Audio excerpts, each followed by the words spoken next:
Kakashi opened the door of the Hokage's office just as the clock above the window struck go. Dame was seated behind her desk, holding up a small cup of sake. That can't mean anything good. Shizune was standing behind her, clutching a few documents to her chest. She smiled as her eyes met his, but her brows were still furrowed. Tenzo Yamato was on his left, in the attire of a jounin instead of the umbu gear and tiger mask. A new assignment then. Permanent hors temporari? His old students, Sasuke and Sakura, stood on his right, now wearing the same uniform as himself as two of Konoha's newest jounin. Almost 5 years since we first met. Hard to believe. Kakashi put a hand on the shoulders of both his students, placing himself between them. I came as soon as I got your message, Hokage-sama. May I ask why you saw fit to reassemble Team 7? Kakashi asked. Or what's left of it? Kakashi often wondered how far he would have risen if the fourth member was still around. He involuntarily straightened when the Hokage's amber eyes looked up. How nice of you to join us, Kakashi, on time for once. We have a lead on my traitorous teammate, Tsunade said. Sakura's eyes widened while Sasuke's did not. Jiraiya-sama's lead then.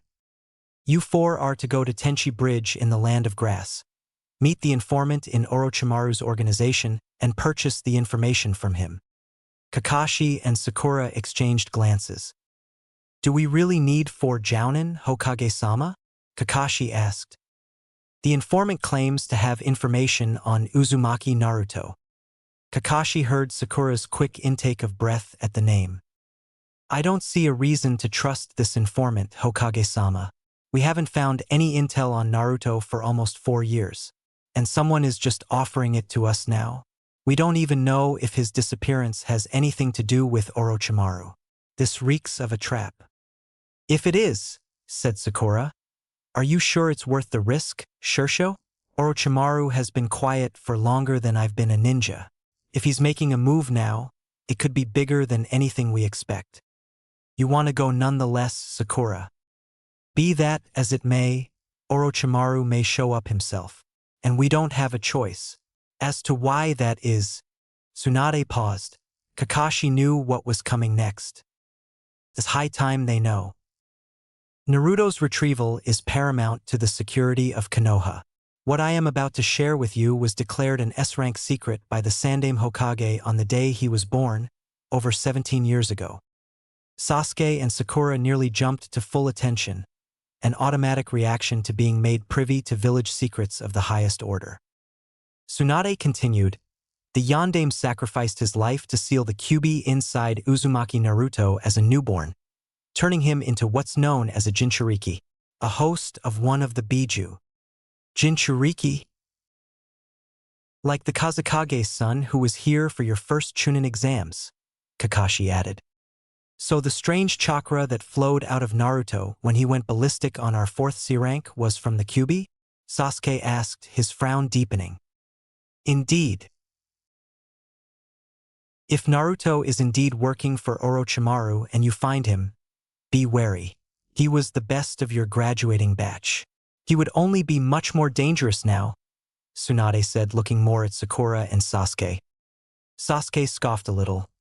He isn't the only one who would have grown since the last time we saw him, Hokage-sama. Nevertheless, this is the purpose for including a 4th member on your team.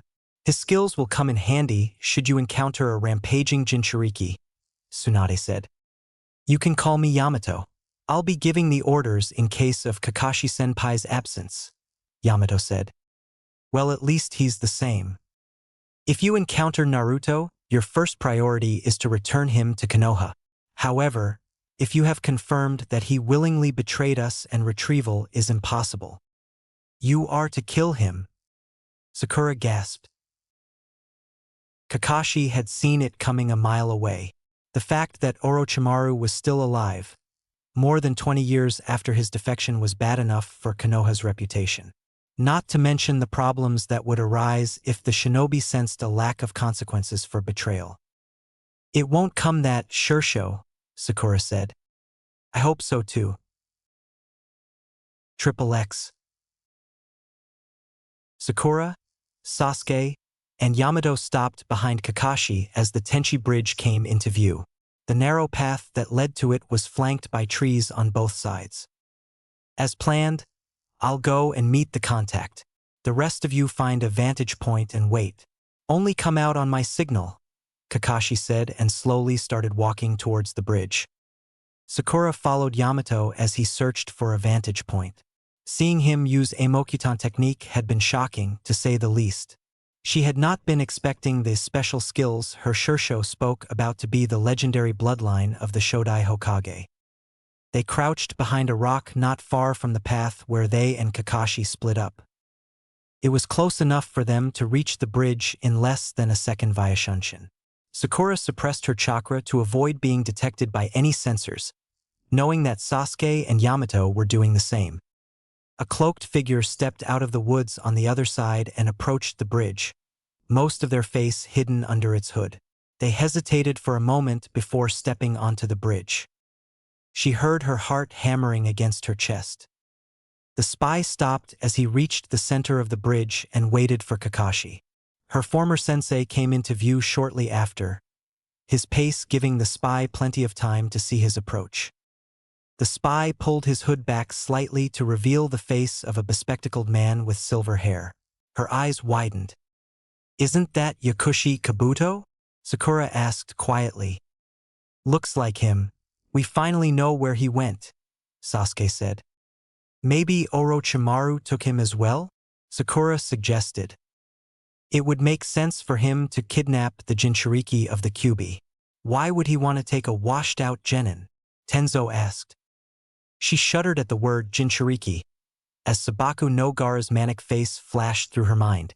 The memory of what he had done in her first Chunin exam stayed with her, even after all these years. But Naruto is nothing like him. "You're right, it doesn't make sense. We need to prepare for the worst," Sakura said. She refocused on Kakashi as he took out a storage scroll and handed it to Kabuto. Sakura felt a sudden flare of chakra in her awareness in the direction of the bridge, the telltale sign of the Shunshin no jutsu being used nearby. A man with pale skin and a snake coiled around his arm appeared on the bridge. White skin, long black hair, and what looks like a snake summon. There's no mistake. "Orochimaru," Yamato said. Fuck. Orochimaru showing up meant that this was one of the worst-case scenarios. "We should move. Now?" Sasuke asked as he tried to stand up, only to find Yamato's hand on his shoulder. "Wait for the signal," he said. "Damn you and your protocols. Kakashi-sensei is on the bridge alone." She could see Orochimaru's lips move as Kakashi gave them the signal. The forest blurred before her eyes as she body flickered to the bridge in an instant, landing in a crouch beside Kakashi. "Kukuku, the rest of Team 7 is here. Splendid. I suppose a complete reunion is in order," Orochimaru said as he gave a signal of his own. There was another chakra flare, heading towards them. Her breath hitched as she saw who it was a moment later. Naruto appeared next to Orochimaru with his arms crossed, standing a little taller than the missing Nin. Purple eyes purple? Looked at them with a steel that was far stronger than what she remembered. His whisker marks were bolder while his blonde hair was as spiky and untamable as ever. A sleeveless violet shirt with two thin vertical light blue stripes. He never wore those colors before. Metal-plated gloves that left the fingers bare like Kakashi's. Black pants of a sturdy material tucked into a pair of matching thick sandals that reached his knees. Soles studded with spikes like the ones used by Konoha's Umbu. The rest of his silhouette matched that of the Umbu as well. The only addition being a stylized snake was branded on his left forearm. Orochimaru's summoning tattoo. Her gaze returned to his eyes and drifted down to his chest, fixing on the blue crystal that she had given him long ago. Not that the others knew. However, it no longer matched the color of his eyes. He kept it, after all this time. His eyes turned stormy for 1 second before settling into dispassion like the rest of his body. "It's been a while," Naruto said as he took slow, languid steps towards the railing of the bridge and leaned against it. Naruto sighed as he shifted his gaze to Orochimaru. You told me Jiraiya or Uchiha Itachi would come, Shursho. Last time I checked, handling small fry was the Five's job, he said. Small fry? Small fry. Cracks appeared under Sakura's feet at Naruto's dismissal. Orochimaru laughed rather loudly. I was expecting one of them as well, apprentice, but Kakashi of the Sharingan is anything but small fry. He is classified as S-rank in 2 bingo books now. He will keep you entertained. He'll be entertained, all right. I can't make any promises about the cell and tea, though, Kakashi said as his hands balled into fists. Is that how it is, sensei?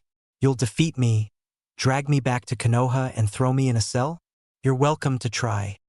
The feral grin that appeared on his face sent a chill down her spine. The bloodlust radiating from him turned her blood to ice in her veins. Didn't he kidnap you, Naruto? Don't you want to come back home? Sakura asked, searching for something familiar in his eyes. His grin vanished. Orochimaru laughed again. Kidnap him? Did you honestly believe that, Sakura-san? Your dear teammate came to me of his own volition, Orochimaru said. Please tell me he's lying. Please. You're coming with us, traitor, Sasuke said, activating the Sharingan. Are you going to make me, Sasuke? Naruto asked as he raised an eyebrow. She gritted her teeth as she, Sasuke, and Yamato prepared to engage while Kabuto removed his cloak. But Naruto doesn't make empty threats. Seeing those curious whisker-like birthmarks of his shift with his grin and knowing what was inside him, Sakura noticed for the first time how much he resembled a fox. XXX. Sasuke focused chakra into the Sharingan as he locked gazes with Naruto, suppressing the rage boiling inside. Genjutsu. Sharingan. He felt his chakra connect, sinking into Naruto's system, seizing his senses to unleash an illusion that would bind him in place. And then something interfered.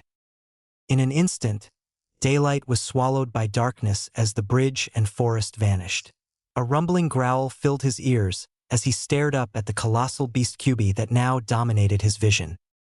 Slitted red eyes bigger than his head, full of rage and hatred bored in his Sharingan. Each of its bared teeth was longer than his entire body. It then opened its mouth and roared. The sound deafened him. His hair was being blown back as he brought a hand up to cover his face. His legs trembled for a second. I'm not going to him the satisfaction of seeing me afraid. And just like that, it was gone. He was back on the bridge again. The Sharingan's Genjutsu, it isn't as great as they say, Naruto said, shrugging. His chest constricted, but he ignored his instincts screaming at him to get the hell away from the monster in front of him. Even the bridge began shuddering at the sheer weight of Naruto's presence. That's enough, Naruto-kun. We would not want to scare them too much now, would we? Orochimaru asked and chuckled. The presence vanished. Kabuto, keep the Jounin occupied, Orochimaru said. Understood, Orochimaru-sama. Kabuto shot towards Yamato while Naruto and Orochimaru bolted. Kakashi was the first to react and chased Naruto. Go! I'll take care of this guy. Kakashi-senpai can't deal with both of them alone. Yamato ordered as many wooded spears grew out from his hand at remarkable speed, halting Kabuto's advance. He and Sakura took off after Naruto and Orochimaru. Just as he was halfway through the forest, his Sharingan spotted something closing in on him. He stepped out of flicker and managed to dodge, but Sakura was not as lucky. Orochimaru collided with her mid-flicker, sending her crashing into a tree. She pulled herself up with a little effort a moment later. Orochimaru's chuckles reverberated in the forest. I do not want either of you to interfere with Naruto-kun's fight. I wish to see how well my teammates taught you, he said as he appeared in front of them. Sasuke growled softly. Helping Kakashi quickly subdue Naruto was out of the question. A half-assed diversion would only result in Orochimaru catching them off guard and slaughtering them. They needed to make sure that Orochimaru was out of commission to go any further. Even if one of them stayed back to hold him off, they would be dead by the time the other one reached Kakashi, help him capture Naruto, and returned. They exchanged a glance. We have to go through him. Sakura nodded. The color of Orochimaru's chakra was unlike anything he had ever seen before. It seemed polluted, and the patterns it moved in were also different from how it did in humans. It was just wrong. Before he could charge, his senses alerted him to a massive chakra build-up in the direction that Kakashi went. There's no way this is human. Its potency was off the charts. It nearly made him retch. Kukuku, it seems Naruto-kun has already begun. It's time I did as well, Orochimaru said, pale fingers twisting through hand seals. Sasuke had no time to dwell on the chakra. Naruto's chakra, as a dragon composed of solid earth rose from the ground, uprooting a few trees and charged at them. Sasuke unclenched his fists as Sakura launched herself at the dragon. Sakura's fist slammed into the dragon's head and caused a shockwave. The dragon lost all cohesion and crumbled. He rolled out of the way as a rather large boulder fell on the tree he was standing under while speeding through hand seals. Futon. Rankuden. Sasuke reared his head back and spat out a ball of compressed air that carved through the ground and the falling clods of earth to reach their enemy in moments. Orochimaru leaped to the side just before impact. As Sakura rushed forward to meet him, the ball struck a tree behind Orochimaru and exploded, reducing it to splinters. The trees around it rocked and groaned at the force. Sakura managed to land an uppercut on Orochimaru's jaw, sending him flying. The chakra in her fist was enough to reduce the hardest rocks to dust. He heard a sickening crunch as the same thing happened to the snake summoner's skull. Orochimaru disappeared into the forest canopy. His first impulse was to rush to Kakashi's side, but he did not. There's no way one of the Sannin is going down that easy. Sakura, we need to find the bastard and end this, Sasuke said as he took to the trees. Sakura only nodded and jumped onto a branch behind him. They descended silently when they found a crater near the base of a tree. There was slight damage to the trunk of the tree as well. There was a series of tracks leading further ahead, but a hissing sound from a branch above made him look away. A kunai was in his hand a fraction of a second later as he looked up. Sasuke breathed a small sigh of relief as it turned out to be a snake that fell off the branch and landed on the ground close to them. It opened its mouth to reveal an explosive tag, primed to detonate. Shit. He performed what was one of the fastest substitutions of his life and still crashed into a tree that was near the log replaced himself with. He blinked and shook his head in an attempt to get rid of the ringing in his ears. Everything in a 5-meter radius of the blast was ash. The black was a sharp contrast to the lush green forest around it, and Orochimaru's pale skin was an even sharper contrast to the black. He slowly approached Sasuke with a smirk on his face. A hand as cold as ice gripped his throat. Poisonous yellow eyes greeted him as Orochimaru pulled him up to his eye level.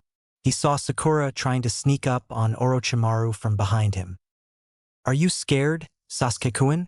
Do you feel like you are in over your head? Orochimaru asked with a sneer. Even if I was, I wouldn't tell you. Not really, Sasuke said while making a sign hand as discreetly as possible.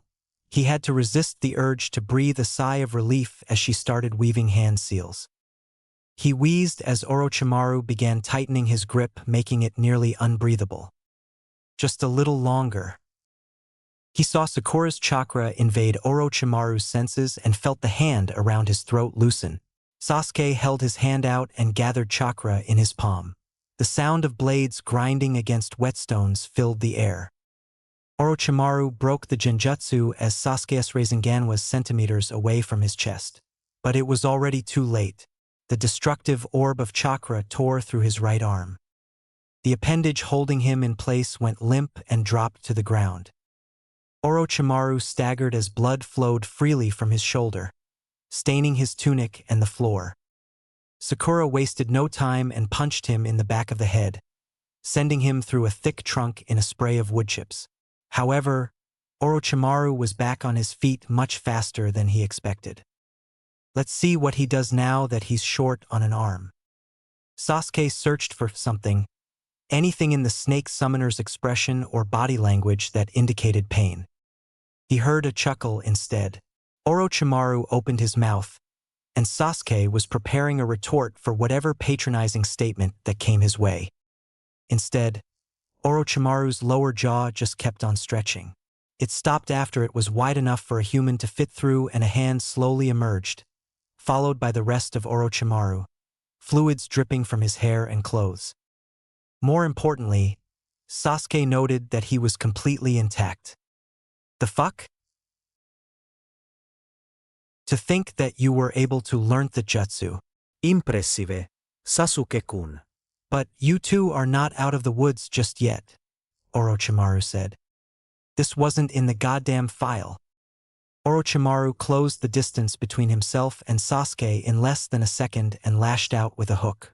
Sharingan widened at his speed. Sasuke barely managed to duck under it. Sasuke tried to sweep Orochimaru's feet from under him, but Orochimaru jumped over it and kicked him in the face. Sasuke's head snapped back. A bullet of transparent liquid struck Orochimaru's back, distracting him. It was not water, but something far more deadly, as smoke began emanating from Orochimaru's back. Orochimaru stretched his head back to survey the damage. He was impassive as his tunic disintegrated and his skin peeled off. He only opened his mouth again and shot out of his mouth much faster than the last time and got Sakura with a nasty punch to the jaw. The cross sent her to the ground. Orochimaru tilted his head backward and a snake slithered out of his mouth. A sword, a gen with a golden crossguard and bandaged grip, emerged from it. Orochimaru held it with both hands and took a step towards the now dazed Sakura. The Kusanagi, Shizen's file stated that it was coated with a lethal poison that did not have an antidote. Even a scratch means it's over. Boar dog monkey ram. Cuchillo no jutsu. A puff of smoke accompanied the arrival of a slate-gray sword that was about 5 feet long, with a blade half as wide as him. The sword was made entirely out of stone. Several markings resembling veins ran across its length. A chain connected the circular, hollow pommel to the hilt. It was one of the Ishikanov Mount Myaboku. Sasuke yanked it out of the ground and charged. Orochimaru pivoted on his left foot and raised an eyebrow, blocking the overhead strike as if it was nothing. That's an interesting sword, Sasuke-kun. But a sword is only as deadly as the man who wields it. Sasuke growled. He withdrew the Kusanagi and leaned away from Sasuke's blade.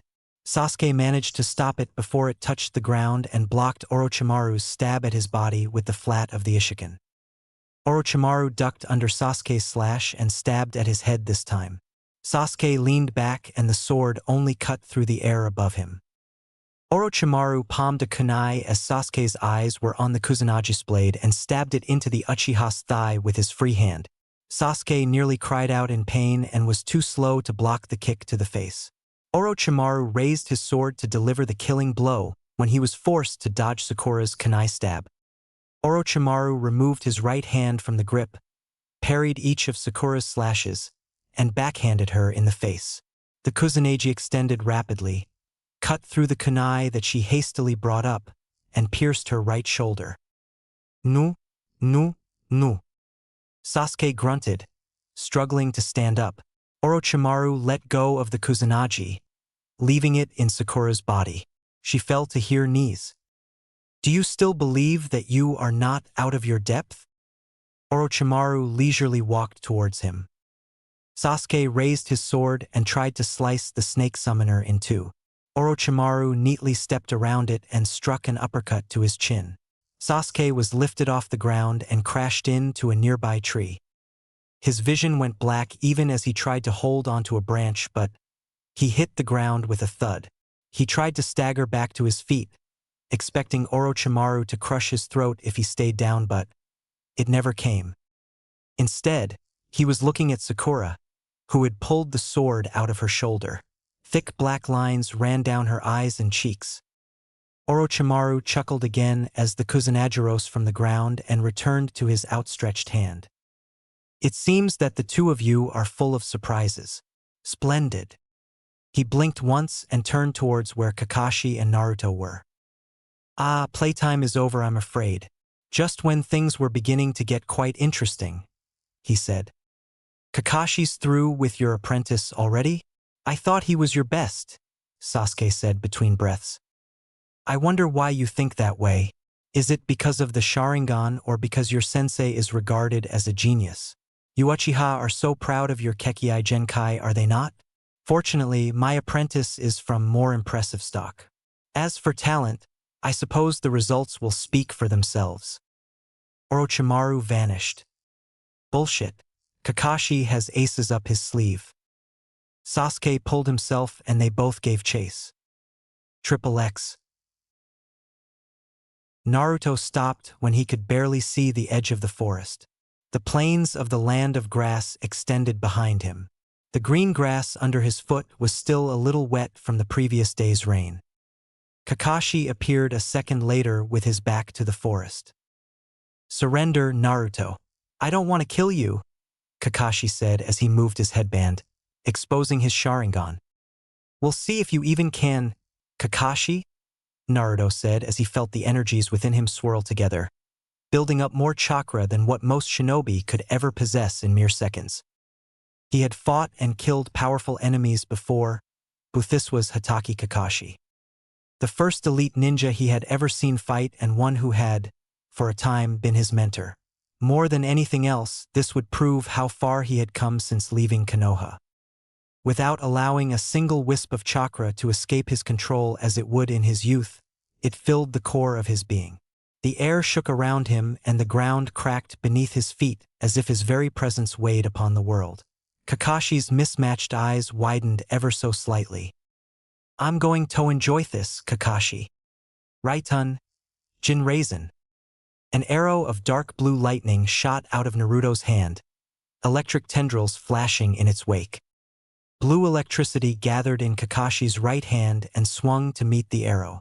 Wild sparks flew from the clash of the techniques before it vanished. Naruto's smile widened as he noticed that Kakashi's glove had vaporized, and his hand was smoking. That must have hurt like a bitch. Naruto moved in. He went low, spun on his feet, and pushed off the ground.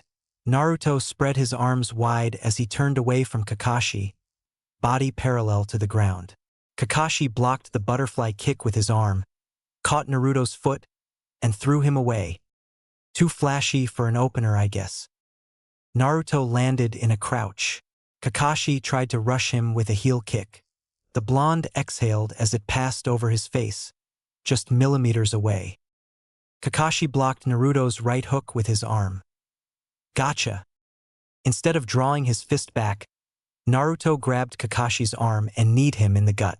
Kakashi took a step back and caught a punch aimed at his temple with an elbow but took a lightning-fast kick to his face. Kakashi careened back a few meters.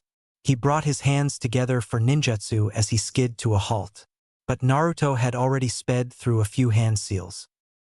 Suiton, Daibakufu no Jutsu. A vertical ring of water formed around Naruto like an arch and began spinning as more water started gathering around it. It took the shape of a vortex and headed towards Kakashi, hollowing out the ground under it. Wonder what expression he's got under that mask now.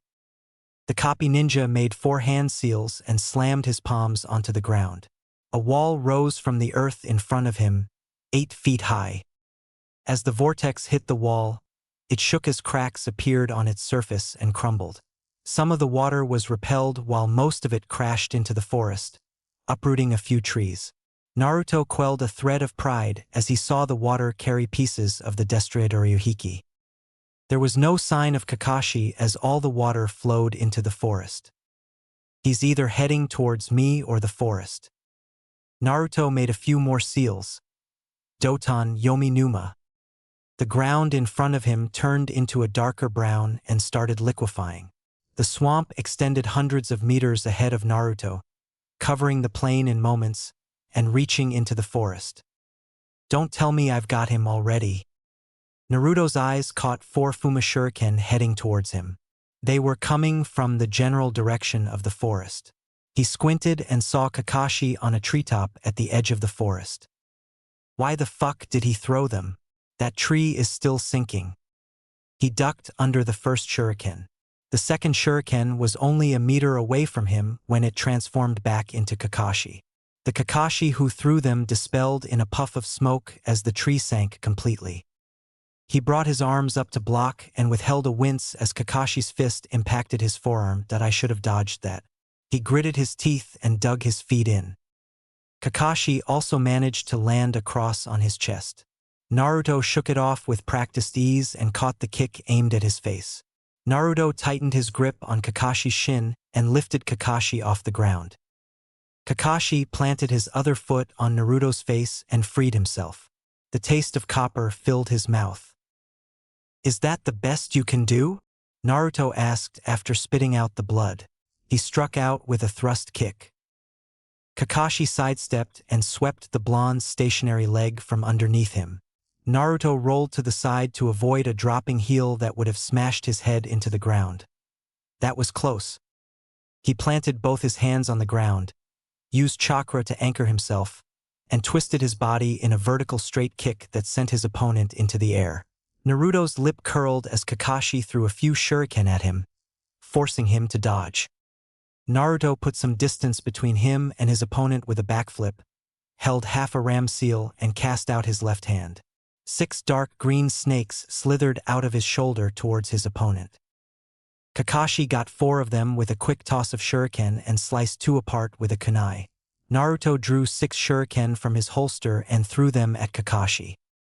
Just as Kakashi finished deflecting the last projectile, Naruto closed the distance between them, pushed off the ground, and torqued into a spin. Kakashi blocked the spinning kick with his shoulder and tossed the kunai in the air as soon as Naruto landed. Naruto's eyes tracked it on reflex. Kakashi's roundhouse almost knocked him off his feet. "He's better than I remember, but not good enough." Naruto leaned away from a jab and decked Kakashi with a right uppercut. He followed it up with an axe kick to his airborne opponent's shoulder.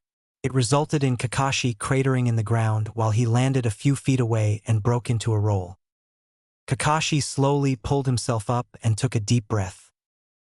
Naruto caught the look in his eyes. He's coming with the intent to kill now.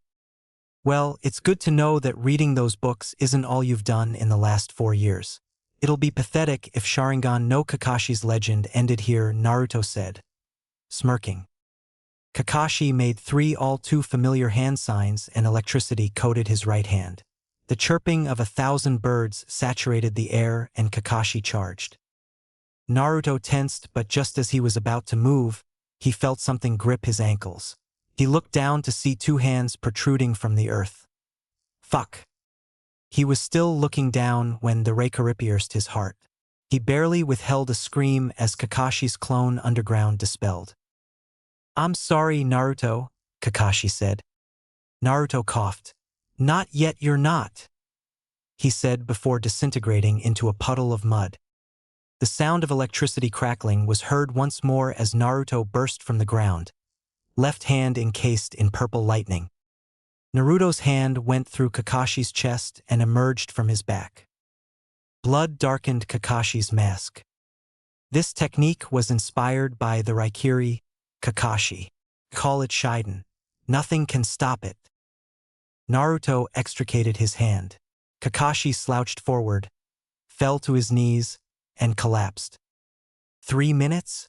Most impressive, I must say, apprentice, Orochimaru said, his pale face glowing with approval. His tunic was torn in some places and some dust stuck to his pale skin. Kabuto shot out of the forest at the same time, with the other Jounin hot on his heels. The Jounin stopped dead in his tracks as he saw the state his team leader was in while Kabuto moved to Orochimaru's side.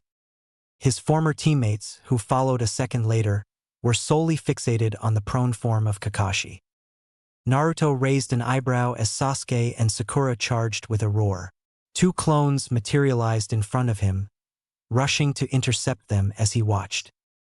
But they barely lasted a moment as Sakura's fist struck one hard enough to crush its ribcage and Sasuke's stone sword split the other's skull.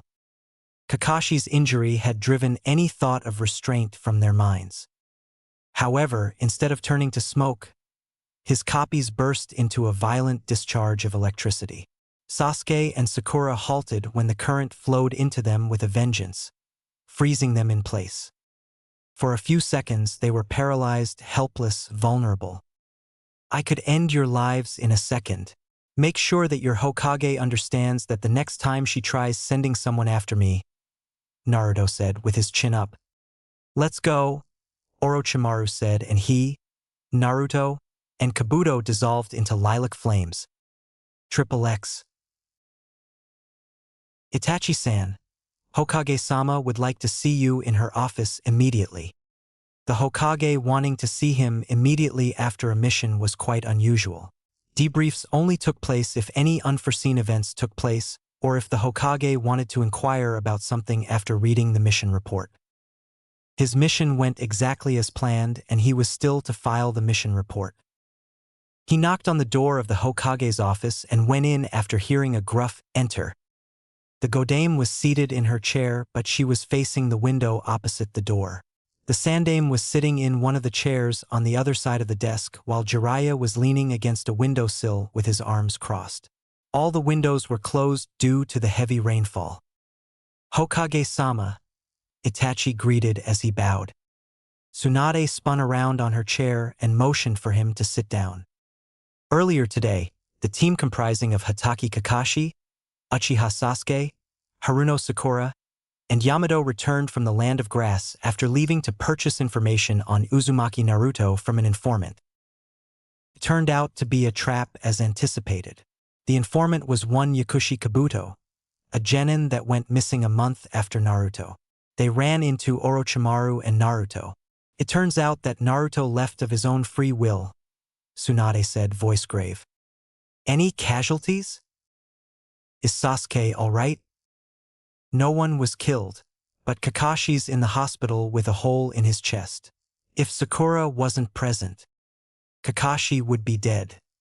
Orochimaru was one of the best shinobi to ever come out of Konoha after all. While Kakashi was undoubtedly a genius, Orochimaru was in a level of his own and the only shinobi in the entirety of the Land of Fire who were capable of holding their own against him were present in the Hokage's office. It was Naruto. He fought Kakashi one-on-one. It was over in 3 minutes. Naruto got away with no visible injuries. But Naruto was waiting for you or Jiraiya apparently, Tsunade said. It took a considerable amount of self-control on Itachi's part to maintain his impassive face. Orochimaru was no fool. If he believed that Naruto was good enough to fight him or Jiraiya and win, chances were that it was the truth. He is no longer interested in hiding from us, and once word spreads that he has the Kyuubi, Itachi trailed off. It will be a statement that every hidden village will take note of, Hiruzen said with a sigh. Our first course of action should be listing him in the bingo book. The bounty will be double if he's brought in alive, Tsunade said.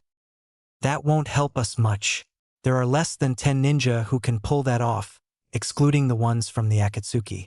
We need to get to him before them, Jiraiya said. As much as I agree with you, Jiraiya-sama, I think it's better for us to wait until Orochimaru starts operating openly. Hunting him now will most probably lead us to dash. A trap. We're basically stuck playing catch-up. That snake always prided himself on being one step ahead, Jiraiya finished. As much as I hate say this, he isn't wrong in thinking that.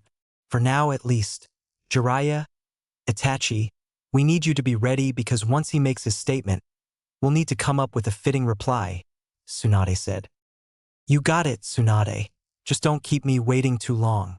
I'm itching to get my hands on the slimy bastard and rid this world of his presence, once and for all. Understood, Hokage-sama, Itachi said. Nail. Naruto stood on the highest point of the tree's trunk. He checked the positions of the targets he could see one last time. 6 on the trees around him and 2 on the tree behind. He closed his eyes. Exhale. Naruto exhaled slowly and sprung into the air. He rolled forward in the air and held 8 kunai between his fingers. He threw all the ones in his right hand and 2 in his left. Naruto tossed one of the last two kunai to his right hand as he rotated once more, drew both his arms back and hit the ones he had thrown before. The sound of metal hitting metal was followed by the thunk of wood as he landed in a crouch. The 6 targets visible to him had a kunai lodged in the middle. He got up and circled the tree. A smile broke onto his face when he saw that his kunai hit the bullseye on the targets behind it as well. Finally, Naruto walked on the tree trunks and returned them to the holster on his thigh and put on a green hoodie over his black shirt. He checked his black shorts for any dust, put his backpack on, and started walking to the academy. XXX. And now, Naruto stepped forward even before Iruka called his name. There were only 2 people left in the class. Uchiha Sasuke stepped in with his head held high and a round of cheers erupted in the crowd. Naruto and Sasuke were facing each other, both holding the seal of confrontation. His eyes were cold and dead set on victory. Get him, Sasuke-kun. It was Yamanaka Ino. Show him who's the best. You're gonna do it, Sasuke-kun. Yeah, sure. Silence, Mizuki yelled. Begin. Naruto sidestepped Sasuke's first kick. He did not foresee that it was going to be a double roundhouse kick. He winced at the pain as he blocked it with his forearm, not a second too soon. That's a nice move. Naruto feinted a punch with his left. Sasuke bent back to avoid the jab. He feinted again with his right this time. Sasuke growled. Naruto evaded Sasuke's punch by leaning to the left. The blonde rammed his fist into his opponent's ribcage. Naruto's fist was but a blur to almost everyone watching. Sasuke's head snapped back at the force of the follow-up kick, but he managed to duck under Naruto's hook. He also punched Naruto squarely on the stomach. His breakfast was threatening to spill out of his mouth. He's gotten better. Naruto stepped on Sasuke's front foot. Sasuke froze momentarily at the unorthodox move. He then backhanded Sasuke. Naruto tackled him to the ground even before he could fully recoil. Iruka called the match when he had a fist over Sasuke's face. Groans and protests escaped from the audience as he stood up. Sasuke schooled his features into neutrality as he reached out to make the seal of reconciliation. One of the students shouted, "He'll beat you one of these days, you prick." Naruto's jaw tightened as he turned away and walked through the other side of the crowd. Don't let them get to you. The seal of reconciliation is a sign of respect to your opponent. It is also a gesture to remind each other that you are still comrades, Mizuki said as Naruto stopped. I already know that. Besides, why the hell are you not lecturing the guy who called me a prick? It won't happen again, Naruto said, meeting Mizuki's stern gaze. It had better not, Mizuki said and went to Iruka's side. Iruka then went over the notes that contained whatever mistakes that they had made, gave each of them a few suggestions, and put them through an hour of physical conditioning. They had lunch after that, which was followed by a lecture. Iruka pulled Naruto aside as he was heading home at the end of the school day. I forwarded your request for early graduation and put in my own recommendation, but I wouldn't get my hopes just yet, Naruto, he said. I beat Sasuke right in front of your eyes, Iruka-sensei, and I can go toe-to-toe with any genin in the village. You have a lot of skill for an 8-year-old, I know, but the rules have changed and you would still be missing out on a lot of the curriculum. I'm not sure they'll make an exception. I'm counting on your recommendation then. See you tomorrow, sensei, Naruto said with a wink. See you tomorrow, Naruto. XXX. Damn it. Naruto tore the piece of paper to pieces.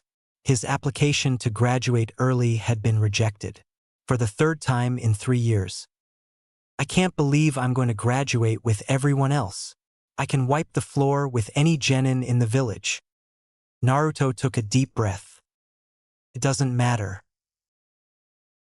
Naruto walked aimlessly for a few minutes.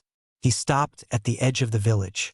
The clear blue water of the pond was still and some fish swam up to the surface. Some fish for dinner doesn't sound bad.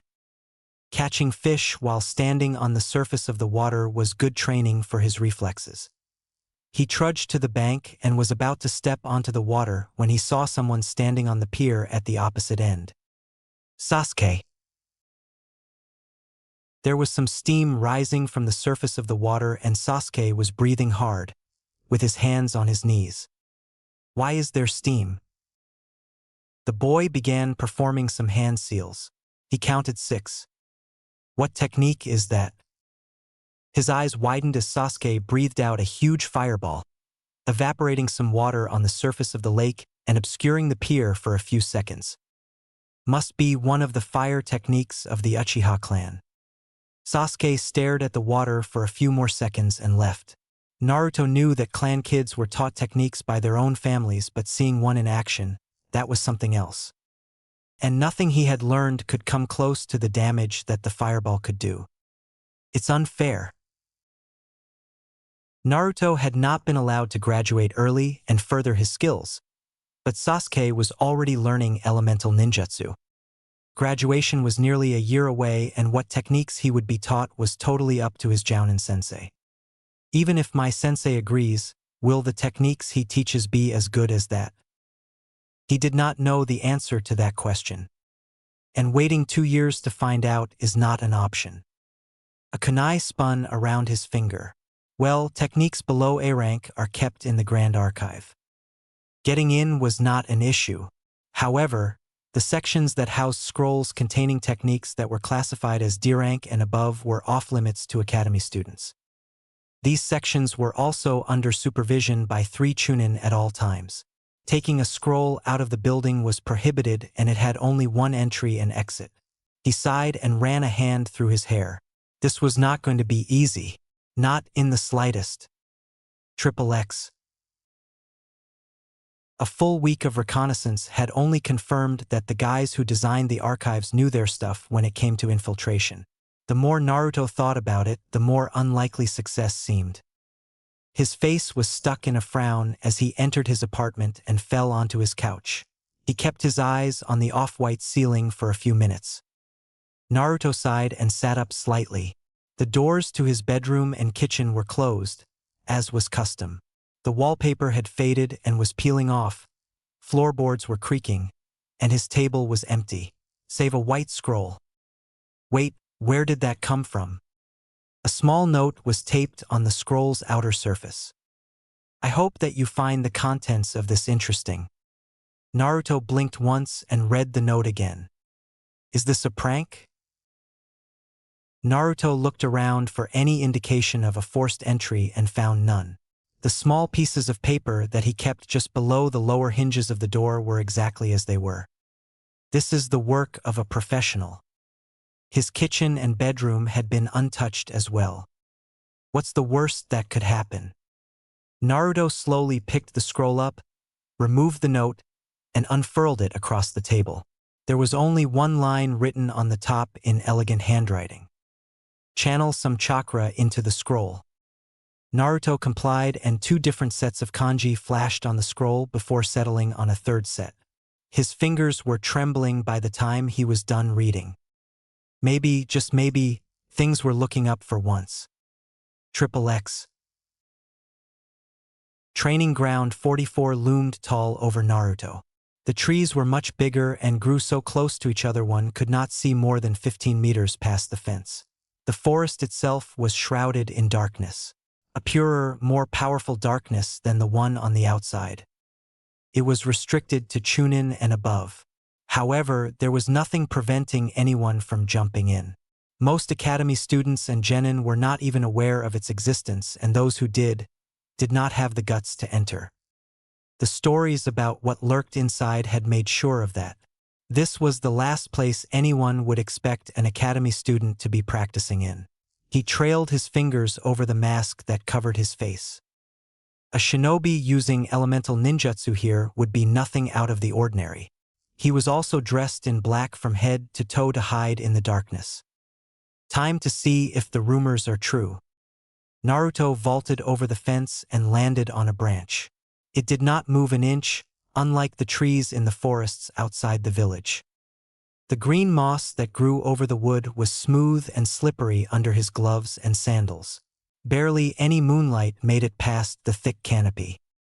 Once Naruto was sure that he was deep enough to be completely hidden to anyone on the outside, he took out the scroll and held it under a patch of moonlight.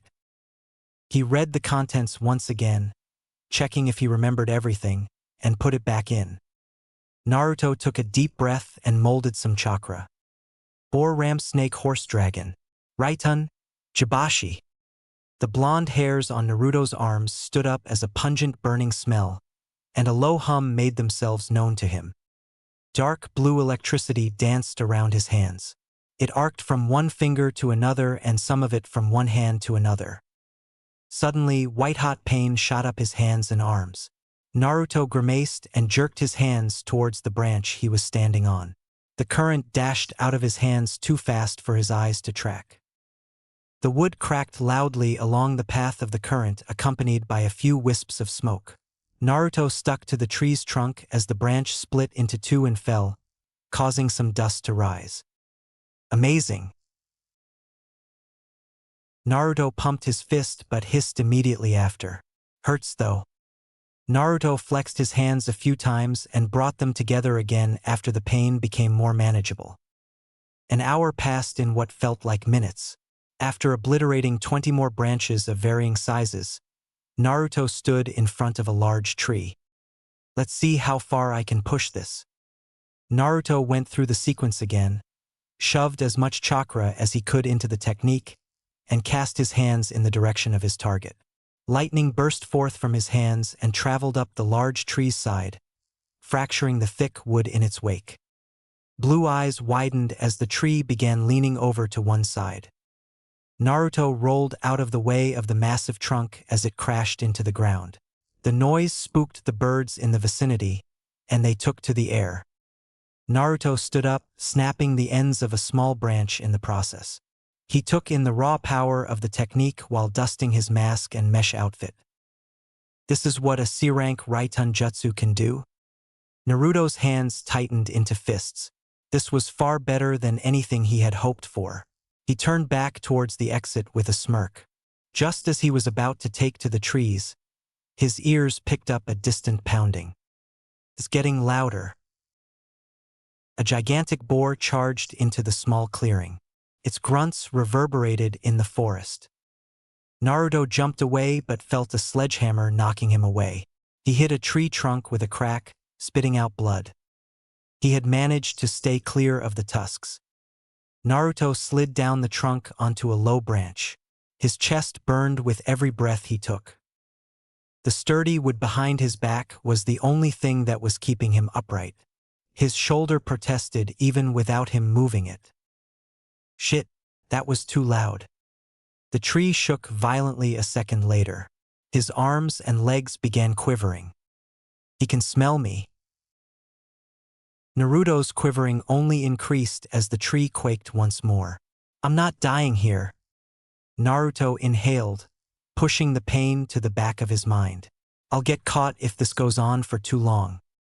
His fingers tightened over the wood as the boar struck the tree harder than before. Calm down. You're too good to be taken down by a stupid boar. Naruto leaped onto another tree, growling. The next strike by the boar felled the tree. The boar veered to the tree he was on. He palmed a kunai and tied some wire to it. Naruto pushed off the branch as the boar was close and drove the kunai into the beast. It penetrated its thick hide and his forearm sunk into the boar. The boar gave out a loud, rough cry and started galloping. Large clouds of dust rose up as a result. He let go of the kunai and yanked his hand out. Looks like I missed a vital spot. Guess I have to use that jutsu again. Just as he brought his hands together, the beast dashed towards the trees. Blue eyes widened as two branches crossed over in front of him. Naruto leaped and bent his spine, orienting his body into a curve. He barely passed over the branches. The wire chafed his glove and snapped. He broke into a roll as soon as he landed. Fuck. The boar stopped and faced him again. Naruto made 6 bunshin. They spread out. It paused for a second as it saw the doppelgangers and charged at one of them. The clone was on the other side of the clearing. Naruto crouched, leaned forward, and went through the hand seals of his new technique. He channeled all the lightning to his right hand and circulated chakra to his feet. He grimaced at the pain in his hand. Now! The ground under his feet exploded. The excess chakra propelled him in the direction of his target. Naruto's fist struck the boar's neck, punching a hole through it. A large amount of blood and bits of flesh splattered onto Naruto. The grass around him was stained a deep red. Fuck! Naruto fell to his knees. He had nearly beheaded the boar. The smell of something burning drew his attention to the damage on his hand and forearm. The pain made itself known as the adrenaline wore out. Damn, that was too close. Naruto dragged himself up a tree while panting and downed the contents of his canteen in a single gulp. He closed his eyes and fell asleep seconds later, brushing off the faint chuckle he heard as his imagination. Naruto woke up to the sound of a twig snapping. He sprang up, his hand already on for the holster. He sighed on seeing that he was still alone. It's only 6 in the morning. I can make it. Wait. Naruto inhaled, moved his right hand, arm, and torso. No pain, and the burns are gone. Not falling sick for as long as he could remember was something he had chalked up to his healthy eating habits, lifestyle, and luck, but cuts, bruises, and broken bones healing overnight was not normal. Those were not all that vanished, however. The smell of rotten flesh that he had been expecting to wake up to was missing too. The carcass had disappeared, only leaving the large red splotch on the grass. Naruto searched for footsteps or drag marks but found nothing. Guess I have a lot of figuring out to do. XXX. A breeze ruffled Naruto's blonde hair as he rested against the railing at the top of the Hokage monument. The first rays of the sun immersed Konoha and its surrounding forests in the most vibrant of oranges. The Hokage Tower looked like the physical embodiment of the will of fire. Birds chirped in the forests, a more pleasant alternative to the usual buzz of the village. Naruto focused on the horizon and on all the possibilities that lay beyond it. The green hoodie and black shorts that had been a part of his wardrobe since his first day of the academy were still in place. The black shirt he used to wear underneath had been replaced by a mesh shirt, and his once exposed shins and forearms were now covered in bandages. The beginning of his ninja career awaited him in the academy, the day where he would finally take his first step to greatness. The identity of his benefactor, who had given him 3 more scrolls, the last of which was by far the most valuable technique he had ever come across, over the last year was another mystery that he was no closer to solving.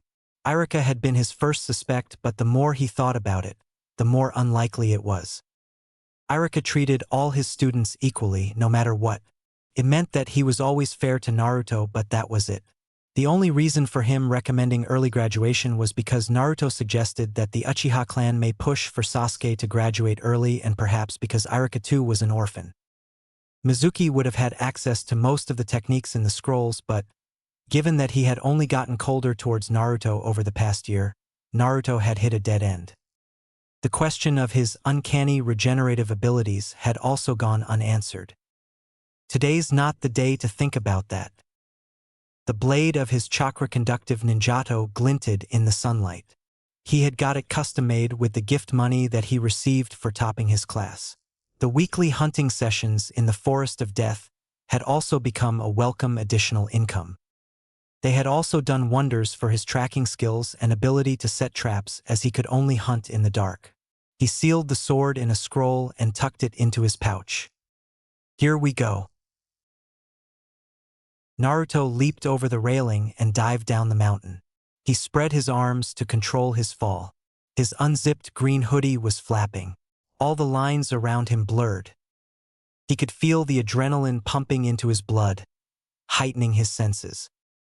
Any time now. He palmed a kunai in each hand and jammed them into the rock. Sparks flew, accompanied by a loud screeching noise as his descent slowed down. He pushed off as he neared the ground and landed, chakra cushioning his feet. His first impulse was to get to the academy as fast as possible. It's the last time you'll be going there for the foreseeable future. Take it slow. Naruto stopped on the terrace of Konoha's Ninja Academy and dropped down to the field where the taijutsu portion of the exam was to take place. Through his classroom's open windows, he could see most of his classmates already present. A little showing off never hurt anyone. One hand seal later, Naruto was holding a Fuma shuriken. It burst into a puff of smoke after entering the room. When the smoke cleared, Uzumaki Naruto, the number 1 rookie for 6 consecutive years, was at the door in a crouch. That's how you make an appearance. Kiba got up and blocked his way. His dog was perched on his head. The Inuzuka's face was set in a frown. While Naruto was as tall as him, Kiba was bulkier. The marks on his cheeks and fangs only added to his beastly appearance. "Is there a problem?" Naruto asked. "Why yes, there is, you bastard. You think you're so much better than the rest of us, don't you?" Naruto raised an eyebrow. "Doesn't the difference in our scores show that clearly enough?" Kiba grabbed him by the collar and pulled him close. Naruto's first reaction was a scrunching up of his nose as if he had smelled something foul. The Inuzuka's eyelid twitched. "Listen here, you little shit. Don't think for 1 second that dash. You have 5 seconds to get your dirty hands off me, dog boy." "If I don't." Kiba's grip tightened. Naruto buried his knee in Kiba's stomach, causing him to stagger back with a cough. Kiba growled at him, but Sasuke stopped him. "Not here, Kiba," Sasuke said, pushing the Inosuke back slightly. "Always acting like a cop. Me and Akamaru will show you who's boss one of these days, asshole. Just you wait." "I'm looking forward to it," Naruto said as he took his seat. Sasuke was surrounded by his followers. No changes there. In fact, support for the boy had only grown with the increase in the number of times Naruto knocked him down. Ino was still one of his staunch supporters. Her clan's ninjutsu kept her ahead of the competition in that department. The Gyunkin had also made sure that Hinata was the best kunoichi of their batch at taijutsu. No surprises there either. Who had surprised him, however, was Haruno Sakura. He suspected her pink hair had also played a role in him writing her off. That and the fact that she was not from a shinobi clan. From what he heard, she had managed to learn genjutsu and make it her forte. Genjutsu specialists were quite rare, most ninja opting for the more tangible effects of ninjutsu and taijutsu. It also required a level of chakra control that was impossible for him. His attempts at learning the illusionary techniques were the only ones to end in complete failure. "Everyone shut up and get back to your seats," Irika yelled as he entered. "The exam will commence now. You have 1 hour. All the best, everyone." Mizuki began passing out the written portion of the exam, wishing everyone all the best except Naruto. Naruto blazed through the written test in 36 minutes. All the students were required to fight Mizuki for the taijutsu portion. However, he and Sasuke were the only ones who made him eat dirt. I was still 15 seconds faster though. The ninjutsu portion was just as easy if not more for Naruto. "The Bunshin no Justu now. Give me 3. Naruto held his hands in the ram seal once more. 3 perfect replicas simmered into existence next to him. Irika gave him a sincere smile. "Well, I know you wanted to be through with this years ago. Congratulations, Naruto. You are now a shinobi of Konohagakure. Collect your headband and submit the paperwork to the administration office. May the will of fire burn brightly within you. XXX." Hiruzen lit his pipe and said, "Tora, please fetch Naruto. I wish to speak to him." A black blur shot out of a corner behind the Hokage and left through one of the open windows. Hiruzen pivoted on his chair to face the village.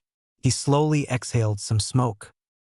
Gray eyes that had lost much of their intensity rested on the face of his now dead successor, the fastest man in the world, a man the shinobi world thought was undefeatable. They were right, in a way. And Hiruzen had hoped that his reputation and the idea of a lasting peace that he shared with his master would lead the elemental nations to a lasting peace. A world where all the grudges of the three great wars would be forgotten. It was naive, but for the first time since Senju Hashirama, he had seen a man whose power was so great that no one else in the continent even came close. Regrettably, it was not to be. The Yondaime had been taken from them far too early, and that revolutionary dream of his had remained just that. A dream. I'm sorry, Minato. I was not fast enough.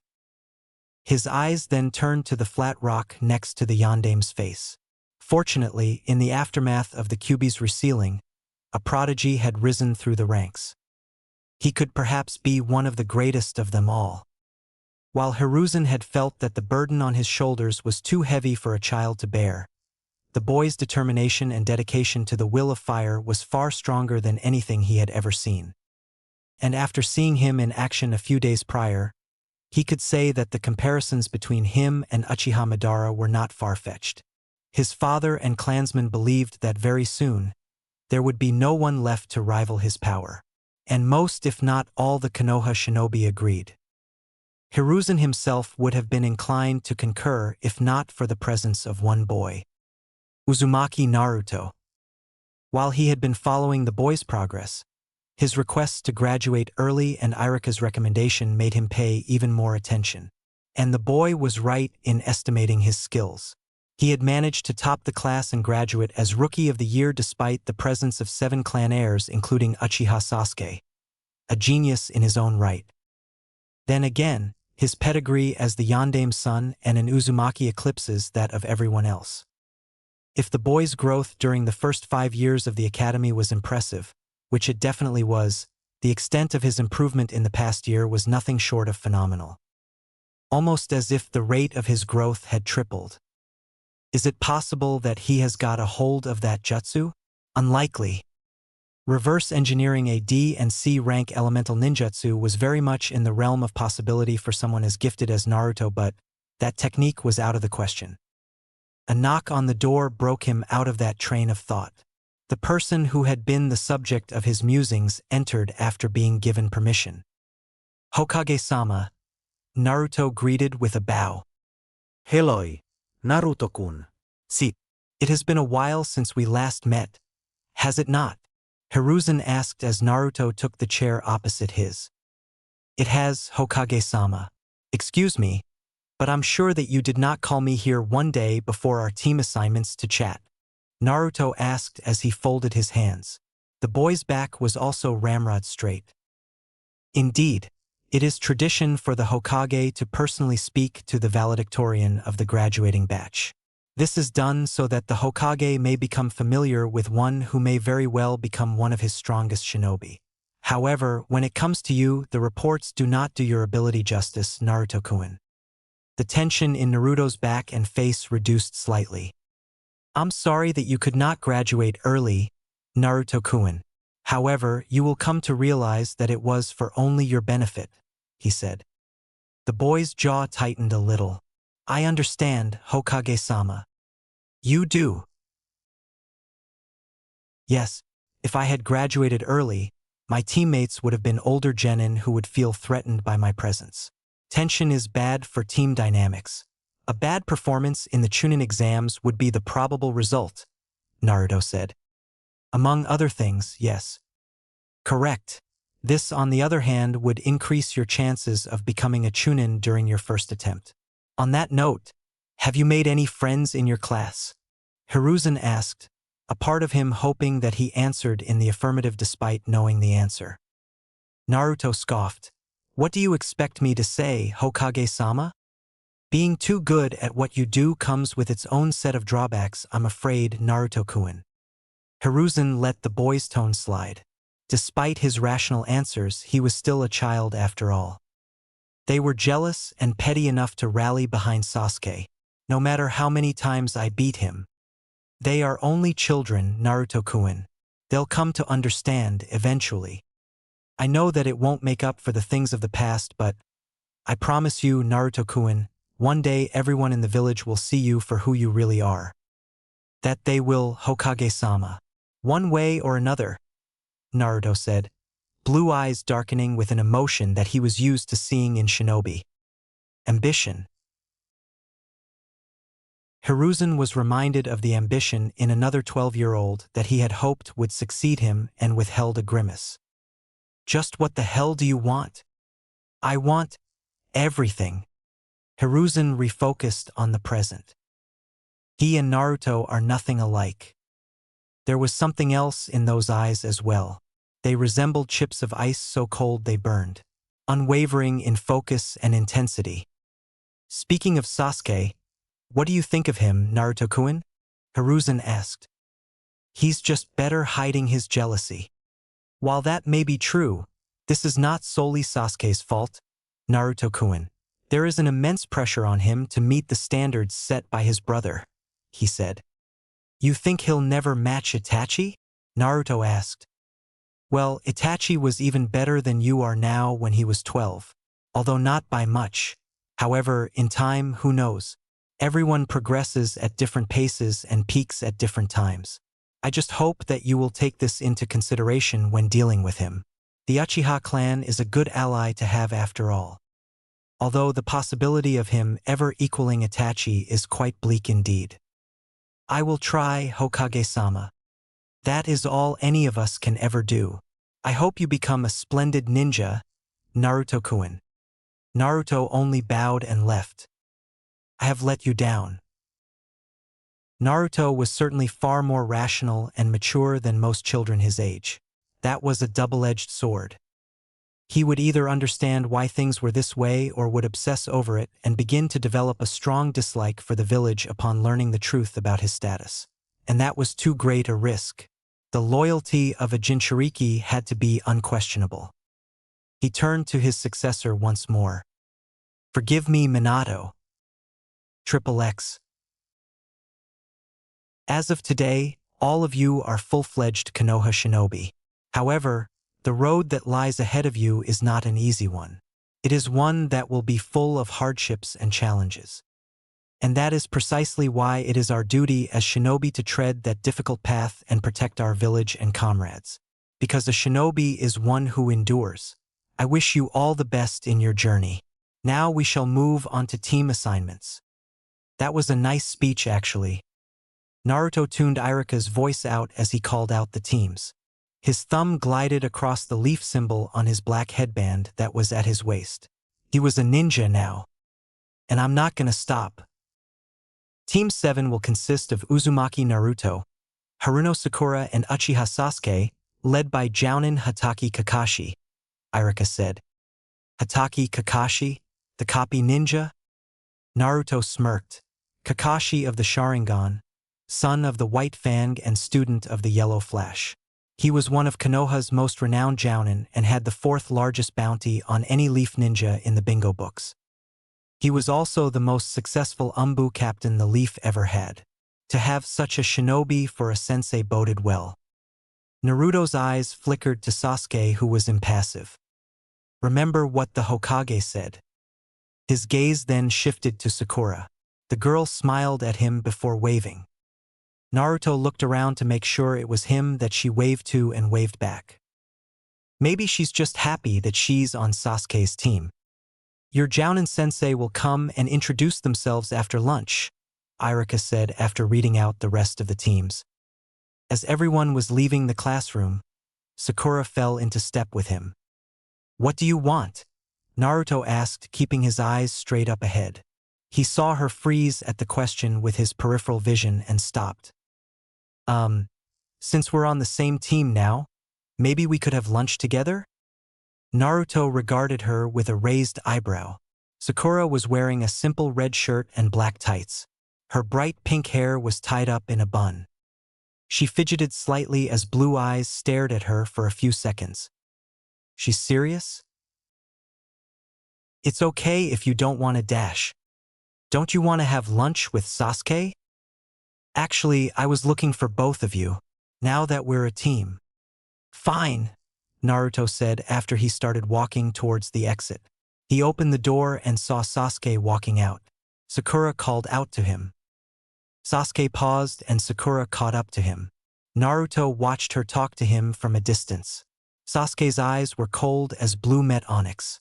It appeared that he agreed to Sakura's request as they both came back to the academy's entrance. So, where are we going? Sasuke asked while shoving his hands into his pockets. The terrace, Naruto said.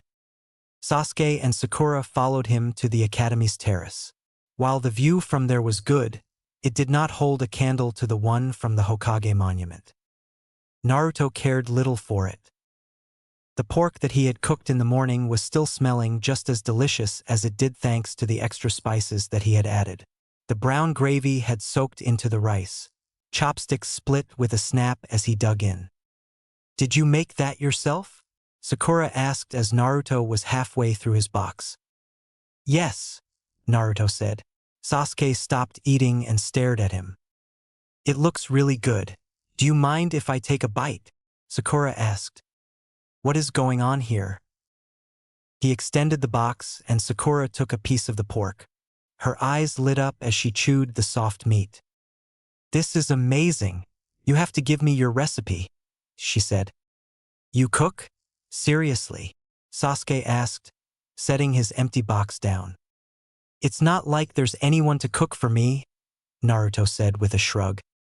Sasuke winced at the answer. I'm sorry. Don't be. Orphans were not uncommon in a shinobi village. Casualties were a fact of life in their line of work. Everyone was sympathetic to most of the orphans in the village. Is that why Sakura's being nice to me? But that was not possible. No one was sympathetic towards him.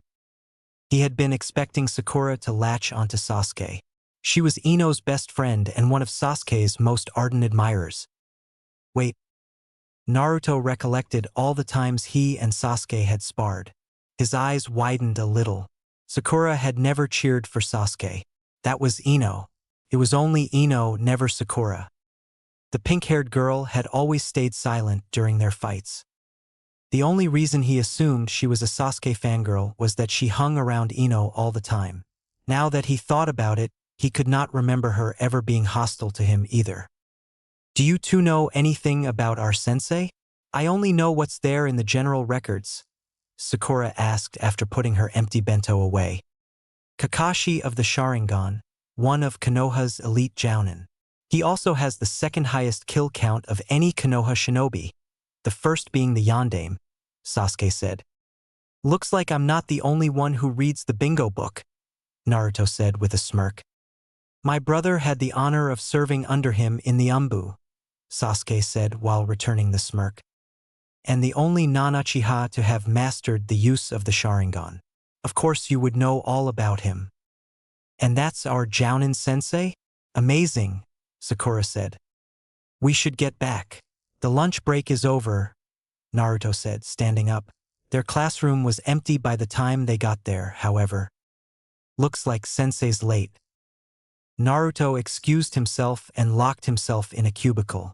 He walked out of the cubicle after he heard the doors of all the other cubicles opening. 5 nondescript Konoha Chunin had their eyes trained on him. Go and train with the others. His disguised clones nodded and left. Naruto went back to the classroom a few minutes later. Thankfully, their sensei had not arrived yet. Sasuke was writing something on a scroll while Sakura was reading one. Naruto sat down on a seat, folded his legs, and began meditating. Naruto estimated that an hour passed when he heard the door sliding open and opened his eyes. Sharingan no Kakashi entered. I'm sorry for being late. As for my first impression of you guys, Kakashi brought his hand to his chin after giving all of them a quick once-over and said, I don't like you. The terrace in 1 minute. Kakashi vanished in a swirl of leaves and Team 7 went to the terrace for the second time in the day. Kakashi was leaning against the railing. He motioned for them to sit down in front of him. Now, introduce yourselves, Kakashi said. Sensei, can you go first and show us how? Sakura asked. Me? My name is Hataki Kakashi. I don't feel like telling you about my likes and dislikes, and I haven't thought about my dreams. As for hobbies, I have many, Kakashi said. Is this guy for real? You go first, Kakashi said, pointing to Sasuke. My name is Uchiha Sasuke. I like training and dislike many things. My dream is to surpass my brother, make my father proud and serve Konoha in the best way I can, Sasuke said, chest puffing up ever so slightly. Kakashi then looked to Sakura.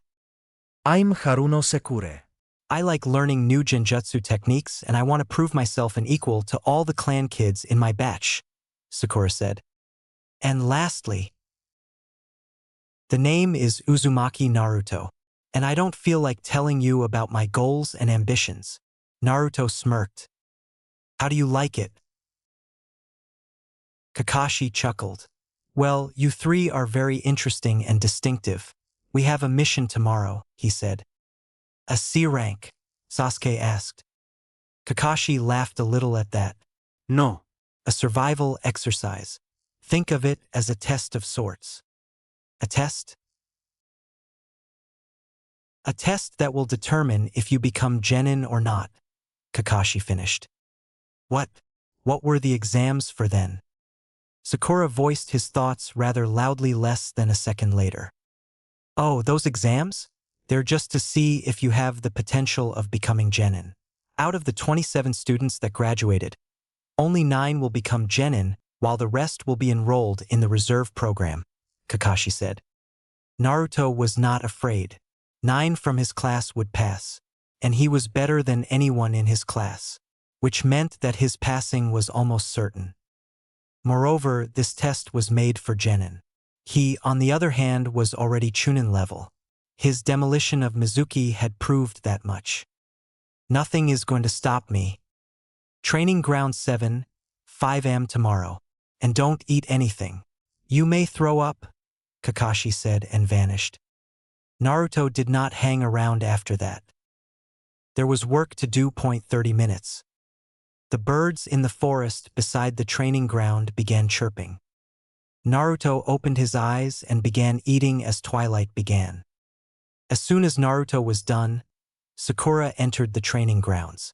She looked around the field and sat under the tree that he was perched on.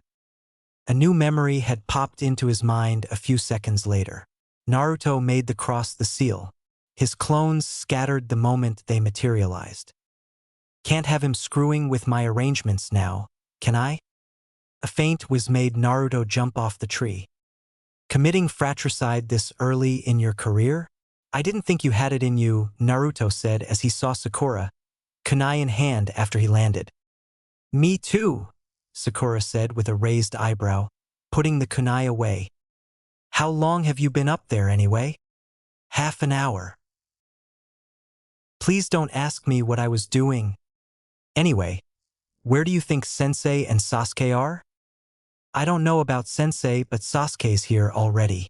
How much longer he plans on staying hidden I don't know. The rock that was next to another tree close by was replaced by a frowning Sasuke as he undid his hinge. How did you know?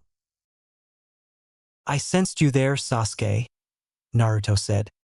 Didn't know you were a censor, Sasuke said, sitting next to them. I'm not. Call it instinct. Or Kage Bunshin, whichever one you prefer. Sasuke scoffed. I just hope Kakashi-sensei doesn't make this a habit, Sakura said.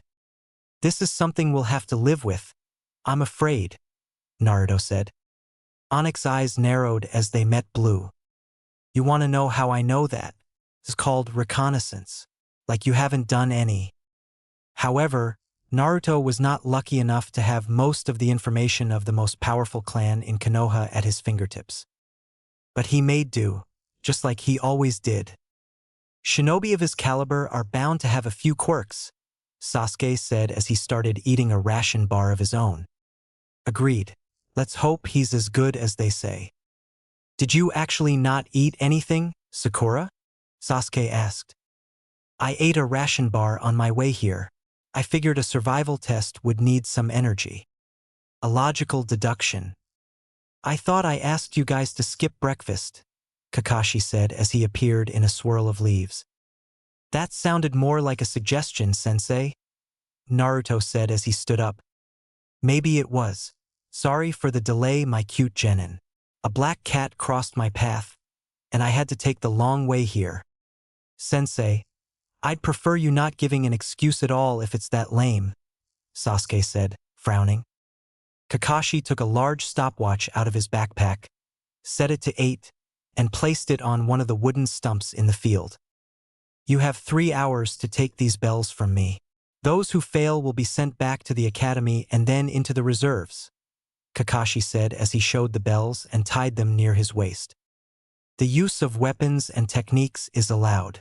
The only way to pass this is if you come at me with the intent to kill. So, begin!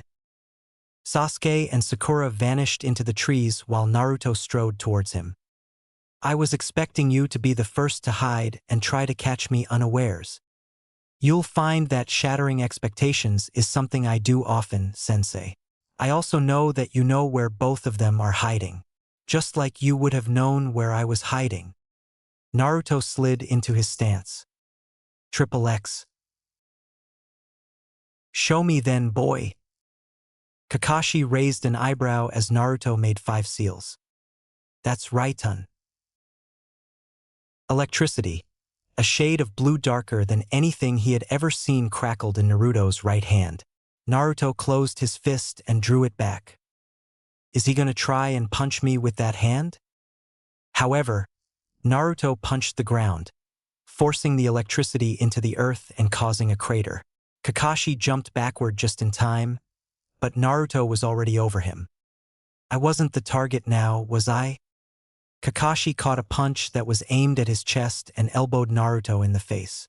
Naruto threw a kunai even as he was taking a step back. It was ridiculously slow as he danced around it. Kakashi heard a snap and the telltale hiss of explosive tags. The tags detonated a second after Kakashi had rolled away. The explosion threw him off balance and left his ears ringing. He was forced to block a sword strike with the back of his glove as the smoke cleared a little. He's fast. Naruto leaped over Kakashi's sweep at his legs and took a punch on his face. But Naruto exploded in a puff of smoke. A substitution, with a shadow clone? Kakashi substituted with a log nearby and found himself standing on a large boulder. A snap made him notice the web of wire that was surrounding him. Kakashi sighed. Another trap? Kakashi leaned backward and caught the wire that was supposed to snap around his neck. Once the wire was firm against his wrist, he pulled. Instead of breaking and causing the trap to fall apart, it tightened as Naruto moved away from the boulder, wire in hand. Just as he palmed a kunai to cut the wire, he saw a current strong enough to kill a man shooting through the length of the wire. It reached his hand, but Kakashi directed electricity out of his own hand to cancel it out. The wire started smoking.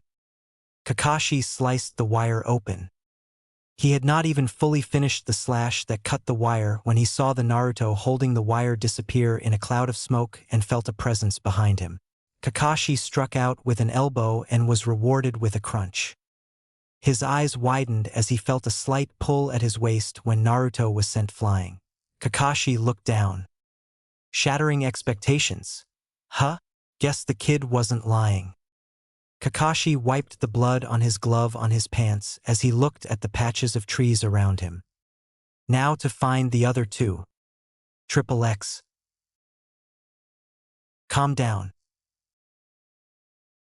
Sakura took a deep breath. Her fingers tightened around her arms as she saw Kakashi rise out of the earth that Sasuke was pulled into, only leaving his head visible. The pain helped her shivering reduce. However, her hands started quivering again as they gripped the cold steel of her kunai. He just destroyed Sasuke. Even Naruto barely got away. Who am I kidding? She put the kunai back in her holster and cast a cloaking genjutsu around herself. She was not as fast or as strong as Naruto and was not at the top of her class. She did not know any fancy ninjutsu like Sasuke. There's no way I can take that bell. Not a chance. Moments after she had finished casting the genjutsu, Kakashi appeared, clearly searching for her. Kakashi stopped a few feet away from where she was, his lone eye boring into her own. Her hand hovered on her holster as Kakashi kept looking in her direction. I'm dead if he finds me. Calm down. Don't move. A few seconds passed. Sakura reached into her holster, but Kakashi vanished.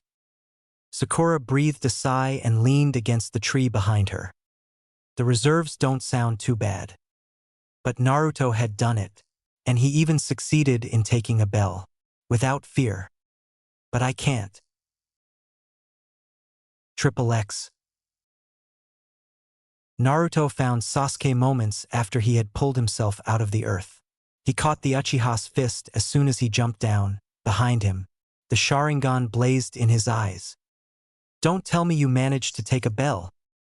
Naruto first let Sasuke's hand go and he held out the bell, out of Sasuke's reach. Sasuke's jaw clenched. I don't think this was the point of the test, though, Naruto said. Sasuke blinked. Think about it, Sasuke. Kakashi said 9 genin would pass dash. And you barely managed to take one. Meaning dash. We weren't expected to succeed. Not alone. We do this as a team? Irika-sensei gave out the team assignments as if they were permanent. I'm guessing they want to see if we can work together. Sasuke's brows furrowed. I guess that's it, Sasuke said, relaxing slightly. I'm glad we agree. As for the plan, both of us are going to take point. Sakura will use Genjutsu and Shuriken Jutsu to keep him off balance. And we'll use Ninjutsu as we see fit. Just be sure not to burn me to a crisp. And you make sure not to fry me, Sasuke said, smirking. And Sasuke used the Sharingan. Trying to catch him off guard by activating it in the middle didn't work out too well now, did it? Sasuke grunted. Obviously. Where are you off to? I'm going to find our teammate. Naruto took off. Soon Sakura was in his sights. He caught a kunai as he landed. What do you want, Naruto-kun? You already passed the test. And you haven't. Naruto tossed the knife back. How does that matter to you? Now that's unusual. Naruto sighed. I don't think taking the bell was the point. And what is? Remember all that stuff about teamwork that Irika-sensei used to go on and on about? Sakura's emerald green eyes lit up. Small. You're kidding, right? Naruto shook his head. However, her smile faded. I won't be of much use, Naruto-kun. I'll only get in your way. What? I wasn't even brave enough to try and take a bell. I'm not as strong as you or Sasuke-kun. I'm not fearless. Shouldn't you of all people know there are many forms of strength? Naruto asked. Yes, but dash. If you had the guts to dream of becoming a good kunoichi, you have the guts to do this now. You're just not as good as me and Sasuke close range. The same way I'm trash at Genjutsu. That's all there is to it, no? I suppose. But dash. Naruto closed the distance between them and cut her off by placing a hand on her shoulder. Don't think too hard. You just have to use your Genjutsu to provide support. You've come this far. Don't stop now, Sakura. I'm counting on you to help me win this, Naruto said, locking eyes with her. Sakura looked down for a moment before meeting his eyes again. Okay, Captain. XXX. Looks like he's waiting for us. He and Sasuke approached the copy ninja, who was lounging near the lake, reading a green book. Sakura was a few feet behind them. Kakashi closed the book, put it aside, and stood up. And what do we have here? He asked. I figured that there was only one way to take the other bell from you, Sensei, Naruto said. Which is? As a team, the three of them said in unison as Naruto unsheathed his ninjato and Sasuke activated his Sharingan. You're welcome to try. The copy nin's fist clenched. Naruto charged at Kakashi while Sasuke brought his hands together. Kakashi leaned away from Naruto's slash and lashed out with a right hook. The force behind the punch was enough to send him a few feet sideways despite his block. However, Kakashi was unable to take advantage of the opening as a large fireball headed in his direction. Now! Even as Kakashi performed a kourimi to avoid being roasted, Naruto brought his sword, buzzing with current down on Kakashi. He was fast enough to parry the strike with a kunai, but he did not notice the electricity. The ninjato cleaved his kunai in two, the fabric of his gloves and the grip on the kunai preventing most of the lightning from electrocuting him. A knee to the chest had Naruto on the back foot, but Kakashi was forced to block another blade, Sasuke's katana this time. His Sharingan made up for his lack of raw power and speed. Kakashi ducked under a slash to his head and was about to punch Sasuke in the face when he was replaced with Naruto, who was taking a sweep at his feet. And Kakashi jumped over Naruto's leg and aimed a kick at his head, but the blonde was replaced with a Sasuke whose fist was already cocked back for a punch. Sasuke's fist contacted Kakashi's torso, causing the copy ninja to land on all fours. That must be Sakura's genjutsu. However, Kakashi recovered almost instantly and leaped towards Sasuke. The Uchiha was still extended from the last blow. Naruto's eyes widened.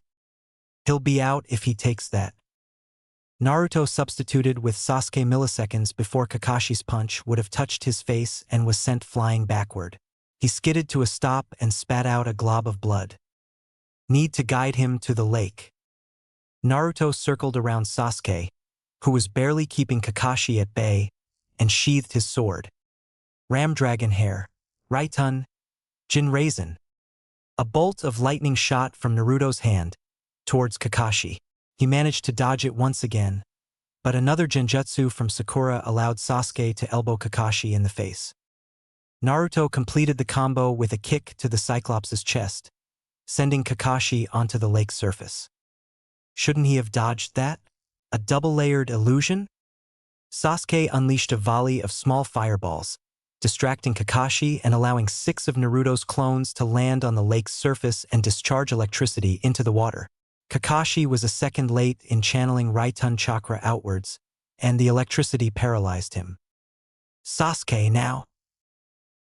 The Uchiha, who was waiting at the edge of the lake, snatched the bell. Kakashi let out a small sigh and then his eye crinkled into what could only be a smile. Guess I don't have a choice now. You all pass. Triple X. Sasuke drummed his fingers on the table. Relax, Sasuke. Your father will be here soon and then you can tell him all about your exam, Uchiha Mikoto said as she placed a pan on the table. It seems you have passed Kakashi-san's test, Sasuke, Itachi said, sitting. We figured out the real meaning behind the test, Nizen. Sasuke could not help but smile. Although I wonder how much of that credit goes to him.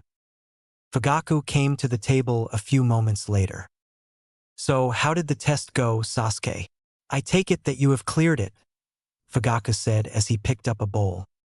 Sasuke proceeded to give Fugaku the details of how they had passed the test. He took a bell first on his own? His father asked. Mikoto sighed. Yes, father, Sasuke said while his fists clenched under the table. It seems that you may have a rival soon, Itachi. Good to know I was right about something at least, Fugaku said as he finished his meal and left. Will I ever be enough? Sasuke held back his tears as his mother put a hand on his shoulder. You'll make him proud one day, Sasuke. I know it.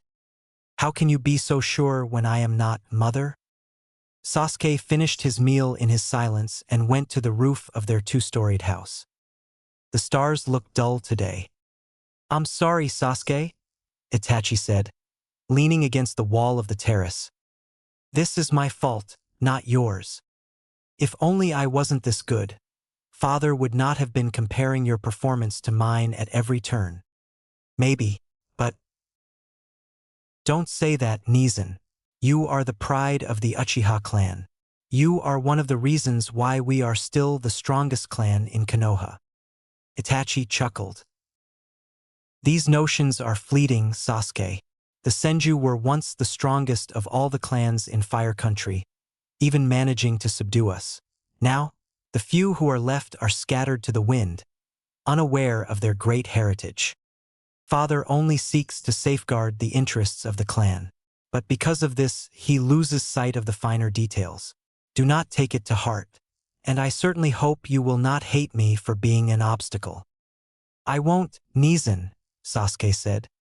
In fact, I'm starting to think that's what brothers are for. I will catch up to you someday, Nizan. Did you give your best today, Sasuke? Yes, but that guy is something else. I dash. Then that is all that matters. Do not compare yourself to me or Naruto. Shinobi progress at different rates. Who knows? Maybe you'll surpass both of us one day. Itachi tapped on Sasuke's forehead. So, you'll train with me then? Itachi chuckled again. Kakashi-san has been a shinobi for far longer than me, Sasuke. He'll make a much better teacher than me. But you're stronger than him, right? That's beside the point. I'll train with you after I'm back from the next mission. Sasuke smiled once more and returned to his room while Itachi continued to gaze at the stars. The Umbu captain then turned to the Hokage monument. It was whispered among the ranks that even the stone eyes of the Yandame's likeness were warmer than his icy blue eyes the day he slaughtered hundreds of IWA shinobi in a matter of minutes.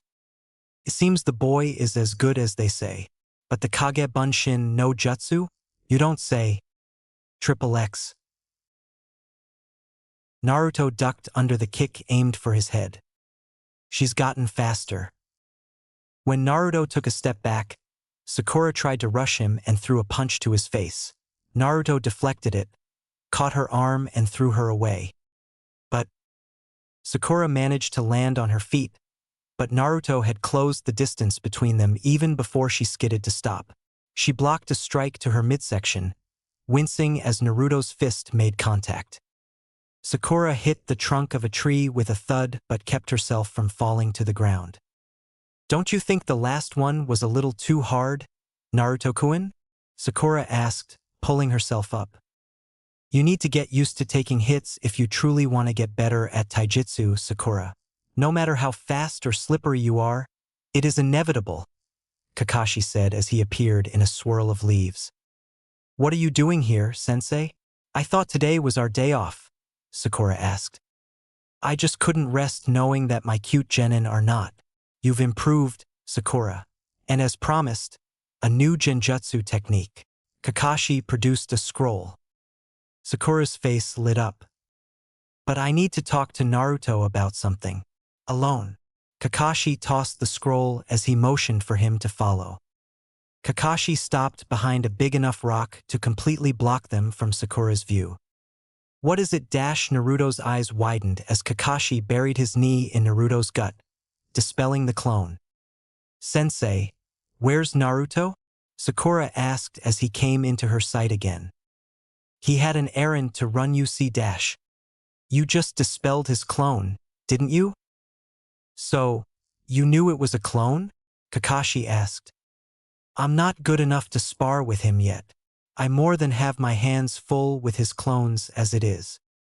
And he probably has a few more hanging around here somewhere. XXX. Naruto stopped on the branch he landed on as a new memory flashed into his mind. He's probably here already. You didn't have to come all the way here, sensei. Naruto scanned his surroundings. But seeing is something else, isn't it? Doesn't electrocuting them ruin the taste of the meat? Kakashi jumped down from a higher branch. Only if you do it for too long. I use it to increase the sword's penetrating power. Naruto refocused on following the trail. You're here the whole day? It depends on how quickly I can catch something big. Usually takes a few hours at least. But it's good training, both in tracking and stealth, Kakashi completed. And it pays better than D-ranks. Not much better though. Naruto slid down a trunk, stopped in front of a footprint, and crouched to get a closer look. Which is why the Chunin and Jounin who have permission to use this place don't hunt anything here. But no one comes here to train either. There's only one other ninja I've seen around here often. A Tokubetsu Jounin, I think. I'm guessing she noticed me as well, Naruto said. I might have an idea as to who that might be. As to why I'm here, since Sasuke's training with Itachi, and because I'm sick and tired of you complaining about being bored with all the basic training, I thought I'll teach you something new. You're serious? I was planning on teaching you the Shunshin, but it seems you are too busy hunting. Maybe we could. Naruto made a clone, which disappeared into the forest. You sure one clone will be enough? Kakashi asked. Maybe. If he can't kill anything, he'll at least show me where it is. How many can you make? 12. How do you know that's the limit? Even one more than that makes it feel like my head is going to split. Naruto grimaced. XXX. Kakashi watched as Naruto crashed into a trunk and yelled, "Damn it!" Relax, Naruto. The Shunshin is a ninjutsu that requires extremely delicate control. No one gets it right the first time. Why don't you create clones to practice while you take a break? Naruto made the cross seal and 10 clones materialized. All of them scattered as the real Naruto continued. Kakashi could feel all the short and inconsistent chakra trails that the clones were leaving. I guess he's not used to practicing this long just to be able to perform a technique properly. Kakashi stood up and dusted his palms. Since you're not going to be done anytime soon, I'm off. He heard a "bye sensei" as he took off. Kakashi dashed into a flicker as soon as was out of the forest and came to a halt outside the Hokage tower. The doors of the Hokage's office opened before he could knock. Kakashi, sit, the Hokage said. He also noticed the presence of another Cyclops. Report, Kakashi. Sasuke is coming along quite well, Hokage-sama. We're mainly working on refining his Kenjutsu, expanding his chakra reserves, and improving his chakra control. He'll also be able to use his Sharingan to cast Genjutsu and properly analyze his opponent's fighting style before adopting countermeasures soon. Does he hold a candle to his brother? Danzo asked. Why isn't there one conversation about Sasuke in which Itachi is not mentioned? However, Kakashi knew the answer all too well. Not as of now, Danzo-sama. Continue, the Hokage said. As for Sakura, her double-layered illusions have improved. I'm inclined to work on her Genjutsu, at least until her chakra reserves allow her the use of more chakra-intensive ninjutsu. While her taijutsu is adequate, it pales in comparison to that of her teammates. I am putting her through some vigorous conditioning, and I expect her taijutsu to follow as her physical attributes improve. And, Danzo asked, you could at least try to look disinterested. As for Naruto Hokage-sama, to put it simply, physically, he's a monster. Kakashi shifted in his chair slightly, leaning away from Danzo. His speed and strength are far beyond the norm. His taijutsu is only academy level when it comes to technique, but in effectiveness, he's already Chunin level. His Kenjutsu is also a little sloppy, but his speed more than makes up for it. As for stamina, it's just inhuman, and he's also able to recover from both workouts and injuries exponentially faster. While there are no surprises regarding his chakra levels, he had also learned both the tree and water walking exercises to better his chakra control, which was probably why he could manage the Bunshin no Jutsu. What do you think about this boy then? Danzo asked. It is possible, given time, Kakashi said. Were you able to find out how he got a hold of those techniques? The Hokage asked. I could not, Hokage-sama. He's extremely tight-lipped about the matter, but the only way was for someone to hand them over to him. I also couldn't help but notice that we are being watched during team meetings, Kakashi said as he turned to Danzo.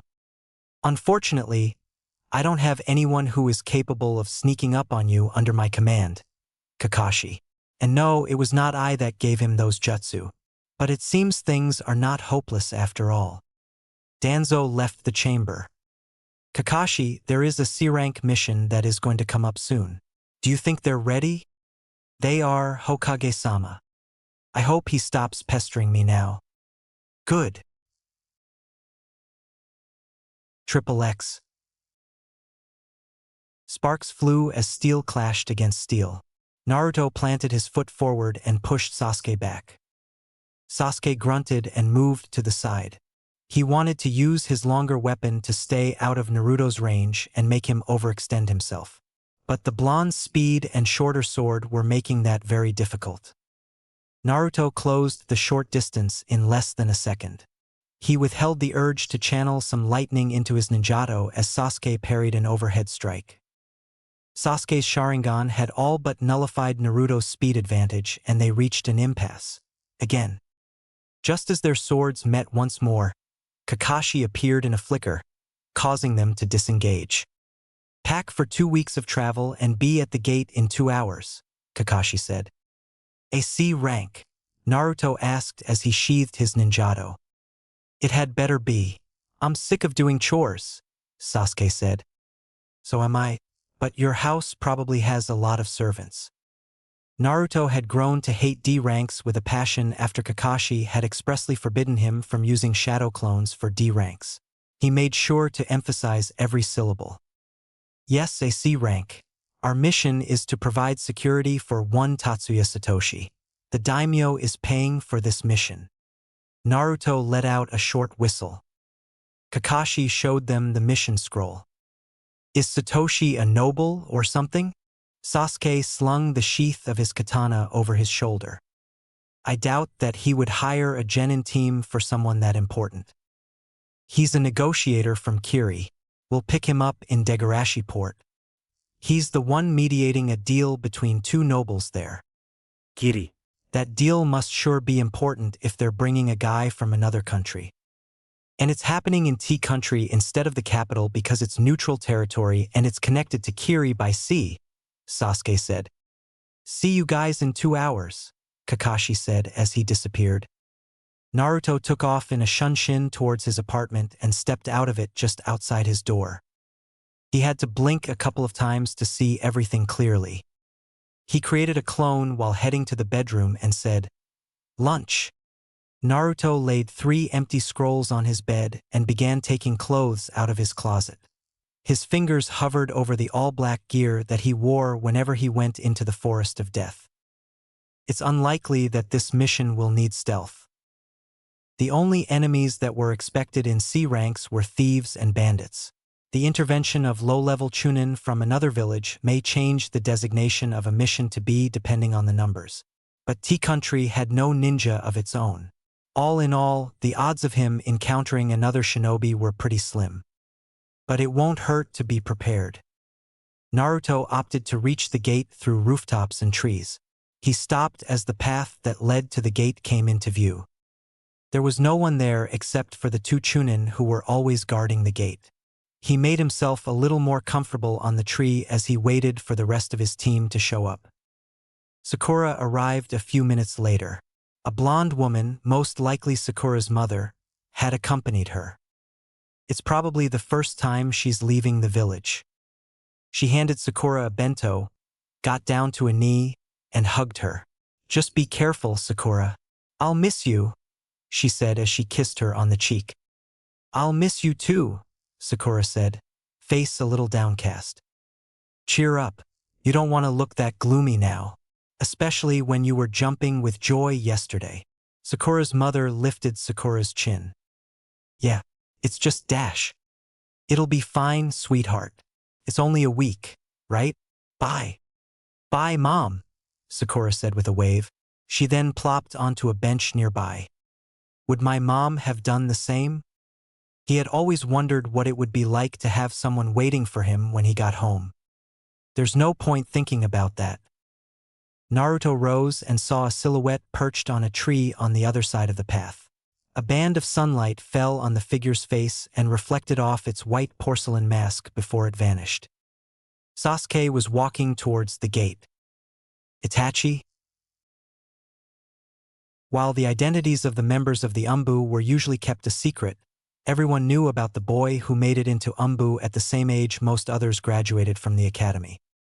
The Uchiha clan was quite eager to disclose all the exploits of the clan heir the moment they were declassified. If only I got the same shot. But there was no denying that the stories, if true, were extremely impressive for a 17-year-old. Naruto's hands balled into fists. Practically everyone knew at least some of the ridiculous and unprecedented things Itachi had done. One day, just you watch. You know it's not a good practice to be late, right? He threw a kunai in the direction of the voice while he dashed out of the tree. Sakura and Sasuke flinched at his entrance. Kakashi appeared while spinning the kunai around his finger. Are you ready, my cute genin? He could have killed me, easily. XXX.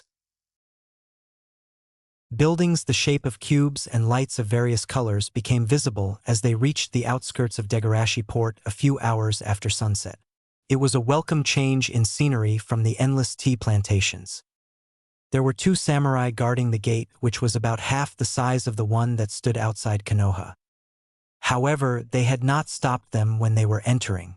There was a wall that extended from the gate, a little shorter than the gate, a far cry from the high walls, which were constantly patrolled by Chunin that surrounded Konoha. He could not spot anyone on the wall. They're not going to check our ID or ask why we're here? Sakura asked as they went through the gate. This is a place that's frequented by tourists and merchants who generally don't stay around too long. There's a lot of people going in and out every day. And Tea Country has no shinobi of their own to begin with, Kakashi said. They just don't have enough men, Naruto said. And I don't think there was any large shinobi conflict here, Sasuke said. The road that led into the city was also lined with shops. Since it was the evening, was bustling with tourists. Most of them sold some kind of souvenirs or another. It appeared that some keychains had caught Sakura's eye. Go on. We'll wait here, Kakashi said with an eye smile. While she was busy haggling over the price of some items, Naruto noticed that there were a lot of guys walking around with katanas strapped to their waists. They don't look like samurai though. They aren't samurai, Kakashi said after Sakura had returned. Then what are they? And why is this place crawling with them? Sakura asked, moving a little closer to Naruto. These guys probably belong to the gangs of the 2 families that control this place, Kakashi said. Why did they want to have negotiations here when gangs are running the place? Sasuke asked, hand inching towards his holster. The gang members had either not noticed them or were giving them a wide berth. But given how shinobi stood out like sore thumbs in places like this, it was most likely the latter. Maybe because the dispute has something to do with this place, Kakashi said. And that's why we're here to provide security. They checked into the inn where a room for them had been booked after having dinner at a restaurant on the way. It was a plain 4-storied building, the maximum height of buildings in that area. Kakashi looked like he was ready to call it a day the second they stepped into the suite. Tatsuya won't be arriving until tomorrow morning. Scout this place. We don't want any surprises tomorrow, Kakashi said. Understood. Also, take Sakura with you and maintain contact over the radio. Kakashi also handed him and Sakura earpieces. Naruto put on the same black mesh shirt he wore under his hoodie, a tight black t-shirt, black gloves, and black pants with black bandages at the ankles. Sakura stepped out of her room a minute later, trading the red shirt she normally wore for a black one. She also used a partial henge to change the color of her hair to black. I never thought of that. He considered it for a moment and brought his hand up to his hair. But it's overkill for some common thugs.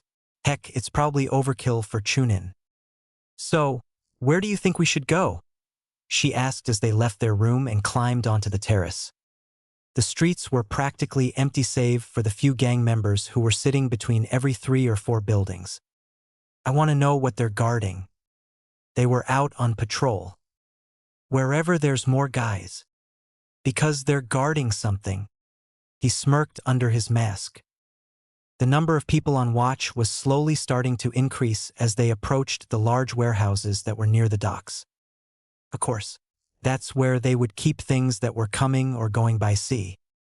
As they got closer, Naruto saw that there was a 10-foot-tall concrete wall running through the center of the docks, separating it into two halves. There were around 10 men watching the warehouses on the inside and 4 were in the watchtowers. The lights on the towers were being moved around to illuminate random spots inside the walls. Naruto and Sakura stopped on the building next to the docks. It was going to be a tough jump. The guys on the ground keep moving. They'll see me even if I can pull it off. If he was alone, he would have had to climb one of the watchtowers without being spotted, knock the man inside out while making sure that no one else saw him do it, and leave a clone transformed into the lookout. However, he was not alone. Sakura will climb the tower there. You'll need to trap that guy in a genjutsu that'll make sure that he can't see us. You can do it while sticking to the wall, right? Sakura nodded. They went down the walls of the building they were on and dashed towards the nearest watchtower. Naruto stopped at the corner of the building that was the nearest. He waited for the lookout to turn the other way and sprinted to the wall almost noiselessly. Sakura had followed him without making much noise either. She's definitely gotten better. She scaled the wall first and began weaving a few hand seals. He felt the slight chakra that was extending out from Sakura and invading the lookout's mind. There was no visible change in the guard's face or movements as she finished and climbed into the tower. He did the same. The man had not acknowledged the presence of either of them. 2 men were circling the nearest warehouse. Naruto and Sakura descended from the tower and got into the warehouse. There was a scaffolding suspended from the ceiling. It looked like there were no guards inside. There were a few lights that were attached to the railings of the platform, but they were few and far in between. There was hardly any space for them to walk between the crates that were stacked on top of each other. It'll take too long to search if we stick together. Naruto-kun, we need to split up. Agreed. Radio in if you find anything. Naruto took the farther side of the warehouse. He climbed onto a stack that was not too close to the platform. He channeled chakra into his hands and broke the lid of the topmost crate open. The crack that accompanied it made him wince. Naruto pulled the wooden cover open. The plastic packets inside reflected the light of one of the bulbs near it. Rice? Naruto blinked. He dug his hand into the crate. Still packets. He gripped one and pulled it out. This was not rice but flour. Just as he was about to put it back in, Sakura's voice crackled in his ear. Naruto-kun, are you there? He nearly jumped. Naruto took a deep breath and put his finger on the button. Yeah. Did you find anything?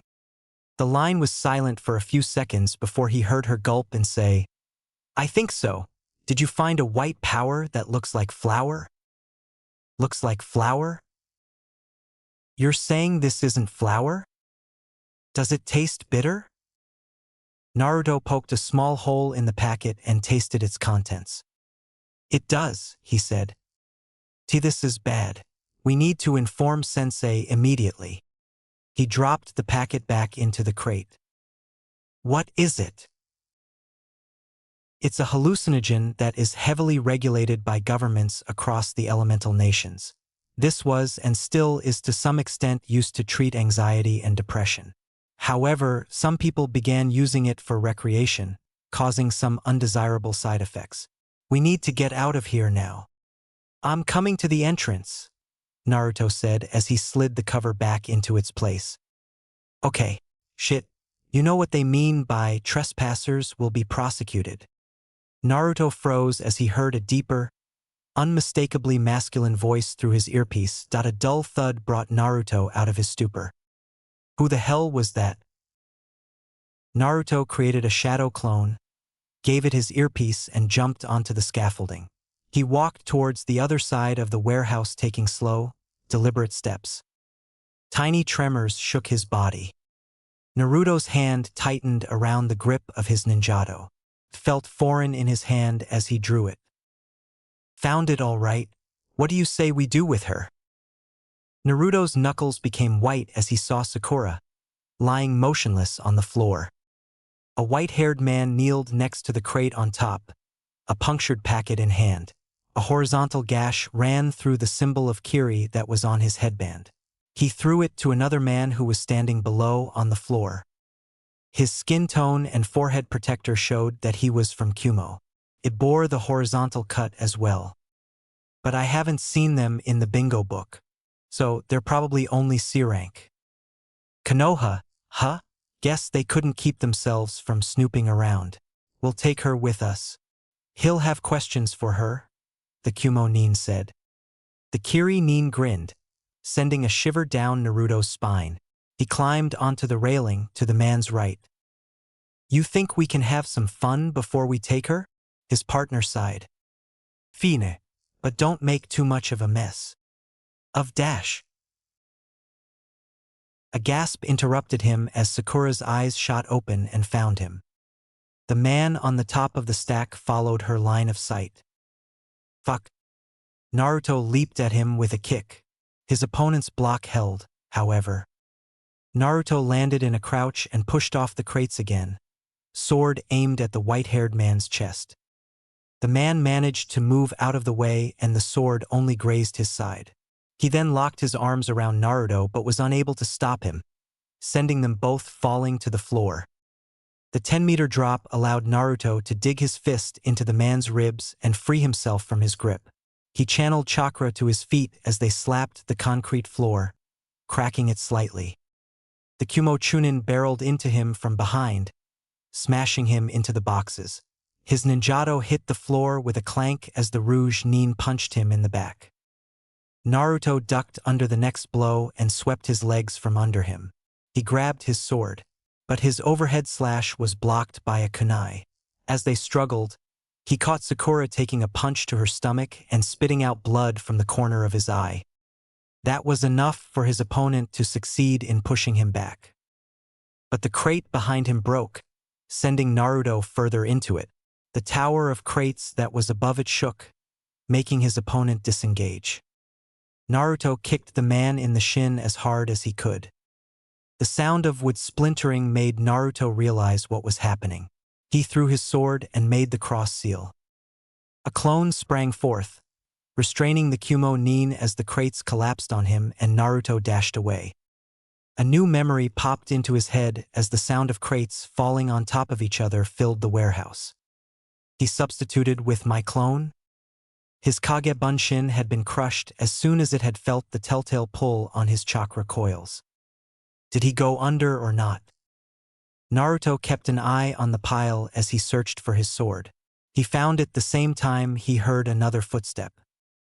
Naruto whirred in its direction as he brought his ninjato in front of him. It was not a moment too soon as the man had fallen on him with a vengeance. Sparks flew as steel met steel, and Naruto was pushed back by the momentum of his assailant. He sidestepped the next vertical slash and kicked the Chunin in the face. His sandal implanted itself on the side of his face with a satisfying crunch. A white tooth accompanied by blood flew out of his mouth. The man was unable to stop himself before his head smashed into another box. He fell to his knees and clutched his head. Naruto paid the pained groan that reached his ears no mind and only focused on the man's kunai falling out of his grip as his foot touched the floor. Naruto spun on it and jammed his sword into the man's chest. His grip on the sword faltered as all the tension had left the man's body and he crumbled to the ground. Blue eyes stared at the red blade that was sticking out of the man's back. It had certainly gone through his lung. Did it get the heart, though? Before he could make sure, small wisps of smoke that made it through the gaps in the pile of crates reminded him that he was not the only one engaged in a fight. Sakura.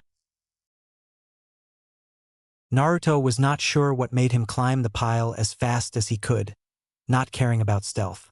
Sakura was held against the wall of wood near the base of the heap, a hand against her throat. Naruto dived at him. Small jolts of pain shot up his arm as his fist connected with the man's face. They barely made it into his awareness as they both came to a halt with Naruto on top.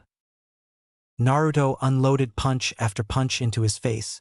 The damage done by each of his strikes was being burned into his memory. The first closed his eye. The second changed the shape of his skull a little. The third broke his nose. As Naruto continued, the man's face was beginning to change to a red mess. Its overall round shape and hair were the only thing that remained largely unchanged. Naruto had almost convinced himself to stop when he was sure his fist was coated with what could only be brains. The decision was taken out of his hands as he heard a squelch from behind him. He froze instantly. His ninjato was only a centimeter away from his neck. A kunai was protruding from the Kumo-nin's chest. This was through the heart. The Chunin groaned once more and fell to the floor. Sakura was behind him, panting. The blood flowing from a wound on her head turned some of her now pink hair and porcelain skin red. One of her eyes was also black as she too collapsed a second later. Naruto got to his feet and took a step towards her before exhaustion, more severe than anything before, overtook him. His knees hit the floor as his breaths became labored. Naruto tried getting up, but all his strength deserted him when his eyes met the Chunin's. His facial muscles contorted into a mixture of pain and desperation. The light left his eyes a second later. XXX. Naruto's clone had contacted Kakashi 5 minutes earlier. The copy Nin ruthlessly suppressed any untoward thought. Genjutsu flooded the mind of any guard he encountered within milliseconds of being seen by him. Fresh streaks of blood on the large door of the warehouse, the only indication anyone would need to deduce the fate of the guards stationed there. Kakashi went in, as fast as he could, and soon found his charges. And what was left of their opponents? It was inevitable. He knew that, but he asked himself if it was wrong to have hoped that they would have just a little more time. Not that it matters now. Sakura was lying on the floor as tears streamed down her face, and Naruto was kneeling, a few feet away from her. He too noticed the damage to her head and got down to a knee. He put his hand on her cheek and wiped the tear away. "Does it hurt a lot?" he asked softly. She blinked once, presumably to make sure he was really there. A little," she said after a sniffle. Naruto's clone entered the warehouse a second later. He motioned for it to come closer. "Patch her up," he said as he withdrew his hand and helped her sit. Kakashi then shifted his attention to Naruto. He not registered his presence and was staring unblinkingly into the eyes of the corpse in front of him. The stab was sloppy, an indication of a ninja's first kill. But it lacked any of the power that he had come to associate with Naruto. Perhaps he hesitated? Kakashi stood in front of Naruto, who looked up after he had completely blocked the body from his sight. His face was blank, and his right hand was covered in blood and brains. He also seemed unhurt. "Are you okay, Naruto?" "I'm fine, sensei," Naruto said as he finally rose and walked past him, letting Kakashi get a proper look at the other corpse. He recoiled at the sight of what should have been a head. Nothing there pointed to hesitation. So that Kumo-nin was Sakura. "We should bury the bodies, right, sensei? To make sure we don't leave much evidence that we were here," Naruto asked from the other side of the heap of boxes. "Correct," Kakashi said. He was bringing his hands together when 2 of Naruto's clones came and picked up the bodies. The clone that found him bent down and gestured for Sakura to get on his back. She hesitated and looked at him. Kakashi only crinkled his eye and nodded. Her face brightened slightly, a far cry from how it normally would whenever he did that before. "We'll bury them in the beach nearby," Kakashi said and walked to the entrance. Naruto had come back, sword back in its sheath, and stopped behind him. The clone carrying Sakura was about to take off in the direction of the inn when Kakashi gestured for it to come with them. Might as well go the distance now. Sakura did not protest as they headed to the beach next to the docks. The clones dropped the bodies on the sand and gazed at the sea. The sea was calm and reflected the starry sky. It would have looked even better if you'd seen it before any of this happened. Sakura got off the clone's back and watched him expectantly. Kakashi held the snake seal and placed his palm on the ground. Doton Chakra opened a small hole in the sand.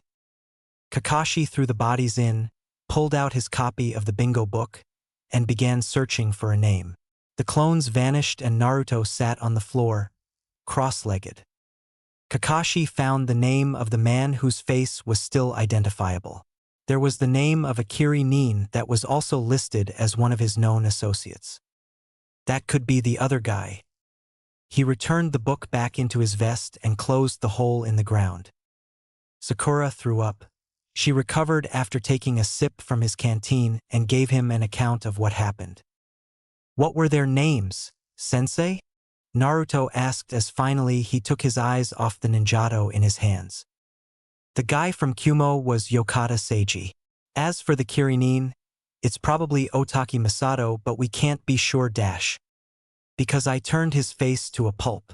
It's weird, sensei. The thought that I had to kill them hadn't even entered my mind. I just acted, I guess, Naruto said. Sakura's eyes widened. So there had been absolutely no hesitation at all. It turned out that Naruto already had one of the very few things that were required to achieve his dream of making S rank. A select few of those that sat at the very top of the shinobi ranking system were born that way. Most had gotten rid of it at some point early in their careers. He knew as a matter of fact that he and Itachi had been the former. And now he knew that Naruto was too. Is that a good thing? Regardless, they both had fought two Rouge Chunin and survived. It was possible that they had either underestimated them or tried to take them alive. That's beside the point. They had managed to come out on top. I'm sure you've been told this before, but I'll say it again. This is what we deal in. Blood and death. And hesitation on the field means failure. And failure means death. You'll do well to remember that at all times. If it helps, it does get easier eventually. Dealing with it. Sakura's features darkened but there was barely any change in Naruto's countenance. And for a second Kakashi did not know if he was merely not showing any weakness or if he did not feel anything at all. So what do we do now, sensei? This may no longer be a C rank, Naruto said. Yes, sensei. This may escalate into a B rank for all we know, Sakura said. It may, but we still can't be sure. We don't know if the smuggling of this drug has anything to do with our mission, and these guys may have been the only ones that were hired to check. In fact, we don't even know if they were hired. We don't have enough information. Wouldn't that be enough to call it off? Naruto asked. Yes, it would. But, as you progress through the ranks, the number of situations where you'll have to make decisions even though you don't have all the information will only increase. Backing out won't be an option then, and I won't be there to help. It's better if you guys acclimated to such conditions before you're the ones leading missions. However, since this is your first mission, you guys can discuss this with Sasuke and come to a decision. While both his genin appeared to be pondering over it, Kakashi had a hunch as to what they would decide on doing. This may have been unnecessary, but they'll certainly feel better if it were their choice. XXX. If Naruto thought that the sea was beautiful last night, then it was simply spectacular during the day. He had known that the sea was vast both from what the book said and seeing the sky reflected in it a few hours earlier. But he had not truly comprehended what water extending endlessly in one direction was like to behold. The sun was only peeking through the horizon and the water was red where it met the sky. This is what we deal in. Blood and death. You forgot to mention lies, sensei. Naruto had held no illusions about what the life of a shinobi entailed, but as the old saying said, knowing and seeing were usually two very different things. He had no reason to think about the saying until earlier in the morning. An image of what Sasuke's head would look like if someone had bashed it and flashed in and out of his mind. There was also an unexplainable urge to clean his ninjato with some oil, even though that was the first thing he had done after waking up. Naruto ran a hand through his hair and took a deep breath, letting in that chatter of the harbor, which was not too far away from the beach where they had buried two bodies. He took stock of his surroundings once more to see if anything had changed and realized that a ship had almost reached the harbor when he was lost in his thoughts, and he was none the wiser. This is the sort of thing that'll get you killed. Naruto kept the ship in his peripheral vision as he stole a glance at Sakura. She looked fine externally. Since the formation of Team 7, Sakura had never failed to greet him whenever they saw each other. She had also made it a point to include him in every conversation where the other two members of the team and she were having, asking his opinion and whatnot. I didn't mind it, and I don't miss it for God's sake, but Sakura had not done either this morning. Having gone through the same thing, it was easy to chalk it up to coming to terms with what they had done. But another part of his mind suggested the possibility that she was repulsed by his brutality. Naruto had come to realize that Sakura, Kakashi, and surprisingly Sasuke had no problem treating him like he was a normal person. It had become clear to him that any animosity between them was likely a result of how they were gunning for the top spot, the weight of expectations that were on Sasuke, and his own desire to prove himself. They had managed to put that aside since the bell test by skirting away from that topic, and the other members of his team understood. It was certainly a little refreshing to have people other than Irika and the Hokage want to talk to him. In appreciating that, Naruto had not heeded his own advice of being prepared for them to change their attitudes towards him. This would not be the first time. I guess I'll just ask her if she's okay and see what happens. However, why Sakura not speaking to him for a few hours made him think this hard was something he did not want to know. The ship dropped its anchor, and Naruto redirected his complete attention to it. It was the one carrying their assignment after all. The boarding gave in to the weight of the passengers deboarding the vessel. A skinny, brown-haired man of average height carrying a knapsack approached them. He stopped when he was a foot away from Team 7 and bowed slightly. It is indeed an honor to meet Kakashi of the Sharingan. I am Tatsuya Satoshi, he said. The honor is ours, Kakashi said, mirroring Tatsuya's bow. I have also been told that your genin are some of the best from this year's batch. I pray that we all complete our missions without any complications. Naruto withheld a snort. Too late for that. Expecting the unexpected is an important virtue for shinobi, I'm afraid, Sasuke said. Is that so, Uchiha-san? Seems tiresome to me, Tatsuya said. We shall escort you to our lodgings now. The negotiations start tomorrow. Correct? Kakashi asked, taking a step in that direction. Yes, although both parties are impatient, a fresh mind is essential for tasks such as this. They were in their suite 10 minutes later, and Kakashi informed them that Tatsuya will be sleeping in their room, and they would take turns sleeping on the spare futon in the hall. We'll have 2 sets of eyes keeping watch whenever you're in the room. Thank you, Kakashi-san. I would like to have a bath and take some rest now.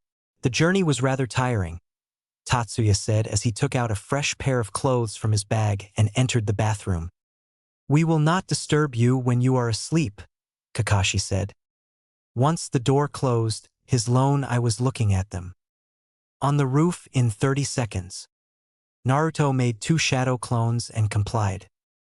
Since you've decided to continue, here's the information that me and Sasuke found last night. 2 rival gangs control this city. The Wasabi family led by Wasabi Jirocho and the Wagarashi family with Wagarashi Kiroku at the helm. We were aware of them and their activities before, but since Tea Country is not a part of Fire Country and they were small fry, they weren't a cause for any concern. The Hokage had already suspected that they were involved in this deal somehow.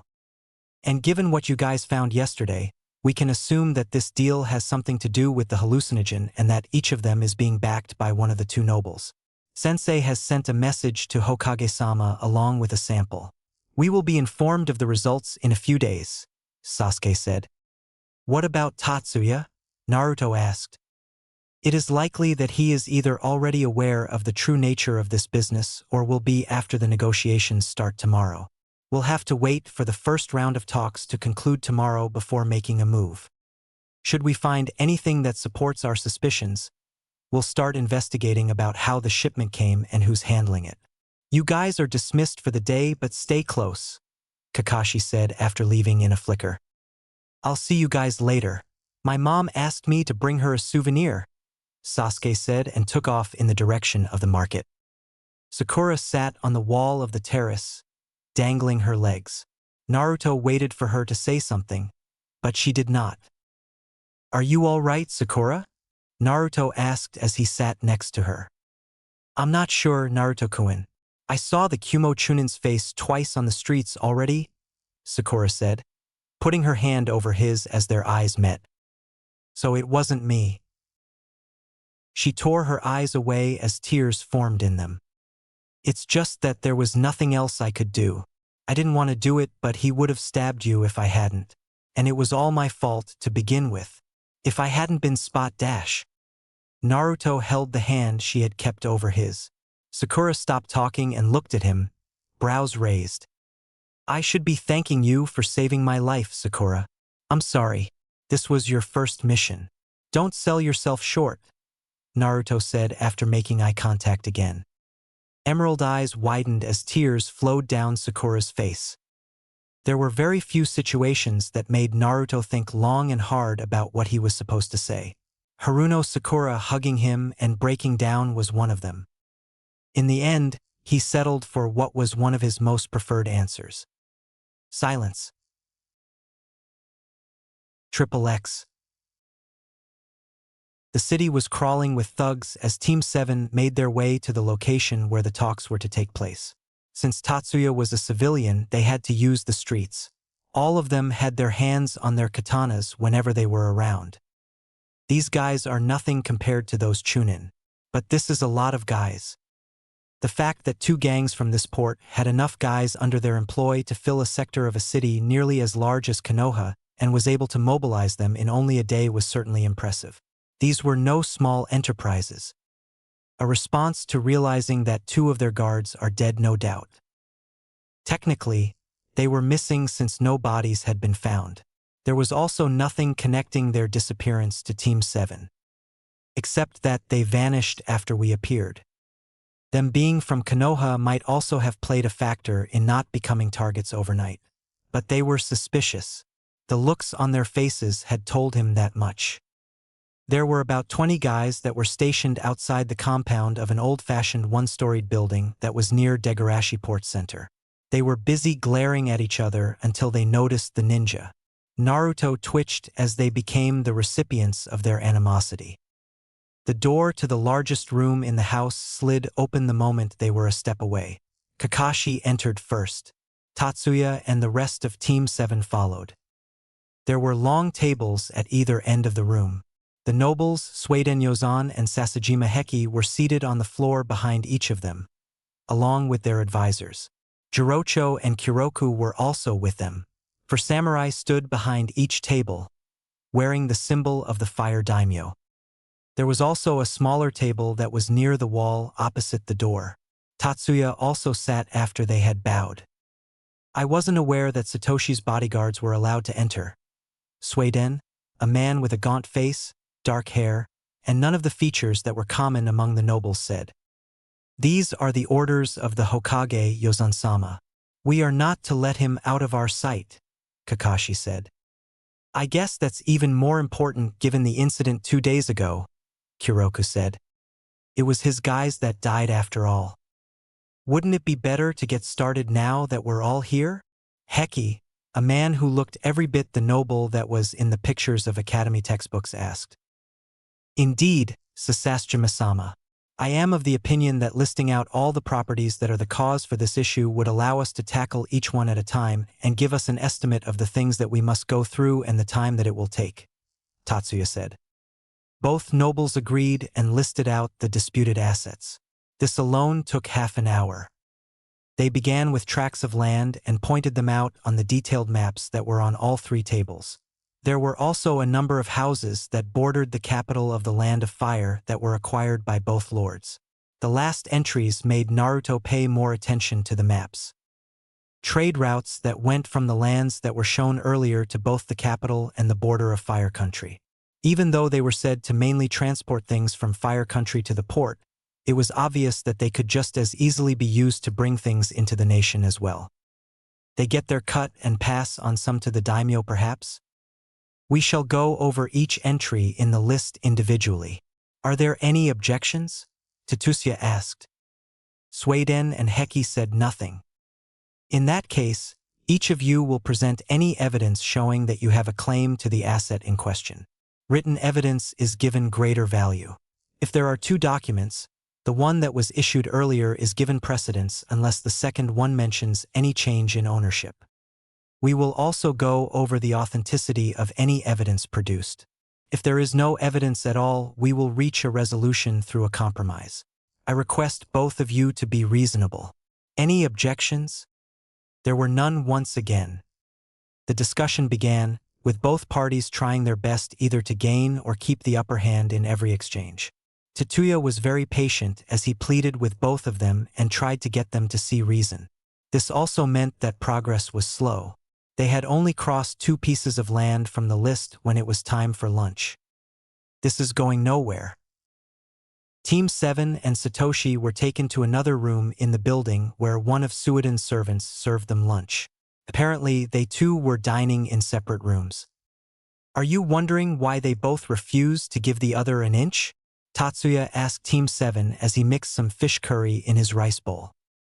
Because they don't have anything better to do? Why else wouldn't they mind the talks taking forever? Sasuke asked. Yozan-sama was an ordinary samurai a decade ago. He clawed his way to the seat of a noble. Sasajima-sama's family, however, has been royalty for a very long time. Yozan-sama feels that one from such a family could never be his equal because everything was handed to him and to Sasajima-sama. Yozan-sama is a mere commoner who deems his status to be the same as his.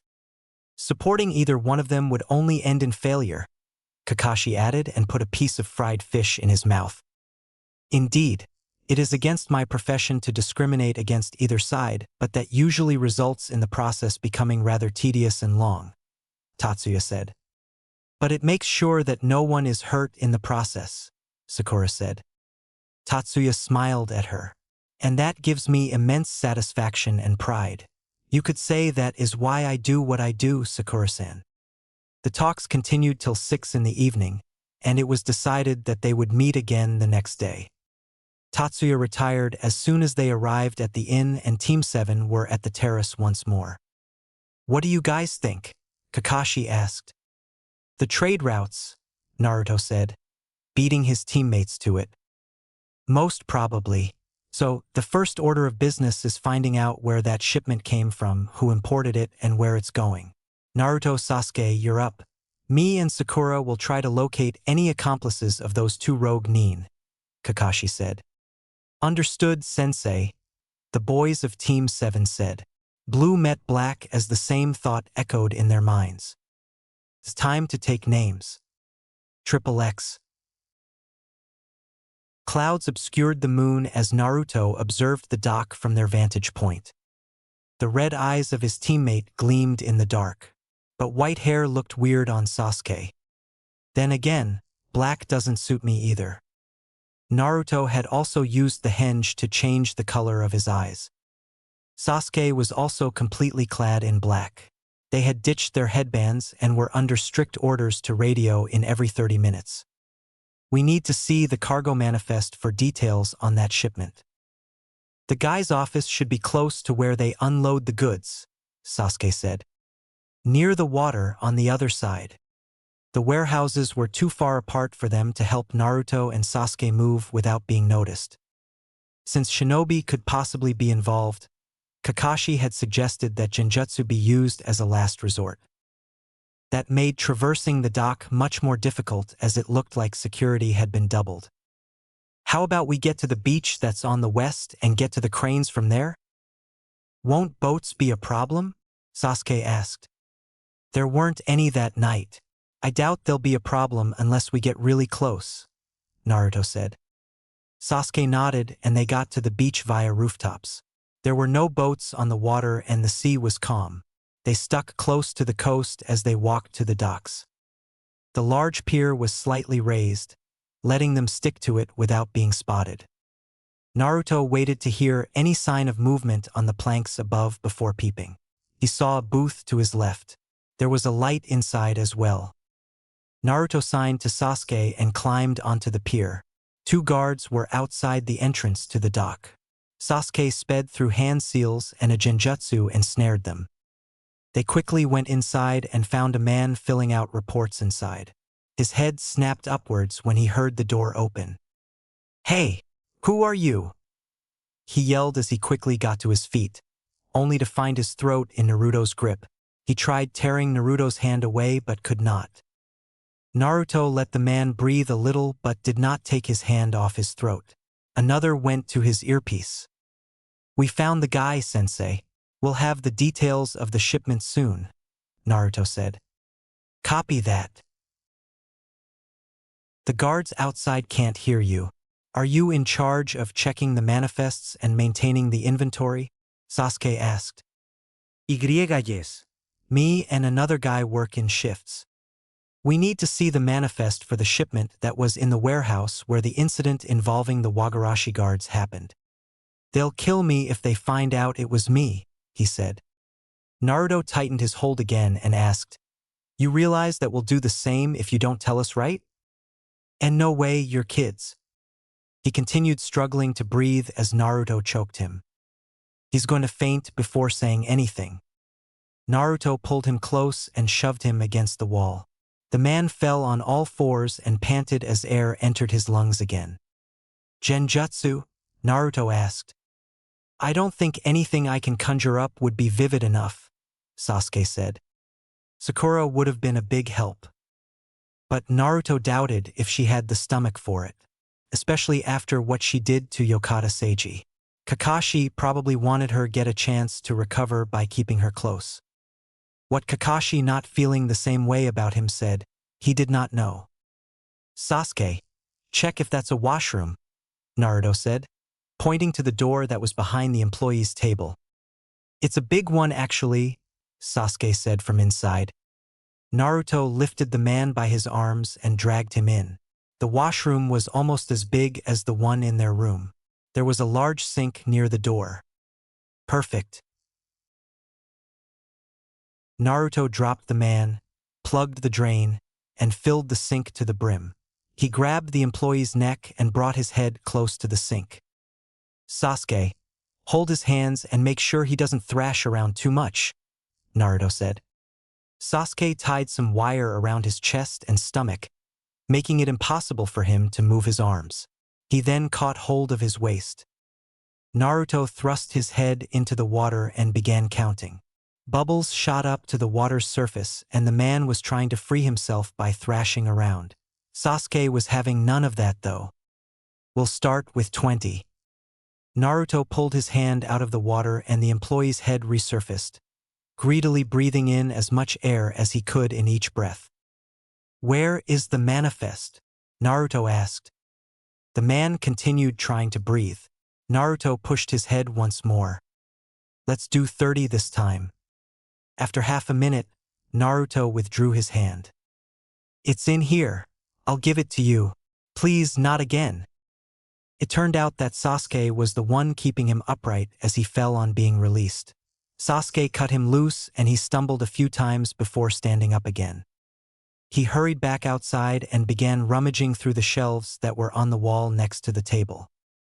"Didn't notice that. Then again, we had more pressing concerns." The employee slammed a file on the desk. "Keep it down," Naruto said. Naruto opened it up and Sasuke kept his eyes on the man. 100 crates with that stuff under the rice. It says that they came from Kiri that morning. And the guy who signed here is one Wakayoshi Naoya, Naruto said. "Was he on the ship?" Sasuke asked the man. Yes. "Oh God, I'm done for." "Shut up. Know where we can find this guy?" Naruto asked as he let the file fall on the floor. He's a Wagarashi. He'll probably inside there, the red light district." "Do you have a picture?" "No, but he has a long and thin scar on the left side of his face. He also has red hair." At least that's uncommon. Breathe a word about us or what happened here. I'll drown you in the sink and throw your body in the sea. Understood. Y. I won't tell anyone. Please, the man begged. Don't make us regret letting you live, Naruto said as they left the cabin.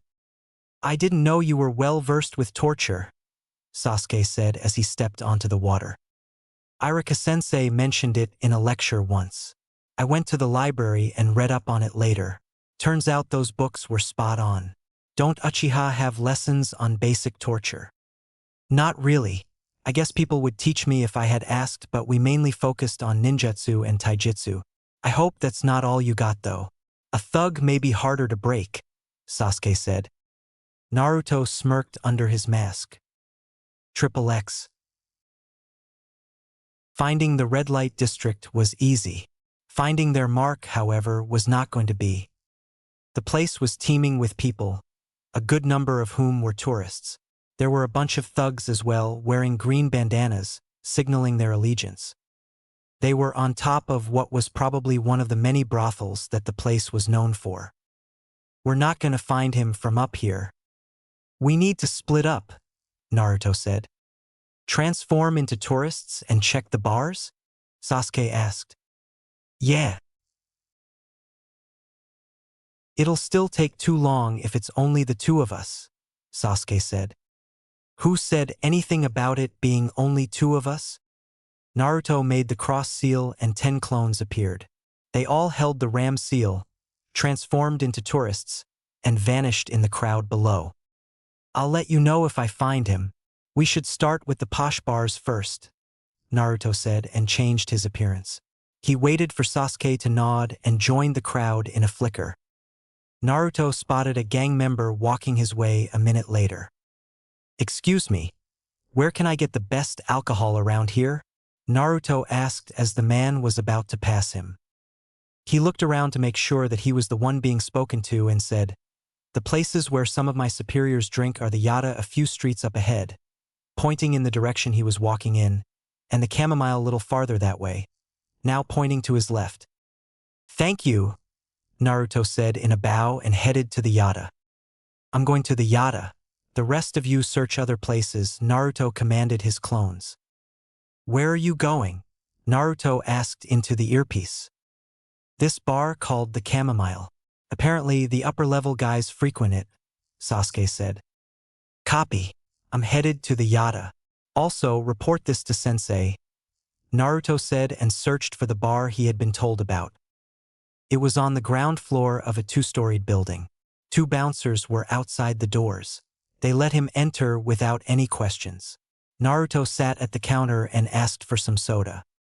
The bartender, a bald man who was in his 50s, raised an eyebrow but obliged. Naruto took a sip and looked around for a redhead but did not see one. You know where I can find Wakayoshi Naoya, old man? Red hair, has a long scar on his face, Naruto asked. Sorry pal, never heard of him, the bartender said and continued polishing glasses. So, he isn't a customer of yours? The man said nothing. Can't make a scene here. I guess I'll take that as a yes. Naruto finished the soda and got up to leave. That'll be 200 Ryo.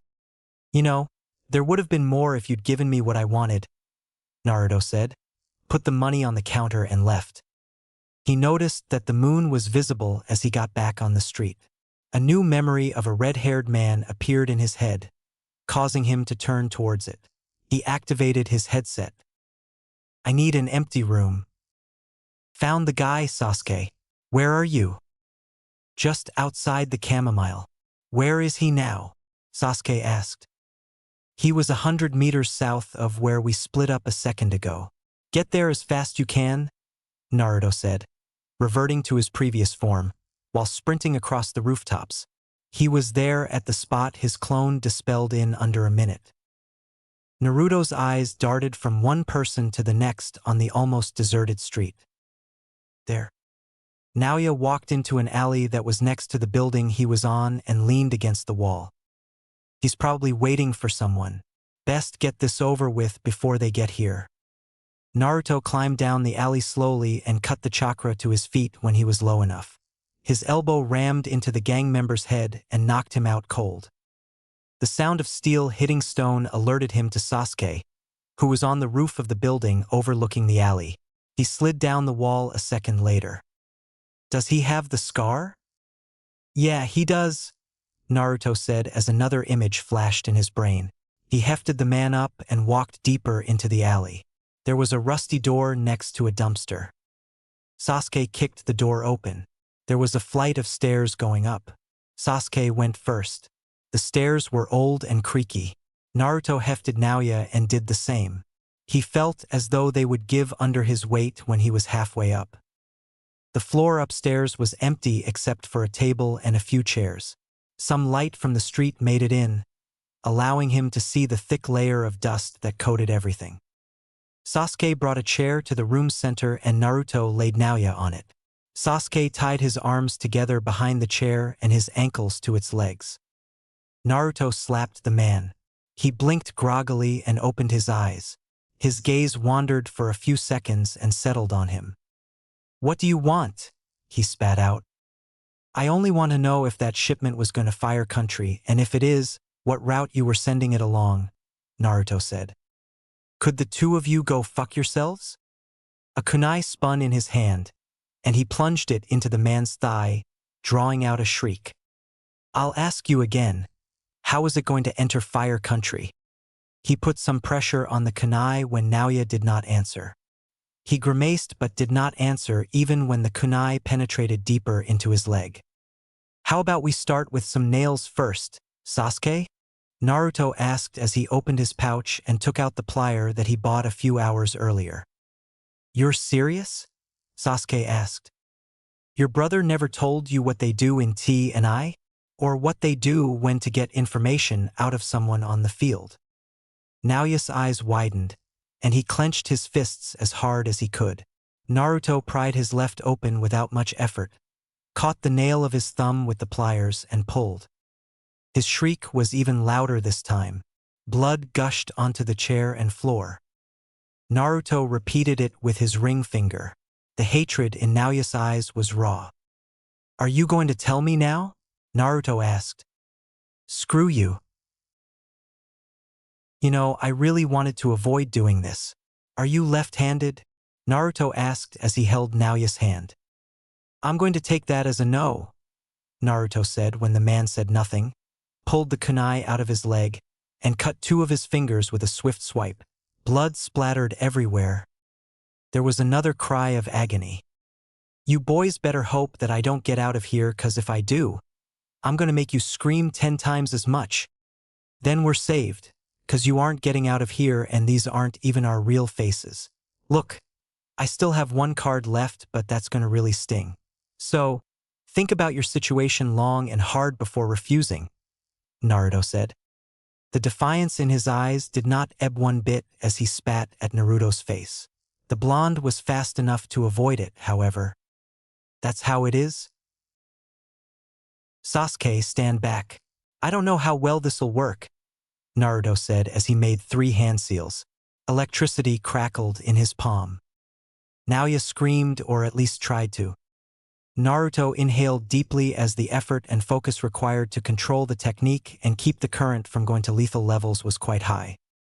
A single second of distraction would mean Naoya dying instantly. Naruto cut off the chakra to the technique after counting to 10. Are you still going to keep quiet? He repeated the seal sequence when there was no reply, but was surprised at the despair in Naoya's eyes as the tendrils of electricity appeared once more. Fine, I'll tell you. Just stop. Make it fast, Naruto said. It's going to Fire Country via Heki's trade routes. Our boss sends grunts once a week. The guys at checkpoints are bought, but our boys only move at night and hide in the forests during the day. How much is the stuff worth? Sasuke asked. 500 ryo a gram is what Heki pays, Naoya said with a groan. And what's the weight of the stuff you send in one trip? 100 kilos, give or take. That's dash. 50 million ryo per shipment minus any profit. I've told you all you want to know. Now let me go, Naoya pleaded. And what's to say Wagarashi won't be hunting us by morning? Naruto asked. Naoya blinked. Sasuke, would you mind? Do we really need to? Look at him. I just chopped 2 of his fingers off and electrocuted him.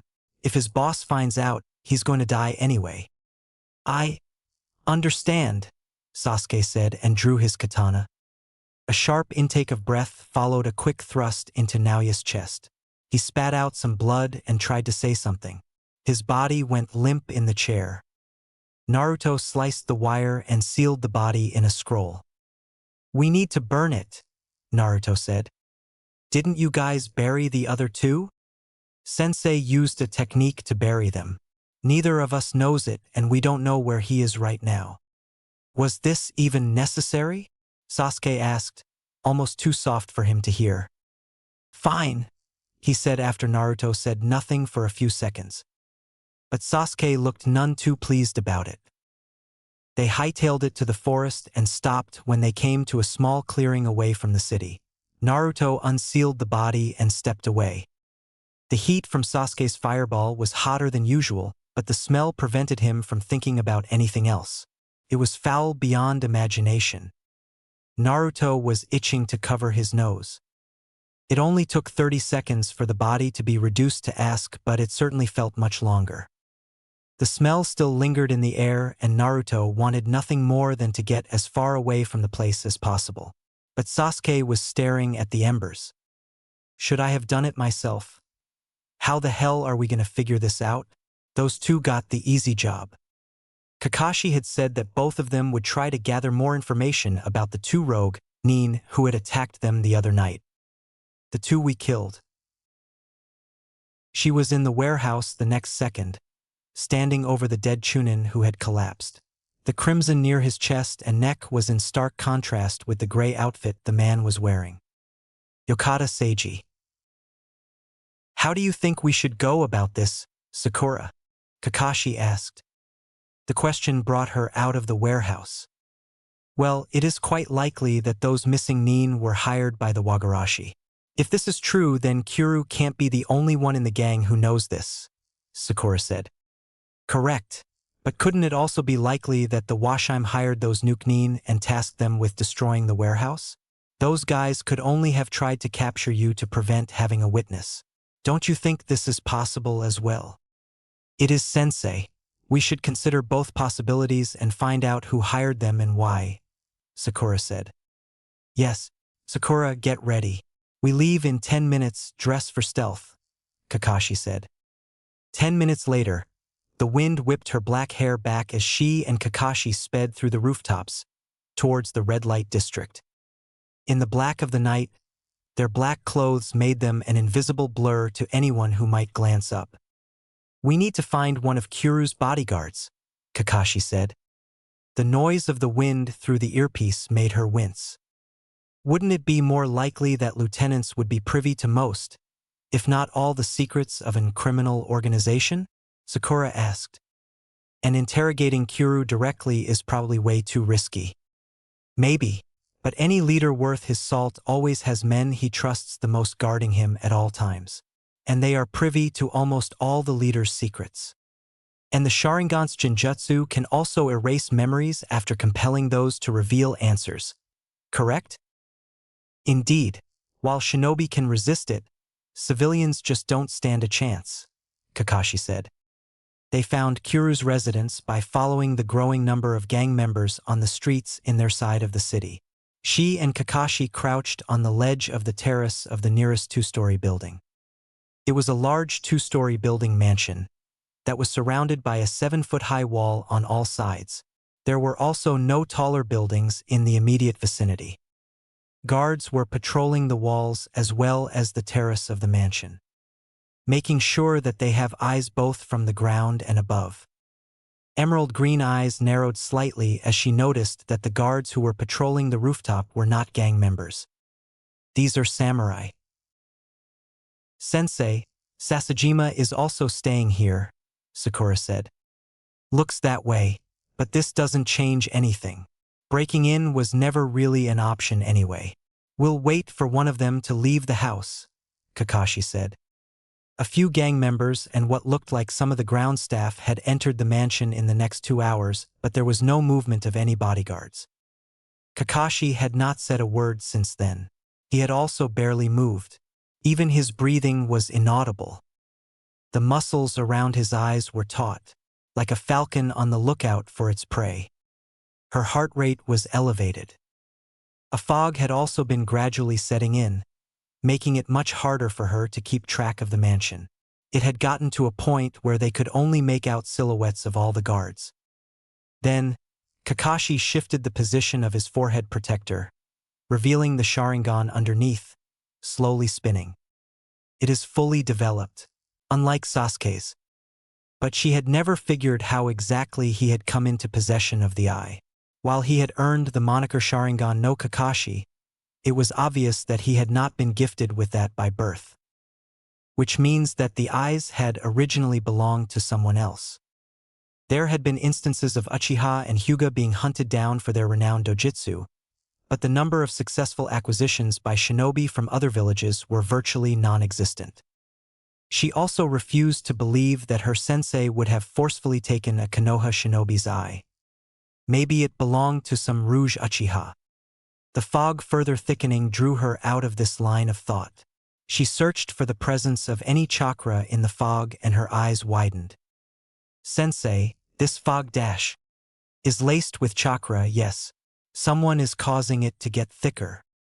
It was then that she felt the chakra trail that was left by a shunshin extending towards the mansion. Is it Naruto? But this was faster.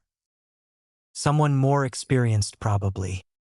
Kakashi immediately sprang from the rooftop and landed on the road noiselessly before stepping into a flicker of his own. All this happened so fast that she could barely register it. "Follow me, Sakura," she heard from the place where Kakashi had been a second before. He also created a clone? Just how fast is he? The clone only kept pace with her as they got down the side of the building, and just as her feet touched the ground, a portion of the right wing of the mansion exploded. She also saw a few tendrils of blue lightning in the dust. The real Kakashi had returned to where she was even before the dust cleared. His mask and parts of his vest were dripping with blood. Is he hurt? Sensei dash. We have to leave now. XXX. Everything except the path of the chakra trail was filtered out of Kakashi's mind. He blazed past the guards and doors of the mansion, years of practice making the rapid changes in direction mid-flicker nearly unconscious. The Cyclops entered the room where the trail ended less than 5 seconds after the shinobi he was pursuing.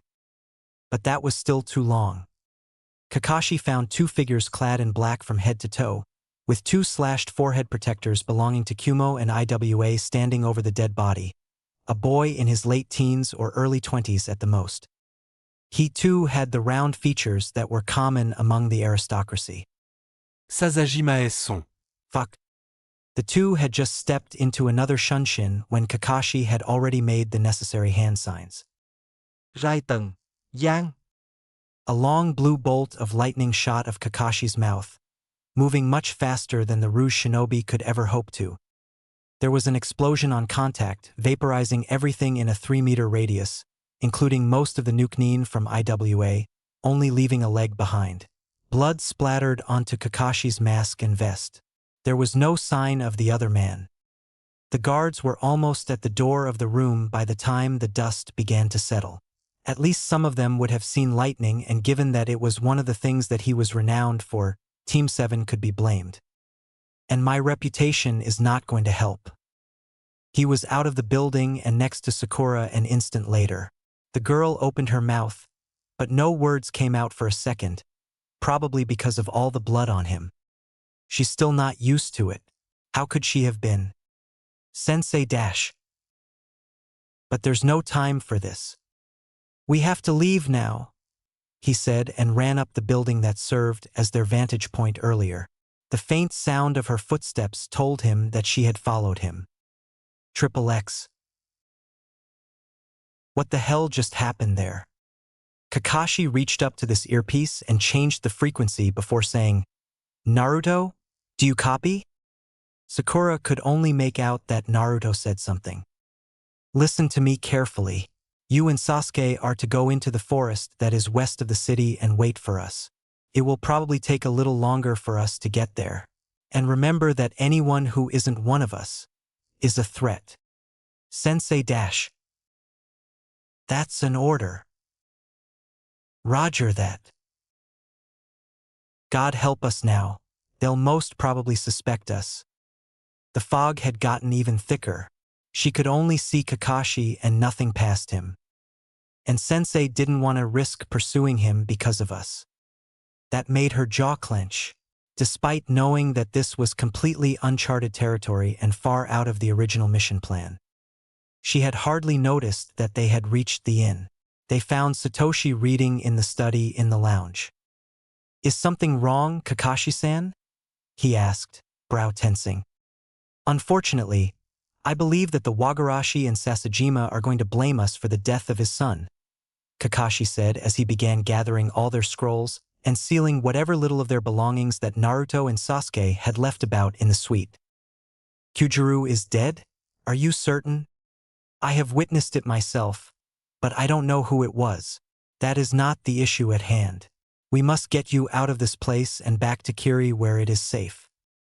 The mediation will certainly not continue, at least not until this mess is cleared up. My clone will disguise himself and take you to the harbor where you can find safe passage. Should he ever be dispelled or disappear, and you are in danger, open the scroll and smear some of your blood on it. I will be able to reach you through it. But this is for emergencies only," Kakashi said, and he handed a scroll to Satoshi. He also created a shadow clone. "What are the four you going to do? Konoha's reputation will suffer if we turn our backs now. And since I'm sure none of my students would want to back off now, we're going to find out who did this." "Very well, Kakashi-san. May fate be with you. Thank you for everything and please be careful." "Sakura-san," Satoshi said. Sakura tried to smile, but it did not reach her eyes. "I will, Satoshi-san. Please be vigilant on your way home." Satoshi nodded and walked into his bedroom. He returned with his bag a minute later and left with Kakashi's clone. She was done sealing all her possessions in a few minutes as well. Kakashi gave the sweet one final glacé and they climbed out of the windows. The fog had thinned out, but the air was still hazy. Her head was on a swivel as she kept a lookout for anything that might be heading in their direction as they sped towards the forest. I hope Naruto and Sasuke made it there without any trouble. They would have. Naruto and Sasuke together could give Chunin a run for their money. Their exceptional teamwork which they showed in the bell test, their rather destructive ninjutsu, Sasuke's Sharingan, and Naruto's clones would turn the tide even against superior numbers. Chunin wouldn't be able to take them off guard. It seemed that word of what happened had already spread across the city since Washime gang members were patrolling the border between the city and the forest. Maybe they weren't involved? Or this is a cover to prevent any doubts regarding their involvement. Not that they posed enough of a problem to prevent them from passing through. The fog which had been a hindrance before was now welcome.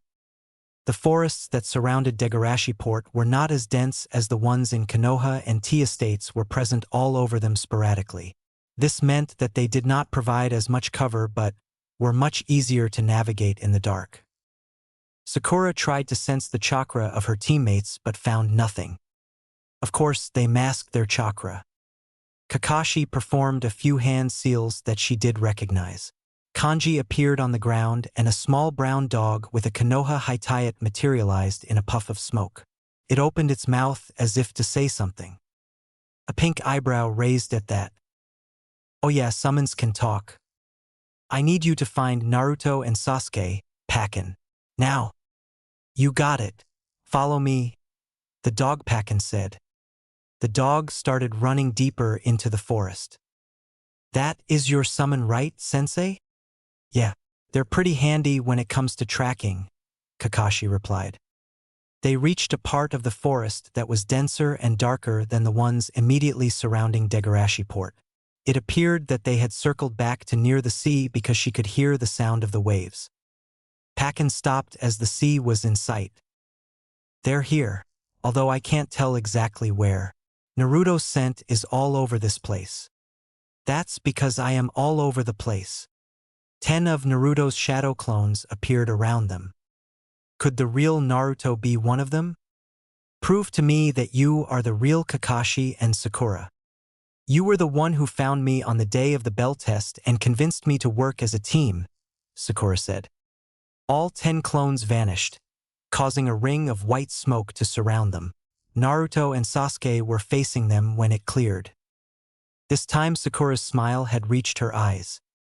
Thank God they're okay. XXX. Why are we here, Sensei? I didn't ask anything when you ordered us to meet you here, but I'm guessing something big has happened going by your tone, Naruto asked. Where's Satoshi? Well, we have been compromised. Sasajima's son, Kyujiro, was killed by 2 unknown Rouge shinobi at Wagashi Kyurb's residence, one from Kumo and one from IWA. Me and Sakura were staking out the place in the hopes of finding someone with information regarding who hired those Chunin you killed. But these 2 shinobi entered the place via Shunshin and killed the boy before I could get there from our vantage point. I killed one of them, but the other got away. And those guys are probably thinking that it was our doing since we were the only shinobi that they knew for certain were here, Sasuke added. The fact that we can change form is also doing us no favors, Naruto said. Probably. What about you guys? Did you find anything? Kakashi asked. Sakura's smile had not completely faded yet. She was probably scared something might have happened to us. We first interrogated the inventory in charge at the dock and found out who was handing the shipment that was in the warehouse where we were attacked, Naruto said. We managed to track him down and found him in the red light district. After some torture, he broke. That substance was going to Fire Country's capital through Sasajima's trade routes. Each shipment was worth around 50 million ryo. We killed him and burned the body afterward, Sasuke completed. Sakura paled at that. She put a hand on Sasuke's shoulder and asked, Are you okay, Sasuke-kun? I'm fine, Sasuke said. Kakashi straightened a little at that and said, Good work, boys, but we're still not closer to figuring out who hired these guys. Isn't it obvious that it was the Washime gang, Sensei? Sakura asked. Killing one's own son for the sake of power is not unheard of among those that are tasked with running this land, I'm afraid, Sakura. And we are also assuming that both teams are related, Naruto suggested. Just because there was a Rouge ninja from Lightning in both places would not be enough to confirm that it was the same group, Sasuke said. All valid points. The information we have at this moment is not sufficient for us to arrive at a conclusion, Kakashi said. But the shinobi in the warehouse did talk about another man who would have questions for me. I'm guessing these 2 events are related, Sakura said. That's probably true, but first I must send a message to the Hokage. Since the daimyo was paying for this mission, he must know our side of what's going on here, Kakashi concluded. Naruto scoffed. Do you really think that the daimyo has no idea about what the Wagarashi were doing, Sensei? And who knows what the Washime are into? Naruto asked. All the more reason for us to inform Hokage-sama of what we've learned and what we're planning on doing. We need his help to make sure this situation does not get even more out of hand than it already has, Kakashi said. Can't disagree with that. Yes, Sensei, the genin of Team 7 said in unison. I'll send him a message. The 3 of you take a few minutes to fully process what's happened, Kakashi said. With that, he had gone towards the shore and began writing in an empty scroll. Naruto had been the first to sit, leaning on the tree trunk behind him. He closed his eyes and took a deep breath. He let all his muscles relax as he exhaled.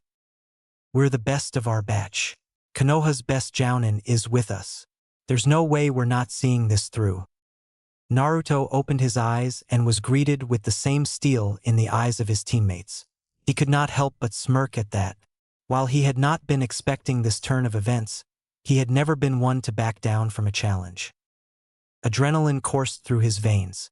The rush was unlike anything he had ever felt before. His fist clenched. His muscles had never felt stronger. Calm down. Sasuke climbed a tree and busied himself by polishing his katana, while Sakura was inspecting her weapons for any chips and cracks. Naruto also ran through all his supplies once and ate 2 ration bars after making sure that he had everything he needed. Kakashi had returned by then. Sasuke sheathed his sword and jumped down. Sakura had reholstered her weapons. "You guys remember where those trade routes were?" Kakashi asked.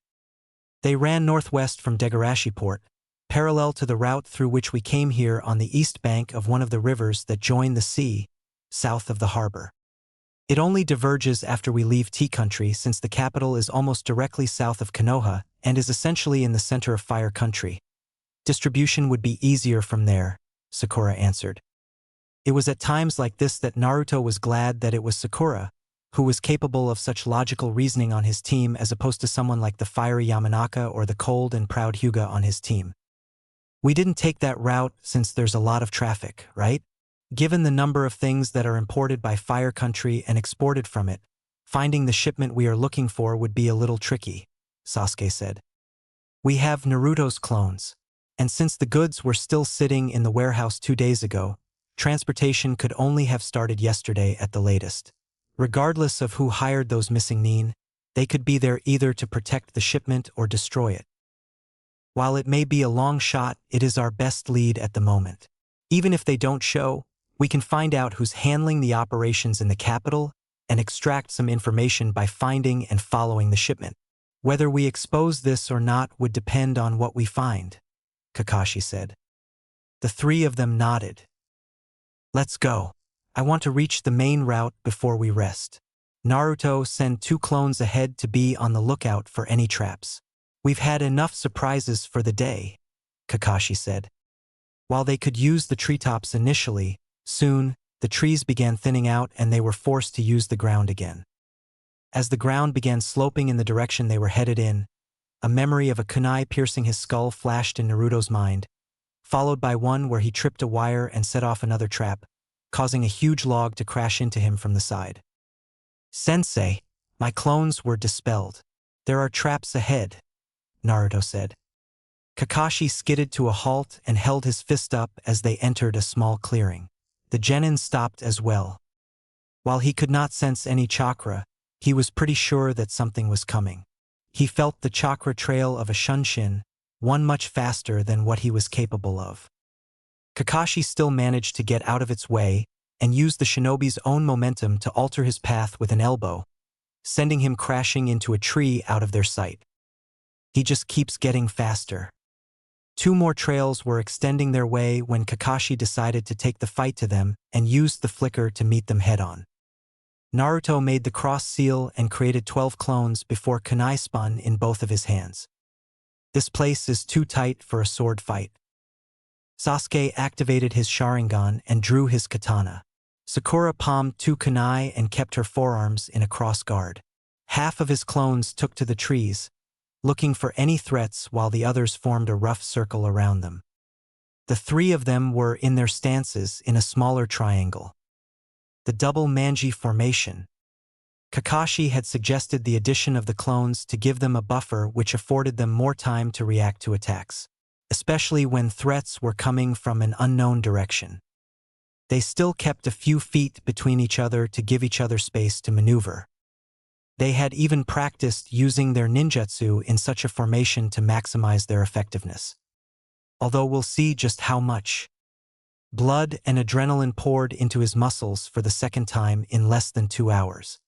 He could hear his accelerated heartbeat as he strained his senses for any signs.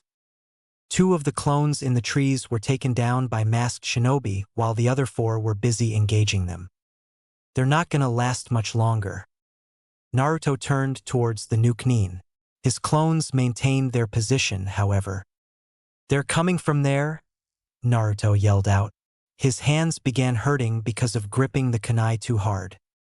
Sasuke and Sakura were ready when 4 masked shinobi sped into the clearing. 2 of them had katanas while the rest were dual-wielding kunai.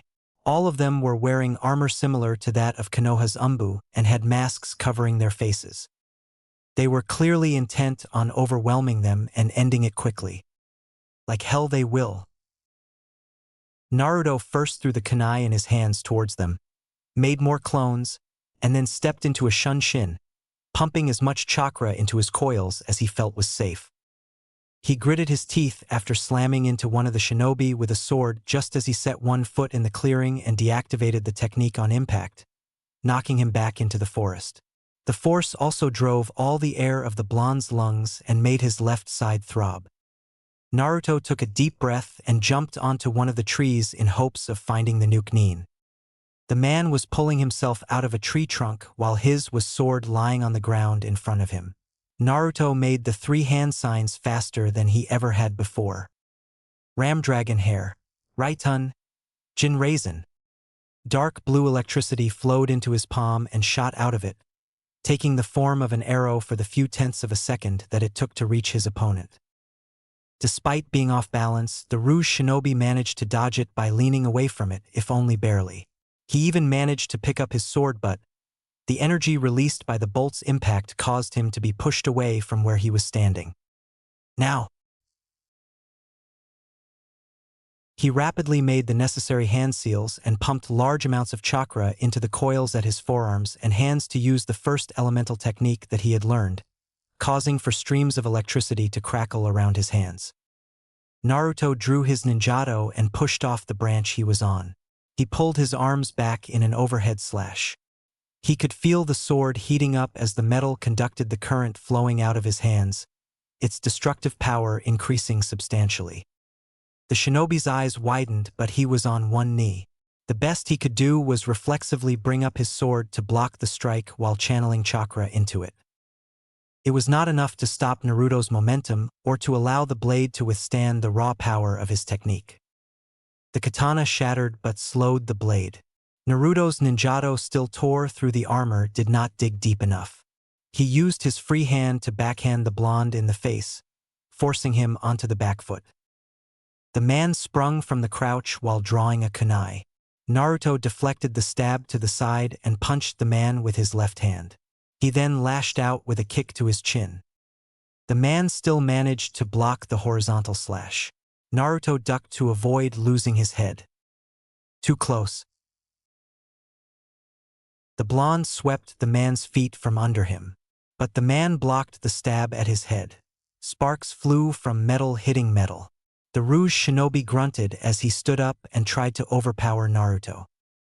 After a few seconds, Naruto pulled his blade back and pivoted on his feet.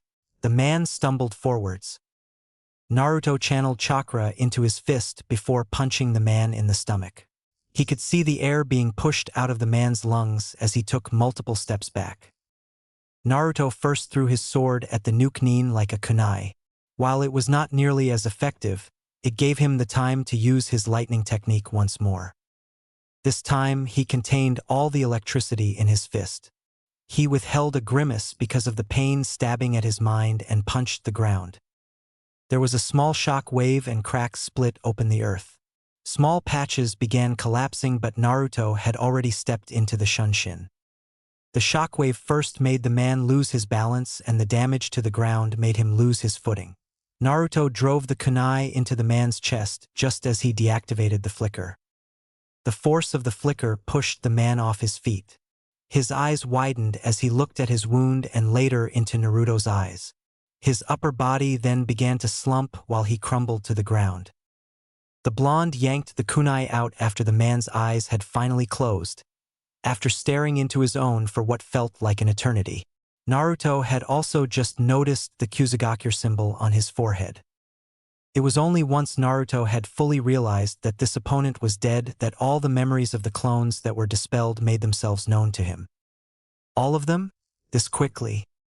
Naruto leaped onto an upper branch of a tree and took off towards the clearing where he had last seen his teammates. He reached the place in a few seconds and found a body lying on the ground. XXX.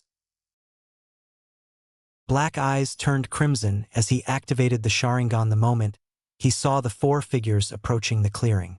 The speed of their movements decreased slightly. Could we take them all on here? Two of them have katana as well. It seemed that Naruto thought they could not and used the Shunshin to knock one of them back in the direction that they came from. It also happened to be one wielding a sword. I gotta develop the chakra reserves for that technique. He was not done, however, and created more clones before following the shinobi he had dispatched. Where is he going? Sasuke did have any longer to wonder about Naruto as the other three Nukenin fell on them with a ferocity and bloodlust that was thick and palpable in the air around them. Naruto's clones halted the advance of two of the three Rouge ninja left in the clearing. Sasuke focused on the other swordsman who lashed out with an overhead slash. His Sharingan gave him enough time to sidestep, the blade narrowly missing his shoulder.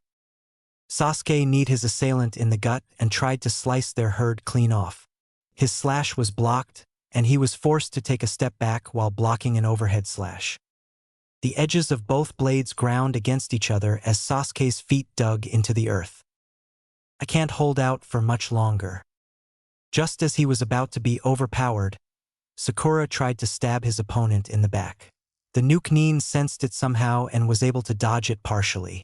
The knife lodged itself in their back, just below the shoulder. The small cry that escaped their mouth told Sasuke that this was a kunoichi. The sudden pain had also allowed Sasuke to disengage and slash at her midsection. The kunoichi managed to deflect it, but the katana still left a long gash on her side. Blood also began flowing out of it. Almost there. That did not seem to affect her, however, and she kicked Sasuke in the stomach. His stomach groaned and he was sent back flying for a few feet. She then elbowed Sakura, who was standing behind her, in the face. The girl was able to block it with her forearm, wincing and being taken off her feet by the force behind the blow. Sakura also let a few shuriken loose as she was skidding on the ground. Two gave her opponent minor cuts on her exposed arms. She turned around and lashed out with a diagonal slash at Sakura's head. Her eyes widened even as she palmed a kunai and tried to parry the blow. Luckily for her, she was at the end of the kunoichi's reach. The tip of the katana bounced off her kunai with a spark but left a long cut on the forearm of her free hand. Sasuke increased the amount of chakra going to his eyes, slowing things down a little more. The kunoichi was intent on finishing her off, but Sasuke threw a kunai at her head. While it did not do any damage, it caused her to pay more attention to him. That's good enough for now. Sakura brought her hands together and Sasuke could see the chakra that was invading the senses of the kunoichi even as he parried another stab at his heart. It looked like kunoichi suddenly felt something and looked up, body freezing completely while her eyes widened, and jaw Sharingan also helped him notice the minute trembles that began. Sasuke did not wait for her to dispel the genjutsu and used the 3 seconds as best as he could, slashing at her torso multiple times before going for a stab at her chest. She broke out of the technique only when Sasuke's katana was over her chest. Too late. Thick crimson fluid splashed onto his face as the kunoichi tried to say something but fell to the ground limply. That was also when the last of Naruto's clones was gone. The chakra of the others flared at the plight of the woman, but a head, clearly belonging to one of them from the masked face, landed in the clearing and began rolling on the ground, leaving a thick line of blood on the ground. The Nukenin were gone in under a second. Sasuke's sword lowered as he leaned against a tree and cut the chakra flow to his eyes. The sting that followed was far more pronounced than ever before and caused him to sink to the ground while taking deep breaths. The genjutsu had also taken a lot out of Sakura from the way she was panting. But we're alive. XXX. That's a kunoichi. From IWA no less. How ironic. Sakura was leaning against a tree near the body, panting. Her face had a red tinge to it. She seemed unscathed for the most part, but there was a long but shallow cut on her left forearm. Her face lit up on seeing him. I'm glad you're okay, Naruto-kun. she said as she stood up completely. His fist clenched as his gaze shifted from Sakura's wound to the katana that had also been on the ground, blood coating a part of its razor-sharp edge. Naruto landed next to her, held her forearm in one hand, and began cleaning the wound. Her eyebrows raised for a second before she started smiling again. Her arms were shivering slightly even as he wrapped a bandage that he had taken out of his pouch around the wound. The adrenaline hasn't worn off yet. It was only then did he see that his own hands were a little shaky as well. "Thank you, Naruto-kun," Sakura said with a smile that felt more genuine than any of the few smiles that had been directed his way. "You're welcome," Naruto said, with what was probably an exaggerated smirk. "What happened to the guy you chased?" he heard Sasuke's voice say. Naruto jerked his head towards the other edge of the clearing where he was sitting with his back resting on a thick tree trunk. There were a few small cuts on his arms as well. "He's dead," Naruto said, turning to face him.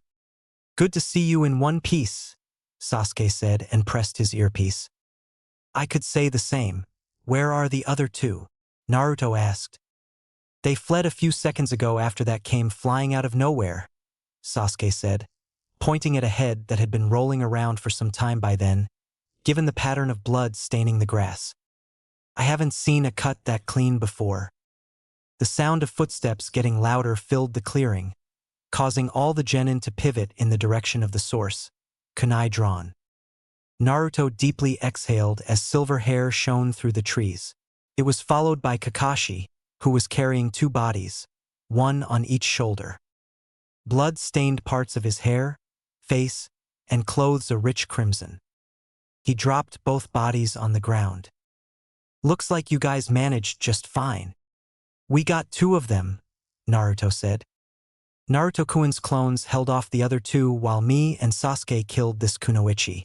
The other two ran away when they figured out they lost the element of surprise. Sensei?" Sakura said, a slight frown replacing the smile.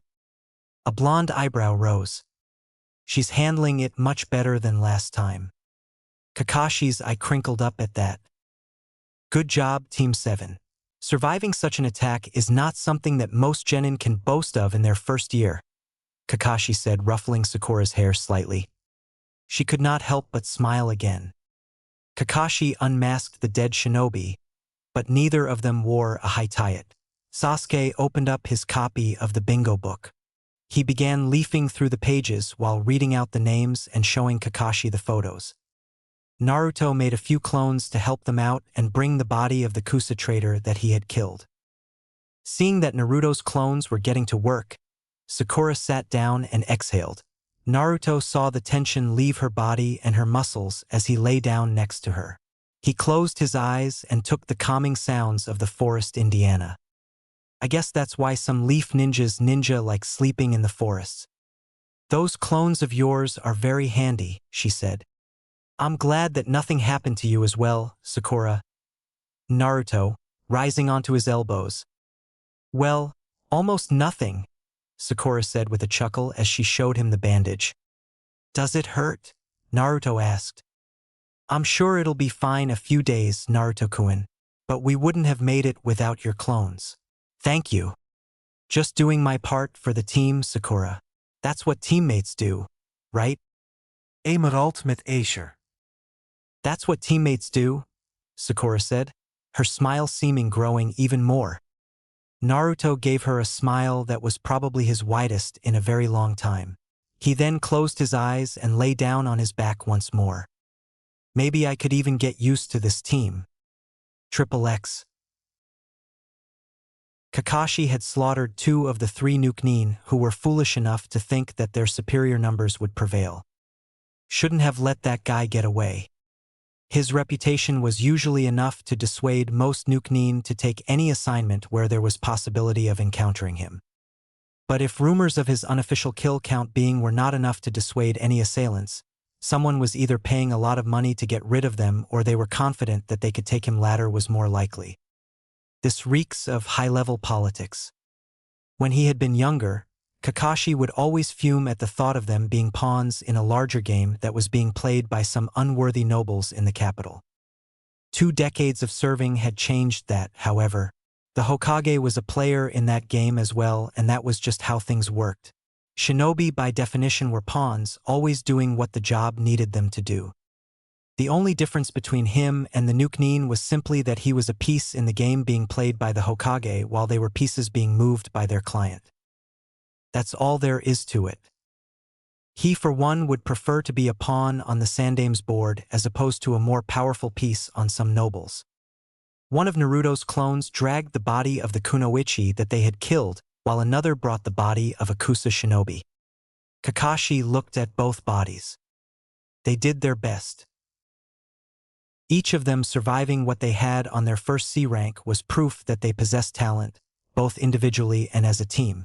Having only either one would not have sufficed to survive this encounter. Naruto's clones began going through bingo books as well, looking for the identities of the Kusa ninja and Iwa kunoichi. Kakashi turned to Sasuke and said, "Start with the villages other than ones in the 5 great nations." "Because they're ones who are more likely to not wear their headbands?" Sasuke asked. "Why do you think that is?" "Maybe because there is a pecking order even among Nukenin, and being from a smaller hidden village would mean that they are automatically at a disadvantage. But wouldn't concealing the place where you received your training only make it harder for clients to be certain of your skill level?" Sasuke asked. "That's possible too. But people, as you probably know already, don't make decisions purely on logic and rationality. Some of these guys also feel that wearing that headband, even with that gash, is still carrying an association with your past. And they don't want to have anything to do with their home village whatsoever. Some also think that wearing the slashed headband is beneath them," Kakashi said. Sasuke nodded and continued going through the pages. Kakashi's lone eye fell on the 2 remaining members of Team 7. Naruto was lying down on the ground while Sakura was sitting next to him, back resting on a tree, head tilted towards the sky, and what could be described as a slight blush. Probably from the exertion. Kakashi had felt her use the Megan Jigaku Koka no Jutsu and could tell that a significant portion of her chakra had been drained in the process. Gradually using up chakra was one thing, but to lose a good chunk in a matter of seconds was something else. She's starting to catch up though. The blonde had managed to shatter expectations, as he had said during their bell test. His clones were instrumental in leveling the playing field. Which is probably why Sasuke isn't even bothered that he's resting. "It looks like this guy is Kotake Goro and this one is Moriyama Taji, both from Takigakure and known to operate as a 2-man cell," Sasuke said, bringing Kakashi out of his musings and showing the page with their names on it. "A respectable bounty, but still nowhere close to the ones that are usually after guys like me. These are C-ranked cannon fodder. They were hired to be a distraction," Kakashi said. Naruto's clones had also identified the kunoichi as one Higa Reiko and the Kusa Nukenin as Yasui Takuma. A lone dark gray eye trailed over the pages that Naruto's clones held out. "These 2 have been around for a while, which is probably why they expected to finish my genin with ease. That, however, proved to be their own undoing. It was always fascinating to see instances of experienced shinobi making one of the most elementary of mistakes: underestimating one's opponent. But 3 had gotten away. He was not sure if they would try to attack them again. Probably not anytime soon. But he had no intention of waiting for them to make a move. Kakashi buried the bodies using a simple Doton technique and turned to his students. Sakura was the first to notice, but Naruto sensed the Doton chakra as well and stood up. "The 3 of you have done very well, but you were only able to kill them because they didn't take you seriously. Never forget that," Kakashi said. "Understood, Sensei. It's high time we take the fight to them," Kakashi said.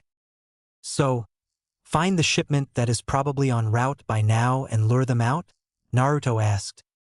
"Just to confirm, Sensei, we're going to kill them, right?" Sasuke asked, keeping his face as blank as he could. "He'll learn. After we find out who hired them so that we can prove our innocence," Kakashi said, subconsciously reverting into the role of the Umbu captain for a moment.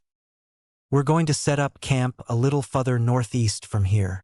You'll need a few hours of sleep to make sure you three as sharp as possible tomorrow. Your survival could depend on those few extra milliseconds you gain. It only took them 2 minutes to reach the campsite, and a few more to set up a tent. Sasuke was about to volunteer for first watch when Naruto just created 12 clones, sending half into the forest to scout for threats while having the rest set up a small perimeter of traps and keep an eye out for any incoming threats. The three of them retreated to the tent after a quick meal of ration bars and were asleep in minutes.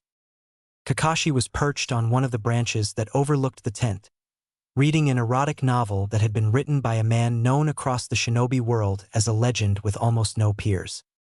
One would never know while reading the book. The rest of the night passed by without incident, and dawn was upon them when Pakken showed up. About time. Thanks, Pakken. Sorry for pushing you this hard. I'll get you something nice when this is over, Kakashi said as he took the scroll that was tied around his neck. Did I just hear the great Hatake Kakashi apologize to a lowly dog such as myself? Doesn't feel as good as I was hoping it would. That surprise better be good though, the dog said and vanished. Kakashi unfurled the scroll and recognized the precise and methodical strokes of the Hokage's hand. So, he sent us here because he felt something could be off. Sending a team of Chunin when the request was for a genin squad would have raised suspicion. The Hokage sent his best jounin with 3 genin fresh out of the academy whose abilities he was certain of instead. Smart. The Hokage assured him that envoys had already been dispatched to the daimyo and allowed Kakashi to deal with the situation as he saw fit. Kakashi woke Naruto, Sasuke, and Sakura up. It's time we finish this, don't you think, team?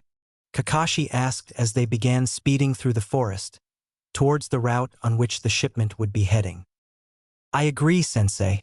I'm starting to get sick of all the salt in the air around here, Naruto said, cracking his knuckles.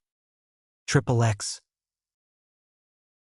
Naruto's clones had formed a mobile perimeter around them, making sure that they would be not ambushed or caught unawares from any direction. Took them a few hours to reach their destination.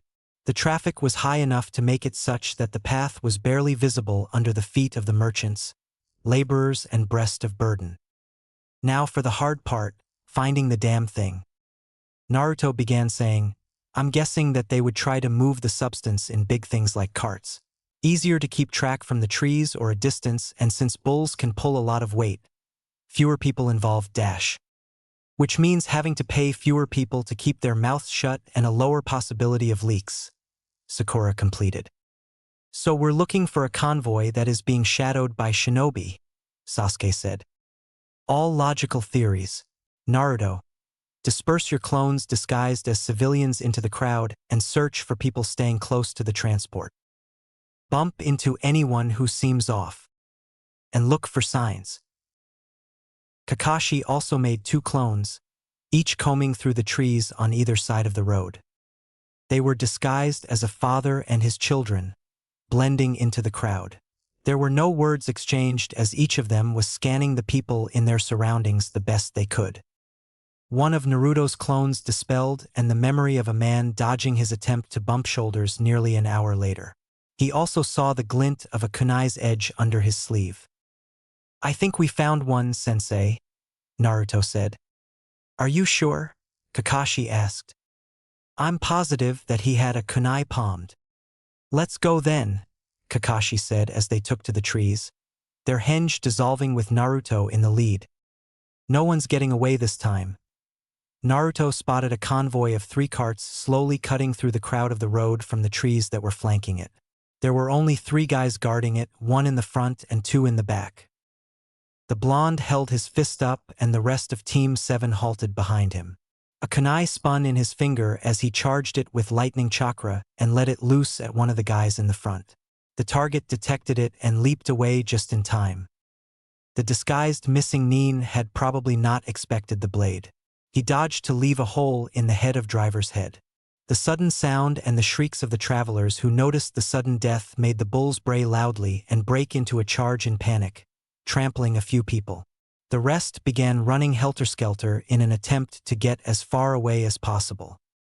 3 sets of eyes were soon trained onto their location as a barrage of projectiles were launched at them.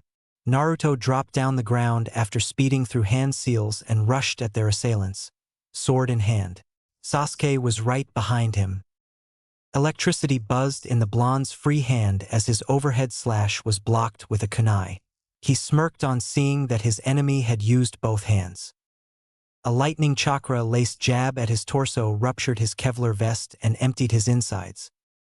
Some of the entrails landed on his limbs while blood splattered on his face.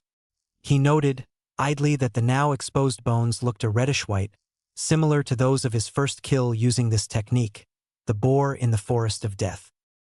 Naruto turned to see Sasuke stab through the other guard's chest and moved to block the stab at the boy's head by the third nuke Nin from behind. Sparks flew as steel met steel. Naruto grunted as the man put all his weight behind the kunai, but that was all the time Sasuke needed to extract his katana from his now dead opponent and attack. The Uchiha put a foot on Naruto's shoulder and propelled himself towards their last foe, unburdening him of his head. Blood erupted from his neck in a spray as the lifeless head rolled on the tiled path, eliciting more screams from passers-by as blue eyes darted to the trees to find 3 more dead bodies. Naruto made 3 clones to chase after the carts that were being pulled further and further away from them. Their sensei was holding a kunoichi upright by her hair as he squatted in front of her downed form. Slapping her in an attempt to dispel the Genjutsu Sakura would have casted when they crossed the short wall bordering the path. "You're getting pretty good at this, Sakura. Looks like she's gone into shock," Kakashi said as he stood, not letting go of her hair. "Thank you, sensei," Sakura said as she wiped the blood of a kunai on her shirt, barely making a difference on the red of the garment, and reholstered it. "What now, sensei?" Sasuke asked, sheathing his katana. "We wait for the guy in charge to show. We'll wait for Miss whoever this is to wake up and interrogate her. Their boss will notice that the shipment has not reached its destination in the meantime and do something about it hopefully," Kakashi said. "And we try to catch him then?" Naruto asked. "Or we let him find us," Sakura suggested. "Wouldn't it be better to ambush?" "Both valid options, but it's best to decide after making this bird sing," Kakashi said, hefting the unconscious woman on his shoulder. XXX. Genjutsu, Sharingan. Tanaka Akane's eyes shot open and found herself face to face with her mentor, a man with a cross-shaped scar on his cheek and an unsettling smile, complete with pointy teeth filed to perfection. "Are you still with Akane-chan?" She shook her head to get rid of the cobwebs for which she could attribute no specific reason. "Yes, Biwa-sama. Apologies." She bowed deeply. Juzo dismissed it with a wave and continued. "So just to clarify, for the last time, you guys will keep an eye on the transport from the trees on the side of the road. While we aren't expecting any action, never hurts to be on the lookout." "And what are we to do once we reach the capital?" Noritoshi one of the new recruits asked. Juzo chuckled. "Excellent question, newbie. Sasajima's usual guy has been found out apparently, or so he said. One of his will find you when the product is through the capital security. And here is the paperwork," he said, handing Akane the small, thin book with all the necessary stamps. Just as she was pocketing the book, she saw a streak of white and red from behind her boss. "Thank you, Akane-chan." The voice was very close to her ear and had a smooth but masculine tenor. The warm breath on her ear sent a tingle down her spine. Akane spun around, searching for the speaker but found no one. Unbidden, images of facing a white-haired man and pink-haired girl flashed in her mind, followed by an image of a red eye, with 3 tomo lazily spinning. Genjutsu. Fuck. She reached out for her chakra and disrupted its flow. Kui. The first thing she heard as everything around her faded to black was a yawn. She blinked a few times before opening her eyes. Akane's surroundings were replaced from the suite to a forest. It was most likely twilight, and there was dull throb at the back of her head. Her gaze shifted from the trees to the tall, slender man standing in front of her. White hair, Sharingan in one eye, there's no doubt. "T the copy ninja. Please don't kill me," she said, limbs trembling, as much as they could while being tied up to a tree anyway. Now, we won't have to if you take us to Juzo," Kakashi said in a drawl as he leaned against a tree with her arms crossed, after covering his Sharingan. "I can't possibly do that. I don't even where he is now. That's a shame. I could torture you using Genjutsu. It would take a while, but you'd break eventually. But I can't be bothered today. Go ahead, Naruto. Make it quick." Eyes that looked like chips of ice were the last thing Tanaka Akane, Nuke Nin from Suna, ever saw. Triple X. "So, Sakura, what did you think?" Kakashi asked. She had to withhold a gasp on being greeted with the face of the kunoichi they had captured, contorted in pain. While she had read that some muscles froze in place after death, seeing it was something else. Rigor mortis, was it? The pinkette inhaled deeply. "From what I could tell, Sensei, you cast a genjutsu that made her relive a memory and you watched it. I could feel the chakra entering her pathways and nervous system. How exactly you manipulated the illusion to gain access to her memories, I have no clue," she said. Kakashi ruffled her hair. "Not bad. Memory manipulation is rather complicated. You essentially have to convince them that they're dreaming, subconsciously of course. Accessing the right memory depends on how scared they are and how subtly you can goad them into taking their awareness there. Also, how much chakra you've managed to dissolve into their system without making it too obvious. The Sharingan gives users an advantage since the illusion is cast on the eyes first, giving much easier access to the brain. Not that you can't cast illusions through the eyes, but they would be easier to detect, most of the time at least. Those eyes are a boon to Genjutsu users." "All that is well and good, Sensei, but what did you see? Who's behind all this?" Sasuke asked, glaring at their dead foe. "Patience, Sasuke. The head of this operation is Biwa Juzo, from Kirigakure, and the dirty noble is Sasajima. That greedy fat fuck. I'd love to see how heavy his round head is," Naruto said through gritted teeth. "Was he always this violent?" Sakura's mind went back to all their training sessions and the state of the Nuke Nin from Kumaor. Was it Kiri? Naruto could be vicious when he had wanted to. "You killed 2 people as well, don't forget." Sasuke's eyebrows rose. "Wait, isn't that one of the 7 swordsmen of the mist that went rouge?" he asked. "Can we even take him?" Kakashi chuckled as he buried the dead sand Nin and dusted his gloves. "Most of those guys are rouge last I heard. It's good to afraid. It'll keep you alive, but you're forgetting who I am," the Cyclops said with a thumb in his chest. "What's the play now, Sensei?" Naruto asked. "We go on a trip to the capital and find who their contact on the inside is," Kakashi said. A small black-bound book was in his hand. "She didn't know what that was?" Sakura asked. "Unfortunately, none of them did. Their usual guy had been caught, so we'll have to go in their stead and find out." 3 of them stared blankly at their sensei. "You guys were given lectures on the basics of espionage, weren't you?" Kakashi asked. "I doubt that would be enough to infiltrate the capital, Sensei," Naruto said. "Especially after we've seen the difference between reading and knowing. It's fine. We'll do partial henges and change into clothes like the 3 guards to avoid the possibilities of them being seen through. All you guys have to do is follow my lead." Sounds risky. But Sakura began to realize that even the best-laid plans left a lot to chance. And chance was a fickle mistress at best. Triple X. Tanyu's walls were high enough to touch the sky, it seemed. Naruto could only gape at their height while pondering over how long of a shadow they would cast. It would be a wonder if anyone patrolling them could breathe normally. Then again, why would walls that high need to be patrolled? The only ones who would be able to scale such a wall would be shinobi, and they had much easier methods to infiltrate should they want to. Like how we're about to. Their new garb was rather cheap and stuffy, rendering him hot and itchy. Or perhaps it was the salty air and the humidity that accompanied it, or any thoughts regarding their fate if they were caught. Civilian authorities did not take kindly to shinobi violating their laws. The academy had taught them as much, but as with many other things they had learnt, Kakashi had other ideas. Naruto hoped that his sensei's understanding of worldly affairs was superior to whoever wrote that book, or that they had enough money for a bribe to greases the palms of pigs.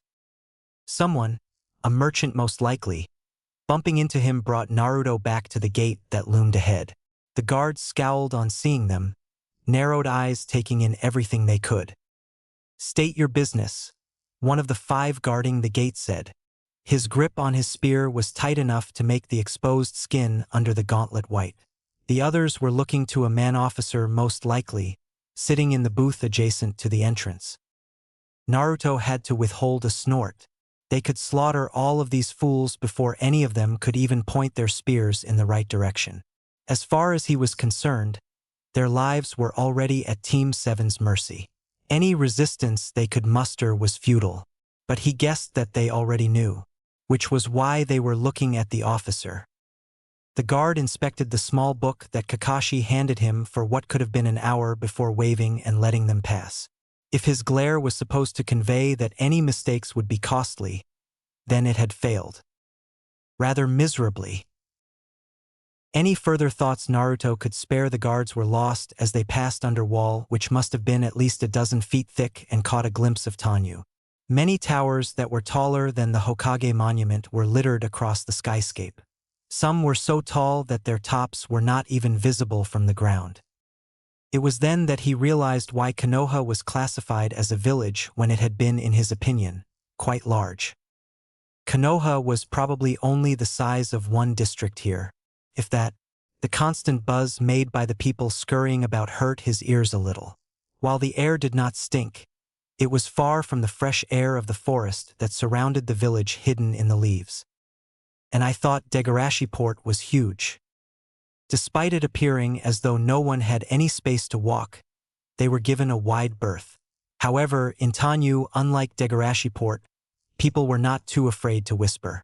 But he could not make head or tail of them because of the background noise. His hand twitched and he wanted to reach for his ninjato. But that would only give the people around them even more of a reason to stare.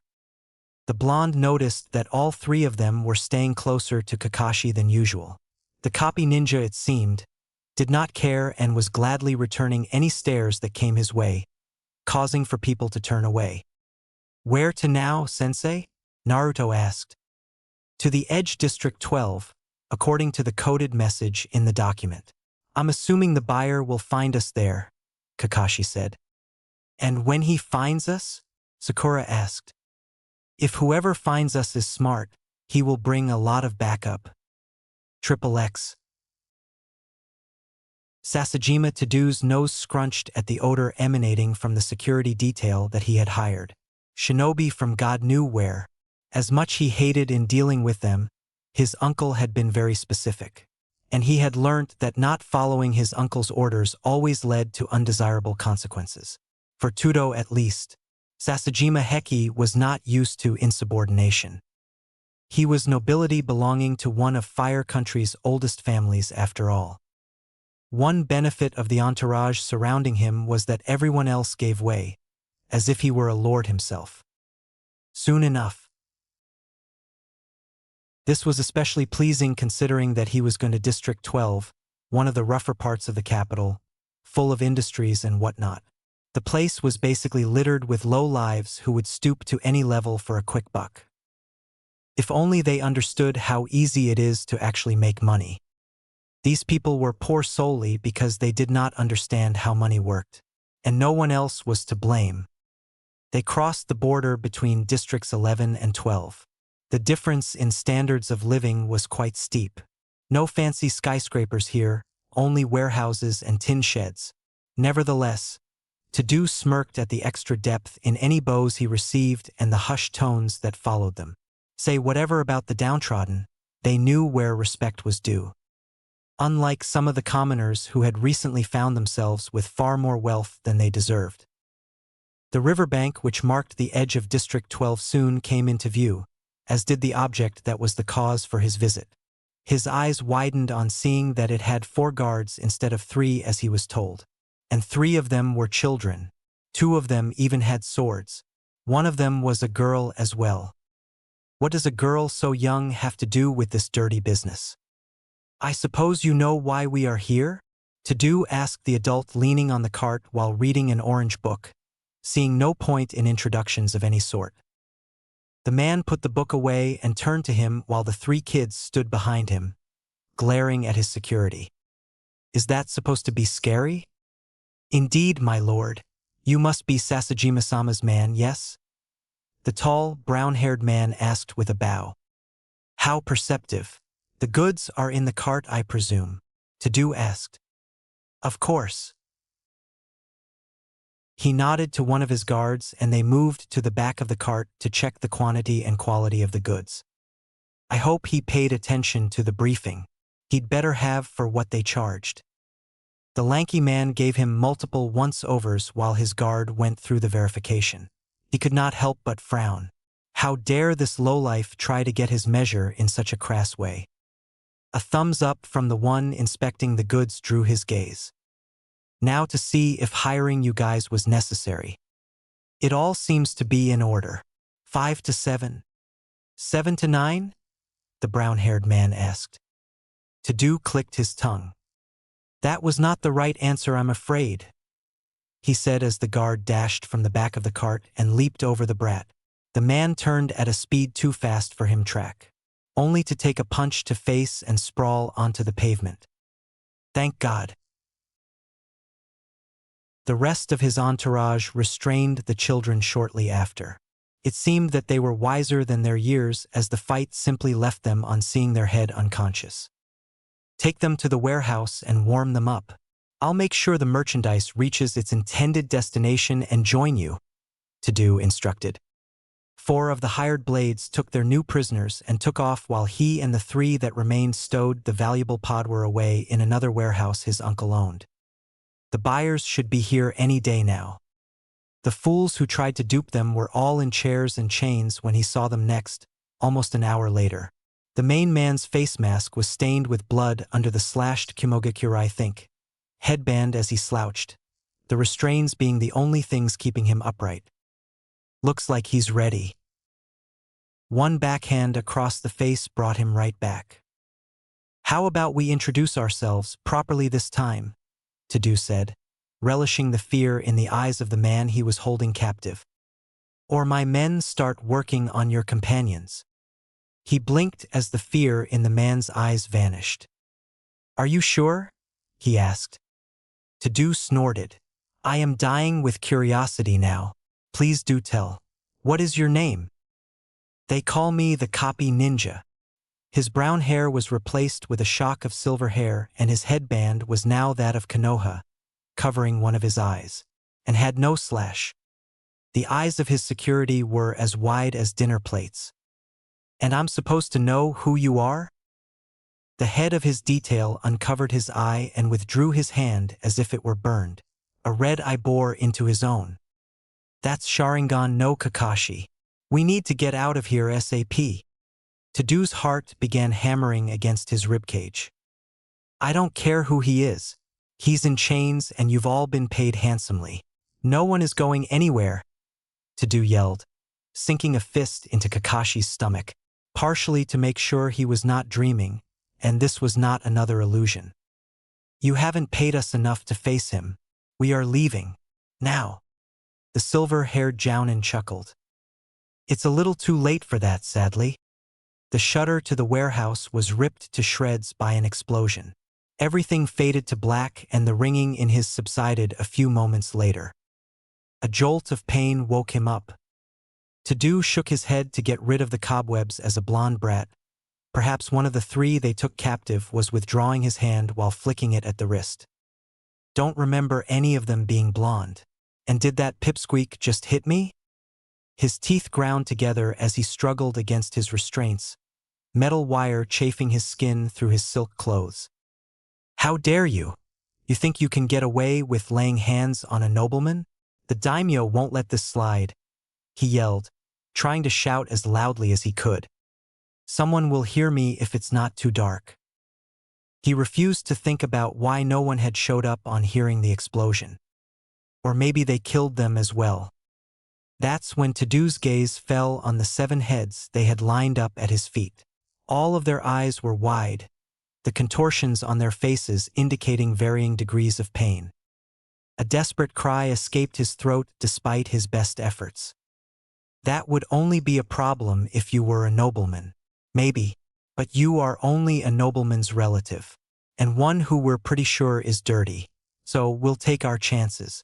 Now tell me, Tadu, did you inform Juzo that you got us? He blinked at the question. Do you mean the seller? He asked as was rewarded with a slap to the face. I suppose, the white-haired man said. Yes, he should be here soon, and I hope he eviscerates you.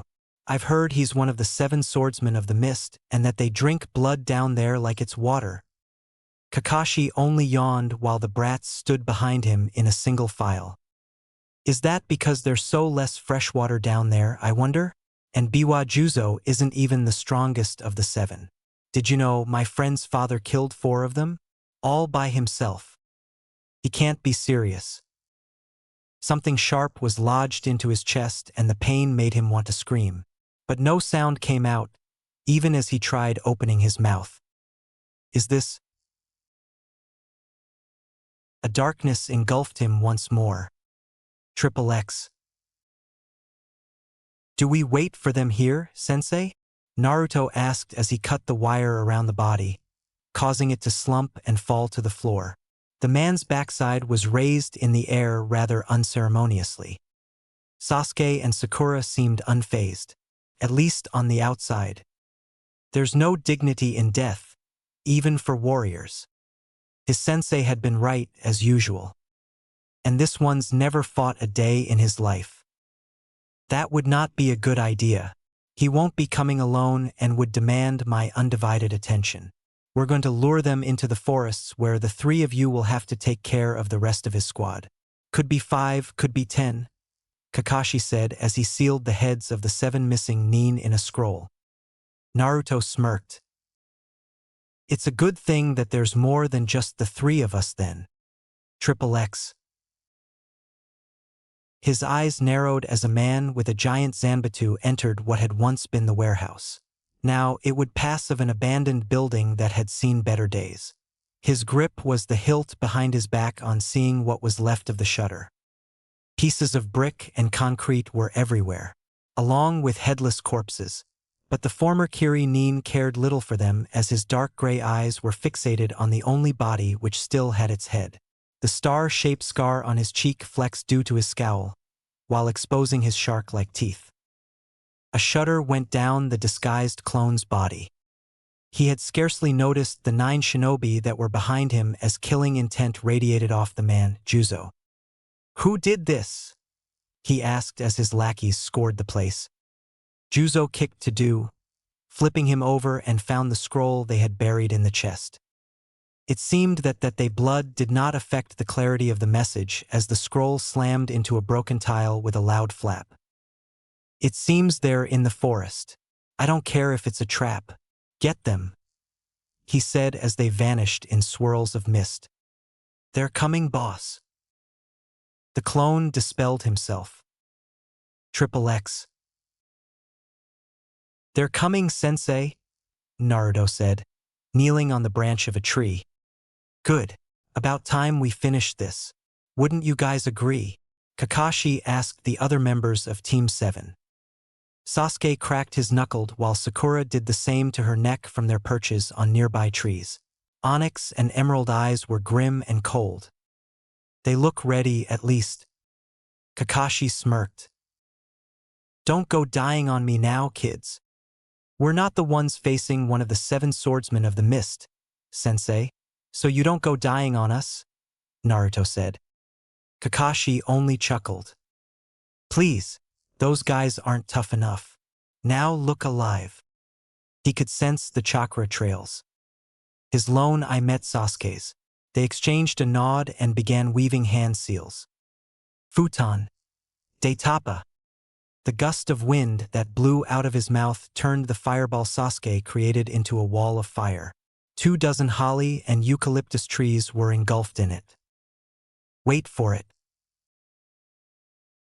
Kakashi uncovered his Sharingan and instantly felt the extra load on his chakra coils. Soon enough, he heard the hiss of steam and took off as the flames began dying down. His Sharingan made it easy to see who had the most prominent chakra signature even when he was mid-flicker. The Cyclops rammed into his target without stepping out of the flicker and sent him deep into the forest, away from his underlings into a clearing, not too far from them, I hope. The impact disoriented the Cyclops enough to almost crash into a trunk, but he managed to step out of the Shunshin just in time.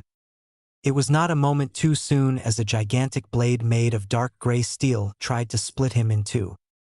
Kakashi rolled out of the way, placed a hand on the ground and spun. His shin crashed into the forearm of his opponent and put some distance between them again. Sharingan no Kakashi, as I live and breathe. Juzo chuckled as if he saw an old acquaintance and a chill ran down his spine. I didn't think I'd get the chance to settle the score, the former Kirinin said, hefting the huge blade on his shoulder. I don't think we've even met before, have we? Kakashi asked as he got to his feet while prodding his mind. They had no previous encounters as far as he could remember. Kiri had been of little interest to the rest of the elemental nations when he had been part of the Umbu. Oh, it wasn't you, but I think I was lucky on 2 counts. Very few lived after running into the White Fang after all.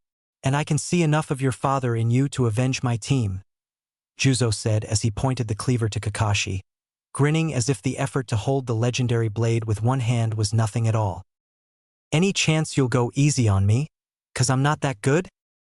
Juzo only grinned harder as he charged, sword swinging in a sideward slash that would have dissected him cleanly. His muscles coiled. Kakashi bent under the slash and the wind sheared at his scalp. The Kirinin jumped into the air, dodging his kunai stab and lashed out with a kick. The metal plate of his glove met the rubber sandal as the Cyclops blocked it and let the kunai fly. The projectile left a thin line on the missing nin's cheek as he dodged it. He drew his sword back for an overhead slash. Kakashi did not let him complete and kneed his adversary in the face. The crunch that trailed after it was rather delightful. Kakashi molded some earth chakra, speeding through hand seals before the nuke nin could regain his balance. Doton, Doryuso. Brown spikes jutted out of the earth under Juzo. He only brought his sword under him like a surfboard and let it break them. Kakashi winced at the shower of dust. He also brought his hands together and performed a few hand seals. A trumpet of water shot out of his mouth with incredible force as Kakashi made some seals of his own and slammed his palms on the ground. The slab of rock that rose from the ground shuddered slightly at the contact with the water but held. Some of water still made it past his defensive jutsu. His Sharingan let him see the long lines it made in the air as it splashed around. The cold gave him a jolt. To act. A substitution with a nearby log saved him from being decapitated as his opponent made his way around the wall. The power behind the swing was not enough to slice through the rock, however, and the sword stopped halfway though it. The delay was enough for Kakashi's fist to slam into the missing nin's jaw with a crunch and send him flying into a treetop. Now to see how strong this thing is. Lightning crackled in his hand 3 seals later as he drew his hand back. His trademark technique clashed against the dark steel of the Kubikirabocho. Kakashi grunted as the metal resisted before giving in and cracking. The sound was loud and slow as the legendary blade broke, heavy handle falling into the ground with a thud. Kakashi was about to pick the handle up when he felt the ground under him shift. He leapt onto a tree trunk and stuck to it with chakra as his opponent's hands emerged from the earth, followed by the rest of him. Kakashi palmed a kunai and lashed out with a stab. Juzo jumped, but it was too late and soon his right side was bleeding. But Kakashi had missed the liver. His eyes widened as the former Kiri Nin grabbed his wrist and grinned. Why thanks, Kakashi, for the blood. Just in time. A backhand to the face left him sprawling as he tripped on a root. The taste of copper filled his mouth. A clinking brought his gaze back to the man in front of him. He held the broken half with the handle near the rest of the blade lodged in the Dorihiki and let the blood from his wound fall onto it. That's when he realized the sword was drinking up the blood and the residual chakra that was in it. Looks like breaking it once won't be enough. The blade regenerated in front of his eyes, cracks seemingly healed. The swordsman grinned, exposing 2 rows of perfectly white, shark-like teeth. He gulped. Did he ever tear flesh out of someone with those? Kakashi gathered chakra in his hand while the tip of his other elbow began protesting. A faint whirring filled the air in the small clearing. Kakashi launched himself at this opponent as the blade of wind spun around his fingertips. His Sharingan was watchful so that he would not cut himself. That would be embarrassing and painful. The claim made by the man he had copied the technique from, that the Kaze no Yaiba was unstoppable, seemed exaggerated, unfortunately. Sparks flew as one famed blade met the other. The technique slowed the cleaver enough so that Kakashi could stop it from splitting his free hand as he caught hold of the blade with a grimace. But it soon began digging into his glove despite the protective layer of chakra. It chafed the glove and tore it as both men struggled. The wind blade's rotating speed was also coming down. The other sword began greedily drinking up any blood flowing out of the copy ninja's hand. The muscles in his chest and shoulder were screaming in protest. The disappointment at being the weaker man never fades. Even masters of that technique couldn't stand up to the Kubikirabocho's strength, and here you are, with an inferior copy, Juzo said with a growl. I'd like to think I practiced it enough to qualify as a master, and that is an inconveniently long name for a sword. Kakashi spat out as he disengaged the futon jutsu. He exhaled, trying to push the nuke Nin back even as the sharp edge was biting into his hands. He jerked his hands upwards, redirecting his opponent's force, and sank a sandal into his stomach, pumping chakra into his leg. The swordsman was sent careening as blood trickled out of his mouth. Kakashi gathered lightning in his palm once more and dashed at him, leaving tiny craters wherever his feet had been. Juzo brought the blade up with the intention to block his Raikiri with the flat of his sword, and more sparks flew as Kakashi's arm swung to meet it with all his weight and momentum behind it. Feet in the air. A loud crash reverberated through the forest, even overpowering that of the chirping of 1,000 birds, as his jutsu broke through the cleaver and pierced his opponent's chest. Gray eyes were wide as Juzo's hands flopped to the side. The 2 large and many small pieces of the Kubikirabocho clattered to the ground. His shoulders sagged and he let out a sigh after a fit of bloody cough. Kakashi pulled his hand out, flicked some of the blood away as his opponent fell to his knees. I guess you were right in the end. Using what one has absolute mastery over is the best. Fuck you, Hatake. I'll see you in Hell Dash. The life left the former mist ninja's body as it fell with a soft thud. That's when he heard the roar. Kakashi spun in the direction in which he could sense the strange chakra and took the trees. Good God. XXX. Sakura's heart hammered in its ribcage when she saw the wall of flames consume the forest in front of her. The heat licked at her skin. Fucking die, you scum. Hope in the wrong place will get you killed. The pinkette brought her mind out of the past. They were Konoha's best. At least Naruto and Sasuke were undisputed. And I will try to get there. She took a deep breath as she sensed Kakashi's chakra trail and dropped to the ground after her teammates did the same, weapons drawn. Her most potent weapon was her chakra, and she reached for it. After performing the 5 necessary hand seals she extended towards their enemies, 9 of them, Sakura buried any concerns that they were far too many and focused. The twist in her stomach did not ease. Machen.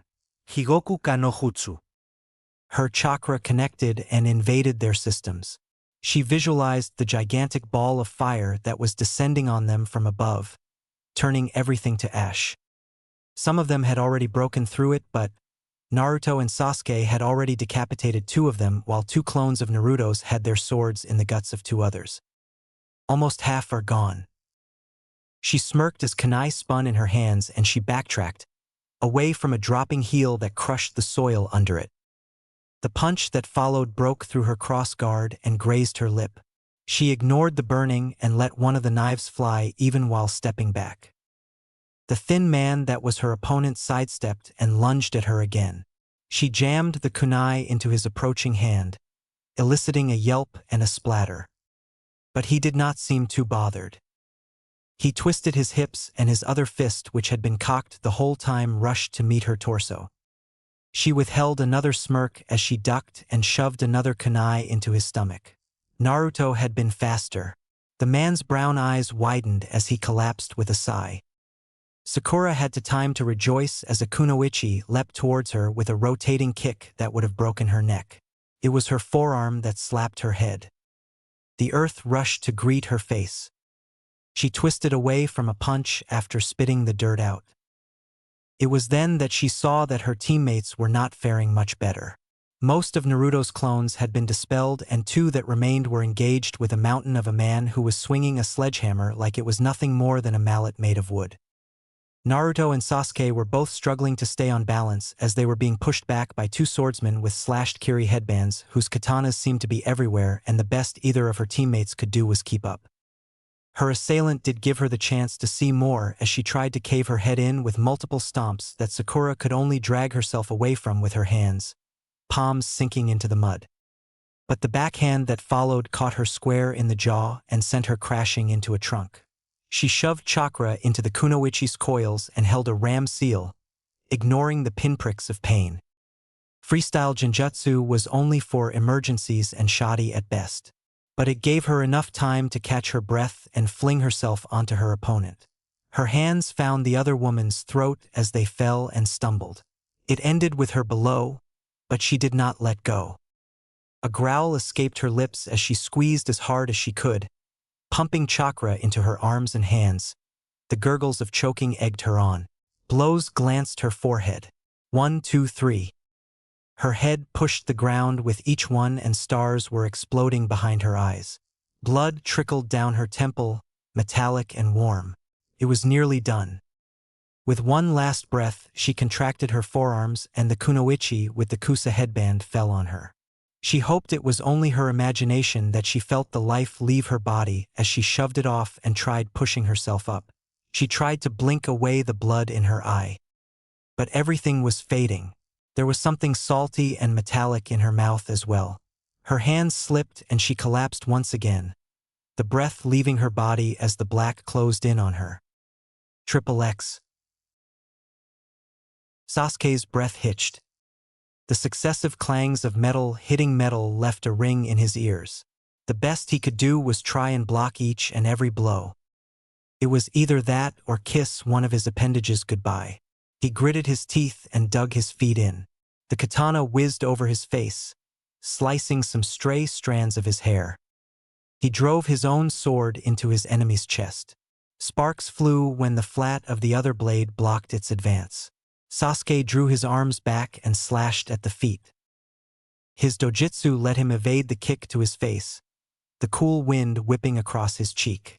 He pushed himself up, his shoulder lifting his opponent's extended shin. The missing nin's eyes widened when Sasuke directed the katana into his thigh and pushed it forward. Strong twinges shot up from his wrists as the steel cut through the man's leg. Blood sprayed of the wound, into his face, into his mouth. The Uchiha shrugged off the useless appendage, but it took his sword with it. His opponent's other foot had landed, but he soon fell, belatedly realizing that trying to stand had been a bad idea. A kunai in the ear made all his thoughts irrelevant. Something crashed into his head the next instant. He found himself on the ground, a giant of a man looming over him. The ringing in his ears had gotten even louder.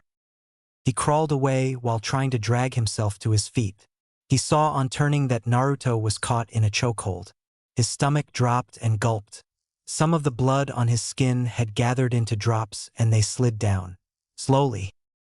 It looks like we're going to die here. The giant chuckled. These brats sure are something, huh? How about I kill the girl first?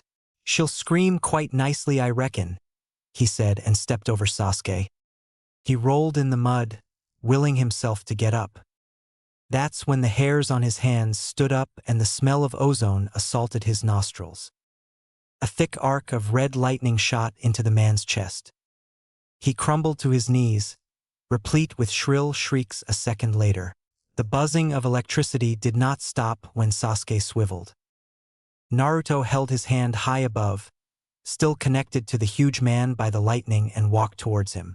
His previous opponent lay on the ground with a hole in his chest that was too big and crude for it to made by a sword. The blonde was grinning as he stepped past Sasuke.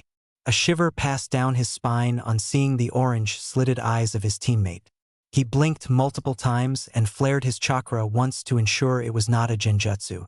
The screams stopped when Naruto disengaged the technique. His head fell to the ground with a soft thud after one swipe from the blonde. Sasuke could see that his chakra was different. No sound came out of his mouth even after he opened it. It was as if something was coiled up in his throat. Naruto squatted in front of Sakura's unconscious form. What is he doing? Sasuke got up to knee. His heart rate increased on seeing that Naruto had claws now. The fuck? Was this a dream? Was he in one those werewolf movies? A kunai spun in his hand, but his teammate only took some of her hair in his hands and was examining it, like a cat seeing thread for the first time. He ran his hand across the wound on her forehead slowly. Then Sasuke saw a muscle tense in his neck. No. He threw the kunai, but Naruto spun around and caught it, in a blur. Red eyes widened as he was lifted off his feet, the fabric of his t-shirt straining under Naruto's grip, who was snarling. His breath hit the Uchiha's face, hot and humid. What are you doing, Naruto?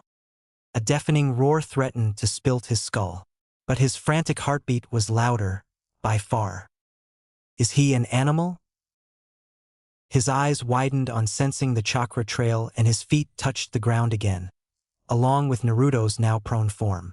Sasuke let go of a breath he did not know he was holding and fell to his knees, panting. Are you all right, Sasuke? His sensei asked. I still on Naruto. What had gotten in him, sensei? Kakashi's lone Sharingan bored in own. I'm sorry. The foo. XXX. Blue eyes blinked open and took in the dawn as well as the dead bodies that littered the earth. All of them had varying degrees of damage. Dark brown spots of various sizes also dotted the soil. Blood. His arm tightened as a figure blocked the light but relaxed on seeing that it was Sakura. She put a palm on his forehead, jade eyes brimming with concern and doubt. Are you all right, Naruto-kun? He coughed once on trying to speak. The warmth of her hand was strange on his head, sending jitters through his neck. Pretty much, he said while something was scratching his throat. Here, Sakura said, offering him a sip from a canteen after taking her hand away. It was when he extended his right hand to take it that he noticed the dull, persistent ache even without moving any of his fingers. Some of the looked like it was burnt, if only a little. I don't remember using any jutsu, though. The cool water soaked his parched throat, but he drank too fast and coughed some of it out. How long was I out for? I'm not too sure myself. I only woke up an hour ago. Sensei told me that the three of us had been knocked out. But then he killed the swordsmen and finished them before any of them could kill us. He blinked again as he searched for what he saw last. The strain in the eyes of the man who had been trying to choke him to death and Sasuke's meaningless cries. Naruto shook them away, stood and stared at the pieces of that gigantic weapon that Biwajuzo was said to carry. To think that their sensei had shattered one of the legendary swords of the mist. A sword is only as deadly as the man who wields it. And where are Sensei and Sasuke? They said they were going to go and get some help to clear this up, she said and sat down, leaning against the tree that he had woken up next to. Quite the mess we've made, Naruto said. Sakura only hummed and closed her eyes. That was when his gaze fell on the gash on her forehead with some blood still caked on her fair skin, brown with oxidation. There was also some bruising around it. Kakashi had saved their lives but could not be bothered with first aid typical. But then again, the man had managed to get them through the ordeal in one piece. Surely that was the more vital task among the two. Naruto reached for the first aid kit and pouch, got down to a knee and started dabbing the wound with antiseptic. She hissed at first but relaxed later, leaning towards him a little with a small smile, eyes still shut. Didn't take you for the type to relish pain, the blonde said while putting a band-aid over the wound which was, thankfully, only a surface-level gash. Neither would I, but we're still alive, aren't we? Dead people feel no pain, Sakura said, smile fading as she sat up and looked at the many corpses laid out before them, most of which left by themselves. I guess, better us than them, he said. It would have been us had it not been for Sensei. If only I hadn't collapsed. The last thing I remember is the both of you still fighting, struggling. Naruto sighed. She should stop beating herself up. Blunt force trauma can make anyone drop, Sakura. You're still concussed most likely. All that matters is we live to fight another day. Don't forget that this was not an assignment that was even meant for us, he said while easing himself down next to her and putting his hand over hers. She only turned to him and smiled once more. But this one had not made it to her eyes, like whenever they met in the morning for D ranks or training. I doubt there's anything I can do about that. He only closed his eyes and propped himself further back, the rough bark scratching his skin through his vest with another sigh. Her hand turned and clasped his own as he felt something warm on his cheek. Warmer than her hand had been. Blue eyes shot open after turning so fast his neck might have jumped out of its socket, only to find himself staring into deep pools of apple green. Thank you for everything, she said and looked away, resting her head on his shoulder. An uncomfortable heat spread on the side of his face. No one had ever nestled themselves against him before. No one had even wanted to touch him. And here his teammate was practically snuggling into him. It's the nerves, the drop in adrenaline or spike in oxytocin. Or whatever the hell else happened when one was relieved of some very persistent stress. There was no denying that they had all been under that for the last week. Except Kakashi perhaps. That's all it is. Naruto soon heard soft snores from his friend. A few months ago he debated whether he would ever have any, and he did not want to acknowledge Sakura as anything else. Friendship was complicated enough as it is. As to why neither his sensei nor his teammate were taken aback on finding them there in that position, or why he elected to make clones instead of getting up and helping them himself, he did not know. Or did not want to know, rather. More hands means will be done sooner. But they had come with a few of the Tanyu's guards, so more hands were not strictly necessary. Perhaps he simply did not to move from where he was. It's the fatigue. As much as I would love to let you guys rest for a bit longer, the mission isn't over, team. There's one last thing for us to do, he said, walking towards them once all the bodies had been disposed of. Sakura awoke at his voice, pink eyelashes fluttering in a manner that one could argue was quite endearing. The fuck is wrong with me? And stood up. Naruto still had not moved and simply stared at her. He most certainly did not miss the absence of warmth on his side. I'm sick of this shit. Time to get this over with. The Katsuage was coming to end, with Sasajima Heki picking out the dead boy's bones. The cremation chamber was not too big, only a few feet wide but many feet long, which made it easy for Team 7 to surround Sasajima and Wagarashi Kyoku, disguised as their bodyguards, of course. Kakashi was only inches away from the soon-to-be-deposed nobleman. The fire daimyo and his detail were also watching, a little further away, a safe distance from what they knew was going to happen. The leader of the Land of Fire was an old man, with dyed hair, sagging skin, and with a voice that was smooth and a little whiny. Not at all like how a decisive leader should be. Naruto made sure not to look into his eyes directly or be caught eyeing him. The man had made sure to give nothing away on greeting the aristocrat and gangster. His expression of condolence was impeccable, as if he had been truly saddened. That's politicians for you, I guess. Just as the urn was placed in the hands of Sasajima's attendant, the daimyo nodded ever so slightly. The nobleman yelped on, finding edge of a kunai lined up against his throat, the light from the torches glinting off it as their disguise melted away.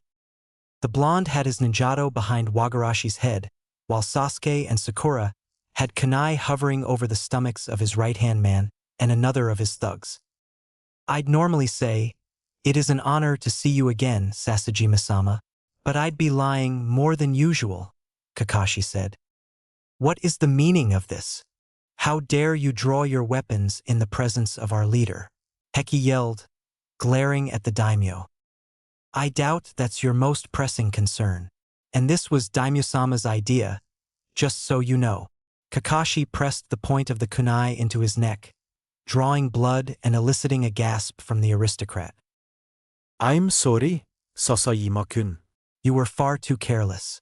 I had warned that unchecked ambition will get you naught but misery. Now you will lose much more than just your heir, the daimyo said and turned away, making for the exit. Heki's assistant made a beeline for the exit as well. You can't do this to me, you old foodash. Kakashi cut off the soon-to-be-deposed nobleman by slamming the blunt end of the kunai to the back of his head. The fat blob fell to the ground with a squishy thud. You'll pay for this, Kakashi. You'll have to spend the rest of your life looking over your shoulder. I don't care how much it costs, but you and these brats are going to dash. This time it was Kuroku's own hiss of pain that interrupted what he surely thought was an intimidating threat. Naruto's sword slid in and out of his neck smoothly. He grabbed hold of neck and tried to stop the bleeding while crumbling to the floor. A faint gurgle was all that came out of his throat as he tried to say something to the rest of his men. If you guys are smart, you'll get the hell out of here. Unless someone wants to die for their boss, Naruto asked, stepping over the writing mobster with a twirl of his sword. The 5 men were still processing what had just happened in the last minute with varying degrees of shock and anger. Even though 2 of them were growling through gritted teeth, the others simply shook their heads, spun and left with a pat on the shoulders of those that remained. Wagarashi had finally stopped making any noise from behind him while Sasuke and Sakura braced for any sudden movements, flanking him on both sides. One of the men spat on the carved floor in front of them and they both left. No respect for the dead, typical. Anyway, Naruto, have your clones clean you this mess. Prep this fool for transport, Kakashi said and started making for the exit with his teammates. He followed after making the cross seal. The daimyo was waiting for them outside. Apologies for making a mess, daimyo-sama, but it shall be cleaned up momentarily, Kakashi said, bowing deeply. The genin mirrored their sensei. The most powerful man in Fire Country dismissed that with a wave and chuckle before saying, It's quite all right, Kakashi-kun. Wagarashi was yours. But how time passes. To think that you have become a sensei now. It only seems like yesterday that you were guarding me on my trip to Suna. Hokage-sama was most insistent that this was my calling. And I'm inclined to agree. Your students are most impressive. And if I'm not mistaken, that is Fugaku's younger one. Indeed, it was an honor, daimyo-sama, Sasuke said with another bow, not as deep as before. Give your father and brother my regards, Sasuke-kun. I must say I'm more comfortable with Itachi's squad guarding me whenever I'm venturing out of Fire Country. Wish you a safe trip home, Team 7. You have done us all a great service. Should any of you ever be in need of assistance, do not hesitate to reach out to me. Now I must be on my way. Do express my gratitude to the Hokage as well. Kakashi. Good day. With that, the daimyo and most of entourage started leaving, and once his clones dragged Heki out, bound in wire, the 2 guards that remained left as well. Kakashi let out a deep sigh. And with that, our first real mission reaches its conclusion, I suppose, Kakashi said, shifting his gaze to his students. Did the daimyo honestly have no clue this was going on under his nose? Naruto asked. Didn't look too sharp of a man, all things considered, Sasuke said with a scoff. He still knew who Sasuke-kun was though. How does it feel to be famous? Sakura asked, with a wry smile, nudging an elbow into his ribs. It only drew a grunt from the boy and a soft chuckle from Kakashi and the blonde. Can't argue with that logic. At this rate, tales of Sasuke-kun's notoriety will spread through the nation like wildfire. Their sensei chimed in, eliciting a growl from Sasuke this time. And to answer your question, Naruto, the official explanation that was given to the Hokage was that one of the ministers was in charge of this whole operation, and he has since been removed. But we never know. Enough of this sour business. All that matters is we've seen the mission through and we're all in one piece. Let's go home, team. Triple X. Come in, they heard, in the Hokage's gruff tone, and Kakashi pushed open the door to his office. Sarutobi Hiruzen was facing the village while taking long drags from his pipe, barely even acknowledging their entry. It was only after taking 3 more puffs that he turned towards them. They all looked the same externally, but the genin met his gaze without flinching. So young, and yet. I must say, I am quite impressed with your performance, Team 7. It appears that placing the 3 of you in the same team was indeed the right idea. Irika has always had a knack for it. I also apologize for the oversight on our part and sending you on an assignment that may have been out of your depth.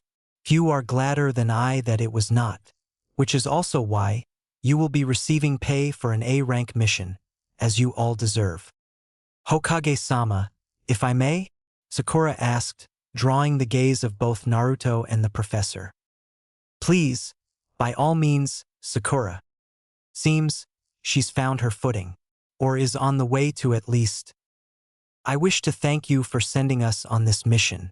It has been a great learning experience and has showed me where my skills are lacking and what I must do to become a better kunoichi. I'm sure my teammates can say the same, Sakura said, glancing at Naruto and Sasuke. Indeed, Hokage-sama. We are grateful for the opportunity you've given us, the boys said in unison. That is good here, Team 7. I wish you all the best for your future missions. Train hard, but I am granting you leave for 3 days. You've earned it. Dismissed. And Kakashi, sit. The 3 kids bowed to their sensei and left. They seemed to fine, for the most part. They have taken their first kills pretty well, given that it was quite unexpected, Hokage-sama, Kakashi said, after taking a seat opposite the old man. You've done a good job, Kakashi. As much as I wanted to warn you, I was not entirely sure if things would go off the rails, and I wanted to see how well they would handle it. He swiveled on his chair to face the village again and blew out another plume of smoke after joining his fingertips together in front of him. Gray eyes settled on the grim visage of his successor. I expect that you were satisfied, Hokage-sama. I had even given them a choice to call if off after finding the drugs, but they refused. His eyebrows widened. None of them wanted to back out? Not one, even though Sasuke and Sakura had their doubts. But out of all of them, it was Naruto who seemed the most unbothered about taking a life. Hiruzen spun back to face Kakashi. It seems he takes after his father. Minato was rather cold as well. I can say the same for you and Itachi. His clones were quite handy, I trust. Kakashi nodded. Well, if there is nothing else. Actually, there is, Hokage-sama. Naruto did lose control for a little bit, but I managed to calm him down. While that was the only reason they survived, it looks like he can't fully differentiate between friend and foe, Kakashi said. I suppose that is to be expected. The Kyuubi's power is volatile. I hope he has not hurt either of his teammates. Thankfully, I was able to render him unconscious before it got there. Sakura did not see a thing, and I had to erase some of Sasuke's memories, but given his panic state, it was easy. Hiruzen gave Kakashi a nod. Very well. I suggest you acquit yourself with the Gojo Fuin to better deal with such situations and train your charges harder from now. They are more than willing to be pushed in that regard, I take it. Dismissed. Of course, Hokage-sama. XXX. Naruto sighed and ran a hand through his hair. The wind made sure it stayed back. I wonder why it's almost always windy here. The entirety Konoha spread out before him, bathed in soft moonlight from the full moon. He was on the carved head of the Yondaime. Probably because of the height. There was barely anyone left on the streets given how late into the night it was. His teammates had practically run home as soon as Hokage dismissed them. But Sakura had said she wanted to talk to him the next day. I hope it isn't about what I think it is. Naruto had instead opted to come to the only place other than the library that he could call one of his haunts. But he wondered if the Forest of Death would also qualify, given how much he frequented the place. And it was not as if someone was waiting for him at home. You know it's illegal to go beyond the railing, Kakashi said with his forearms on the rails. The blonde did not take his eyes off the view but stopped dangling his legs. So is accessing the Forest of Death for anyone under Chunin, but I don't remember you having a problem with that, Naruto said. You got me there. Anyway, how are you feeling? This time Naruto locked eyes with his sensei. What's going on here, sensei? It's not like you to ask these things. You could say that. It's obvious I'm no expert at emotional talk, but you did go through what some could consider a traumatic experience. And first kills are rarely smooth. Naruto snorted. I don't see why not. It's an eventuality in our line of work, isn't it? But I must say, the paycheck certainly makes living with it much easier. And I doubt you've asked my teammates, even though they were the ones who looked shaken. Kakashi sighed and said, that's a level of pragmatism you don't see very often. Anyway, what are you going to do with the money? And because I'm the only one of us who's an orphan. I haven't thought about it much, honestly. I don't really have anything I want to buy right now. What's the plan now, sensei, training-wise? Naruto asked. Well, I was thinking you guys could use some more team-building exercises, although it's nice to see you've warmed up to them pretty well. Don't ask me about her. Don't ask. Don't ask. What can I say, sensei? I've read that being on good terms with your teammates helps in improving overall group dynamics. Of course, deeper the bond, the better you fight. I was going to ask you if wanted to learn anything, 'cause I didn't see you guys fight much, Kakashi said, vaulting over the railing and settling next to Naruto. A damn good view. I should come here more often. I hope you don't commander my spot, sensei. I actually wanted to learn some kenjutsu. I find that my technique is lacking, and I need a harder physical conditioning regimen. My physical stats are not enough, Naruto said with a shrug. Even Chunin would struggle to do the workouts I've put you through, Kakashi replied. It doesn't matter, sensei. I feel my body has adapted. Did anyone tell you you're a masochist? And I'm assuming you want to start tomorrow, Kakashi asked. People would have to talk to me for that. I'd love to, but I suppose older people need rest. So, I'll see you at 9 in the morning the day after? Training Ground 3. Naruto grabbed the handrail behind him and swung over it. Thank you very much for your consideration. I'll do my best, Kakashi drawled out, making himself comfortable. Looks like he's gonna sleep here. Did the Hokage really have no clue that the mission was going to go shit? Naruto asked. He stepped in the flicker, heading home when Kakashi chose to stay silent. XXX. Itachi had just returned after spending his time off with Shursui and some his friends. Not that he had a problem with Inuzuka Hana and the rest of his gang, as the older Uchiha referred to them, but he would have preferred to spend his days off at home.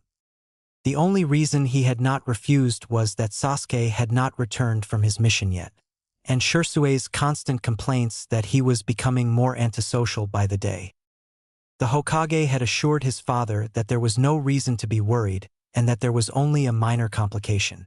The fact that Kakashi was with him gave their father enough confidence to not prod any further. But judging from his sandals being the rack, his younger brother had returned. He found his mother reading in their drawing room. "Mother, is Sasuke back from his mission?" Uchiha Mikoto looked up at him and said, "Yes, he seems a little off, Itachi. Could you go see what's wrong? He's in his room." "I was going to, Mother. I remember Father telling me that their mission had gone sideways, somewhat," Itachi said and climbed the stairs. He did not bother knocking on approaching his brother's room and saw Sasuke lying on his bed, staring at the ceiling. A glance was the only acknowledgement his little brother gave him. "I take it that your mission took longer than anticipated. Is there anything you want to talk about?" Itachi asked, sitting in the only chair in the room after dragging it close to the bed. "I killed someone, Nizan, and it's keeping me up at night. But Naruto doesn't seem bothered at all," Sasuke said, voice low, almost whispering. He had brought his hands up to his face. "I see blood whenever I look at my hands." Itachi sighed and leaned towards his brother. "Everyone has their own ways of dealing with their first kill, little brother. There's very few that can detach themselves completely. And merely because someone shows no outward signs of being uncomfortable with that level of violence does not mean that they are unaffected. Believe me, I should know." Sasuke propped himself up on his elbows. "So, your first kill messed you up too?" "Not as much as it should have. Profoundly, the realization that you could die just as easily as you've killed is not one that is easy to deal with." Itachi lead effortlessly. "It makes sense when you put it like that. You're right, probably. He's probably just good at keeping things in.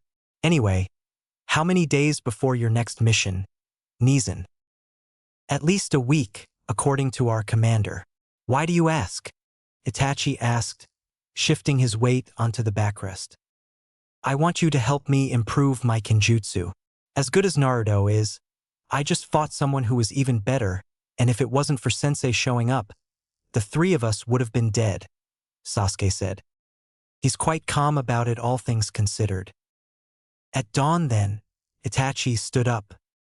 Sasuke smiled and nodded. "My Sharingan is fully matured now, so I'm going to need some pointers about that too." "That is good news. Father will be pleased," he said over his shoulder and closed the door. He had a childhood at least. At least one that was a great deal longer than what he had. Mother had been right in not pushing him too hard. They had managed to shield his little brother from the horrors of the shinobi so far. His own feats and the reputation Shursui earned kept his father and the rest of clan satisfied enough to allow for some leeway when it came to Sasuke. Itachi could not prevent the smile on his lips, despite everything. XXX. A knock at the door brought him out of troubled sleep.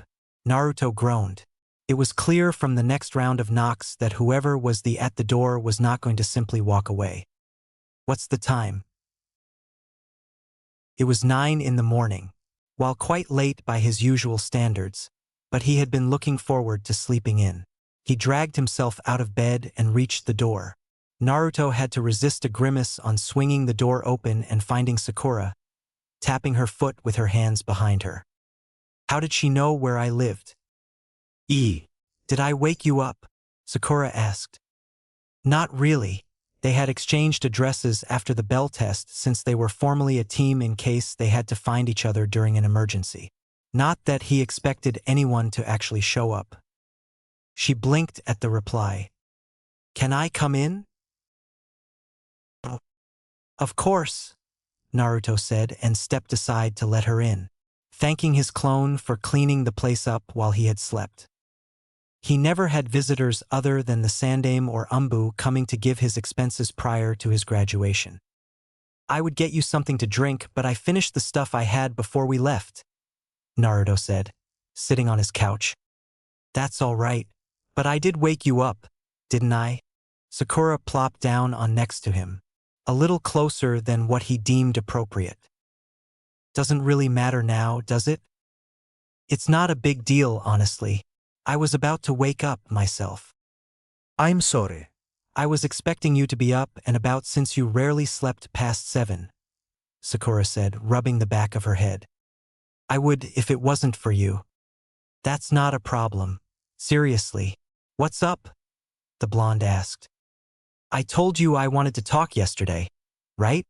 She held her hands in front of her, fingers intertwined. One of them was loose and tapping against her hand, however. Yeah. What did you want to speak about? One of his knees was jerking up and down despite his best efforts. Please don't be about that. I was wondering if you could lend me 2 of your clones instead of 1. For taijutsu, and I don't want them to hold back. He let go of a breath he did not know he was holding. Are you sure? They can be mean bastards, Naruto said, raising an eyebrow. Sakura shrugged. They can't be as mean as those Rouge ninja we faced. So can you? Jade orbs were boring into his own. Sure. Anything you need, he said, resisting the urge to break away. She perked up at that and bit her lower lip while leaning towards him slightly. Also, do you want to get breakfast? Seeing as you don't look like you're in the mood to cook? She asked, gesturing to his empty table and kitchen. Naruto started at the question. Not that I don't like your cooking, Sakura said, waving her hands. Is this a date? Naruto chuckled to hide anything his face may have been giving away. Why not? I was planning on resting today anyway. Let me get changed, Naruto said with a shrug and turned towards his room. The great Uzumaki Naruto taking a day off? Konoha should be looking out for a flood, he heard her say from behind. It's more for sensei than me. He looked pretty tired yesterday. He pulled over the green hoodie that was becoming a trademark and a pair of track pants over his shorts. He stepped outside after giving himself a quick once-over and garaging with some mouthwash. So where do you want to go? He asked, locking his door and stepping into his sandals. Why don't you pick? Naruto could not help as a small smile tugged at the corners of his mouth. XXX. Kakashi was surprised to find that he was the one who was early and looked around Training Ground 3 for his most promising student. Looks like hell is gonna freeze over. He sensed a chakra trail just he hopped onto a tree and pulled his orange book out. He really had to ask Jiraiya how he managed to write such good literature that he was compelled to read over and over. Sorry for being late, sensei, Naruto said, looking up at him from the ground with a sheepish smile. He put the book aside. Discipline is the foremost of qualities that a good shinobi must possess. That was what one of my cute students used to tell me every time I was late. You wouldn't happen to see him anywhere, would you? I'm sorry, sensei. I just didn't sleep too well last night. I promise it won't happen again, Naruto said, jaw clenched at the indignation. I'll let it slide, for now. Give me 5 rounds around the village. You only have 30 minutes. Starting now, Kakashi said, returning his attention to the masterpiece that was the latest entry in the Ika series. He saw Naruto take off after a salute from the corner of his eye and pondered on asking the blonde about what he had been doing with his teammate the previous day. It dawned on the Cyclops that none of Naruto's smiles ever touched his eyes. They were always the same, subdued, calculating, icy even. Until yesterday. Best not bring it up. Kakashi would wager the blonde was late because he was mulling over that interaction well into the night. It would hardly take a genius to figure out what was going on given how he and Sasuke had found them the morning after their battle with Juzo's squad. It was comforting knowing that near-death experiences and being shown that his skills were inadequate in the vast world outside Konoha's hierarchies were not the only things that could catch Naruto off guard. Nobody likes a smart-ass after all. Regardless of being told as much when he was younger, and it was only much later did he come to agree. There simply was something satisfying about seeing a know-it-all being proved wrong, even if it was a little sadistic. Naruto had come back, panting, but he had not moved beyond the rather juicy chapter. The copy ninja tucked the book into his pouch with a sigh and pulled out a tanto. The handle's surface was worn, but it felt the same, even after all those years. Even after all it had seen. The pale white blade shone in the sunlight when he unsheathed it. Blue eyes widened on seeing it. Is that? Yes, it was my father's. I used to watch him train with it. Every day, Kakashi said as memories of his father recreating the scenes of his legendary exploits in their backyard came to him, unbidden. A smile threatened to spread under his mask. The past is set in stone. Kakashi tossed it to his student and pulled out another one, plain and gray, a spare that he found when rummaging through his apartment. Naruto caught it without effort, but his brows furrowed, gaze shifting from the weapon to him. What you're holding is barely more than a knife, but theoretically, in the right hands, one can say it would be unstoppable. To truly master Kenjutsu, one must understand, at the most fundamental level, the nature of the weapon in his hands, Kakashi said, landing on the ground. Naruto twirled the tanto around his fingers, despite its weight, testing its balance. What good is practicing with this going to do? I appreciate the sentiment, though. God knows how many people fell to this. The arrogance of youth. Only if you can appreciate the properties of different types of swords will you be able to effectively counter them. And a true master of Kenjutsu must be capable of making any blade an extension of his arm and will. Could be a common kunai or a legendary weapon. Because a sword is only as deadly as the man who wields it. Naruto cut him off with a grin and settled into a slight crouch.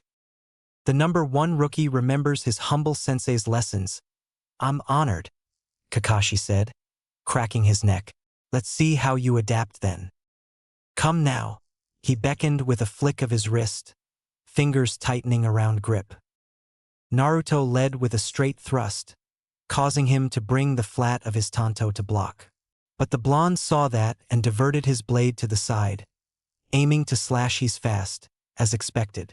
The copy nin took half a step back, lowering his torso, bending his elbow while twisting his shoulder backwards. The weapons met with a clang as the flat of his tanto dug into his sleeve. But not fast enough. He jammed his palm into the blonde's midsection and hooked his lead leg around the boy's own, tripping him. Kenjutsu is more about the feet than the hands. Any unsteadiness will cost you dearly, Kakashi said, allowing Naruto to get up. The boy wasted no time and tried swiping at his feet. He dropped to a knee, caught the incoming edge and knocked it away with a jerk of his shoulder too brash. The blonde had only managed to stop the forced backswing when a fist slammed into his chin. Instead of trying to stay planted, Naruto went with the momentum of the blow. He never was one of convention. While bending his spine backwards, torquing into a spin, he was forced to sidestep, letting the blade cut through the air and fell on the boy with an overhead slash. Naruto managed to bring his blade up just in time to stop Kakashi's and let his feet drift apart, dissipating the force. His feet were firmly planted, however, the Jonin noted, but he was locked in place, needing both hands to hold Kakashi's tanto in place. He tilted the blade slightly, causing it to slide, but the handguard caught it. Blonde eyebrows were furrowed with effort but rose when Kakashi kneed him in the face. And that's what happens when you let your opponent gain leverage. You've gotten used to being the stronger one, the faster one, the more aggressive one. What happens when you're not? Kakashi asked, straightening up. Something like this, I'm assuming. Kakashi nodded. You're good enough with the 9 basic cuts, but you're too concerned about the weapon to notice the other things. What you lack is the ability to anticipate. How do you think Sasuke managed to hold you off with a bigger sword despite being slower and weaker? The Sharingan allows him to read my moves better, Naruto said, pursing his lips. They only improve what's already there. He has practiced and seen swordplay to the point where it's easy for him to predict these things. While you don't have years, you have enough chakra to take full advantage of shadow clones. Now make 8 clones and have them spar with each other, Kakashi said. Naruto complied and soon, for Kenjutsu duels had commenced around them. What about me? Naruto asked. Keep making more as they keep getting dispelled. And give me 50 push-ups, Kakashi said, retreating to the tree and settling against the trunk. Now to break you. The high, kneeing notes of steel clashing against steel rang in their vicinity as white blurs danced around them. Just like the ones that had snuffed out many hopes and lives. Triple X. Naruto's knees gave out after he let the log fall to the ground, legs burning from the last set of squats. The muscles of his upper and lower back were still recovering from all the pull-ups. The only thing he could do to stop from falling face first in the dirt was to push his hips back. The extension made of his quads made them scream in protest. Did I bite off more than I can chew? Kakashi had spent the last 2 hours doing his best to push him to his physical limit. And every time he was close to giving up, there was an offhand comment of how this was nothing compared to what he or Itachi had to do for the Umbu tests. At least he had been merciful enough to let him dispel the clones halfway through. Sweat was pouring out of his black fishnet in rivulets. His shorts stuck to his legs and the bandages around his shins had already turned yellow throughout and brown in certain spots. We're not done yet, but we will be after this one thing. You have 2 minutes to catch your breath, Kakashi said, tossing him a canteen. The cold water was sweet against his parched tongue and throat. He wiped his mouth on his sleeve, which left his mouth with a salty taste. Say, Naruto, you were with Sakura at the ramen stand yesterday, right? His sensei asked. A fit of cough from drinking too fast rendered him unable to answer. And I noticed Sasuke wasn't there either, so don't tell me it was just a team-building exercise. We didn't want to disturb him since Itachi was at home, and Sasuke wanted to spend time with him. He told us they barely get to do that anymore after he became Genin, Naruto said. Please buy it. How thoughtful of you both. Anyway, on to our last task. Thank God. Kakashi threw a piece of cloth onto the ground in front of him. He examined it and asked, "What are we going to do with his blindfold?" "Your clones will start by practicing the 9 basic movements, and you will do your best to try and block my hits," Kakashi said. "With training swords, right?" Kakashi was silent. "Right?" Triple X. A fist sailed over her head, whipping a stray strand of pink hair back as her spine bent towards the floor. Sakura's core flexed as shifted her weight onto her hands and pulled her legs into the air, away from the swipe at her feet. She was in a handstand for a moment, almost perfectly straight. The tatami mat squeaked under her palms. Then her sandals crashed into the clone behind her, all the muscles along the length her arms burning from the effort of propelling her back upright. The clone was dispelled after crumbling to the ground under her feet. Paying no mind to the smoke, she swiveled on her feet while palming a kunai. All she had to was point it where the other clone's leg would be and was rewarded with another pop as it too dispelled, leaving her alone in the training room. Despite the fact it had been cheating technically, since it was supposed to be a strictly hand-to-hand spar, she allowed herself a tiny smile. At long last. Deception was one of the fundamental weapons of a shinobi after all. Her sensei had hammered it into her skull. The only objective in any fight is to win, and the best way to do that is to play the game you are good at. Pride only led to surprises, and not of the pleasant kind. She dusted her hands against her tights, noticing, not for the first time in the last week, the extra thickness of her forearms, and the barely visible lines of definition on her bicep. The results of Kakashi's training regimen were finally beginning to show. The last 4 months had been grueling in every sense of the word. She wondered if Kakashi had taken all their comments about his laziness to heart and taken revenge by setting a breakneck pace. He had managed to squeeze in 3 more C-ranked missions, which was the only respite they got from training. Not that she was complaining. Sakura pushed the door open and walked into the corridor of the Uchiha Dojo, a 2-story complex with 24 training rooms and a large auditorium. The walls lining the passage were a deep gray, with the fan painted every few feet. Sasuke had told them the main hall was where exhibition bouts were held once a month and had witnessed many great duels. That was where she was headed. The kunoichi pulled the senbon out of her hair, undoing the bun and twirled a few strands around her fingers, like how Naruto liked to do when they were alone.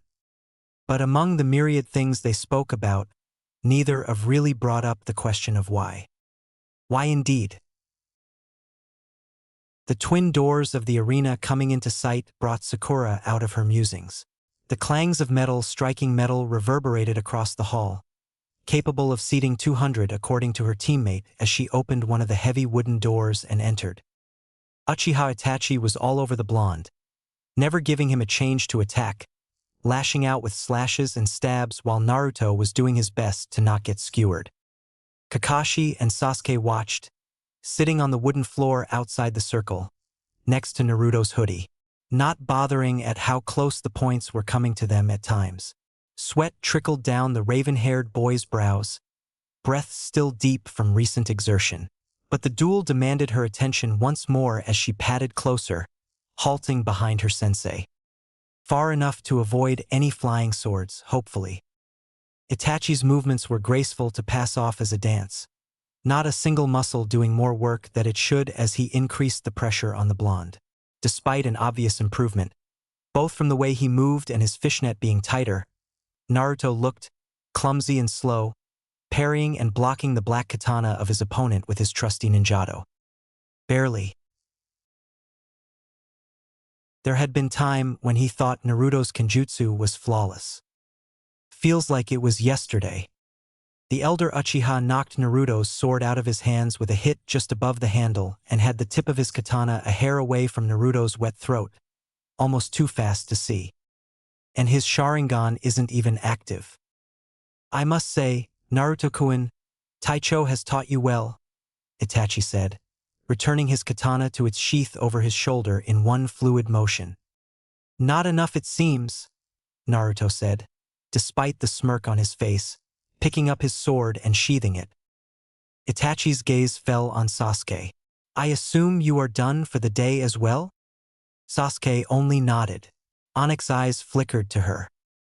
It is good to see you, Sakura-san. Have either of your teammates persuaded you to take up the art of kenjutsu yet? It looks like too much work. I think I'll stick to genjutsu for the moment, Itachi-san, Sakura replied, tone a touch shriller than she hoped for, the corners of her lips quirking upwards, which he had chosen to mirror. Knowing one of Konoha's deadliest shinobi on first-name terms was something that she had still found a little unnerving. A shame. In which case, I shall take you leave, Taicho Sakura-san, Itachi said evenly with a slight nod. I told you to stop calling me that. Thanks for the help and the premises, Kakashi said with a faux salute. Itachi-san, Sakura said, returning the nod as the Uchiha heir made his way to the exit. Even the way he walked allowed no room for a wasteful movement. I think you should stop staring, Sakura. Someone might get jealous, Kakashi said as he stood up, lone eye crinkled. She snorted. And what is that supposed to mean? Her voice came out a little louder than she had hoped and her hand curled into a fist. Nothing at all, Sasuke said with a cough, standing up after slinging his katana over his shoulder while giving Naruto a sideways glance. Naruto only shrugged as he tied the arms of the hoodie around his waist, looking somewhat ridiculous. Blue met Jade a rare smile flashed across the boy's face. Not a smirk or a grin, but a smile. Far deeper than what he thought he was capable of, and it caused her chest to tighten. An arm around her shoulder brought the pinkette out of the momentary stupor as Sasuke wedged himself between her and Naruto, dragging them out behind Kakashi. What do you guys think about a team lunch at the new barbecue place? He suggested as they exited the building. Why not? The other members of Team 7 chimed in unison. Sasuke smirked at that and said, Sensei will be paying. Kakashi stopped in front of them. I am. Sasuke chuckled. Yes, you are, Sensei. and we can discuss that important thing that you mentioned. Fine. You guys won't stop till you bleed me dry, I'm sure, Kakashi said, shoulders deflating slightly. Sakura scoffed. Please, sensei. You didn't even split those bounties with us, she almost yelled. You were supposed to keep that to yourself? Naruto whispered, over Sasuke's head. I heard that. An extra hour of training blindfolded for Naruto during our next session. The copy ninja drawled, leafing through his book, as he shouldered past a merchant. Naruto growled but refrained from saying anything, opting to glare at him, ignoring her silent mouthing of sorry all the way to the restaurant they had picked. The waiter gave Kakashi a sycophantic bow, almost too deep, and mumbled something about being honored to host the copy ninja. But Sakura caught the twitch of his eye on seeing Naruto. Her teammate did not seem to care as they settled down and placed their order. How is he not bothered at all? And why was it always him? Kakashi cleared his throat when the grill was set in front of them. As to what Sasuke was saying, you guys must have heard the Chunin exams are coming up? And you want us to participate? Sakura should have seen it coming. I wanted to know what your thoughts were, especially since they're taking place here in Konoha, Kakashi said. Neither of her teammates deigned to speak. But we've only been genin for what, 7 months now? Don't you think it's too early for us? She asked despite knowing what was most probably going to be Naruto and Sasuke's answer. Age is just a number, Sakura, and I think you guys have a solid shot. But even if you don't win, it's a good place to get know the competition. I'd say think of like another mission, Kakashi said. Didn't know you wanted to get rid of us that badly, sensei? Sasuke said after a snort, smirking. But jokes apart, I agree with sensei for once. There are times when you should leap without looking, Naruto said, grinning at her while tilting his head to side a little, eyes changing from sapphire to azure because the way the light hit them. Her chest tightened again as she forced herself to look away, praying that the heat on her cheeks was not visible.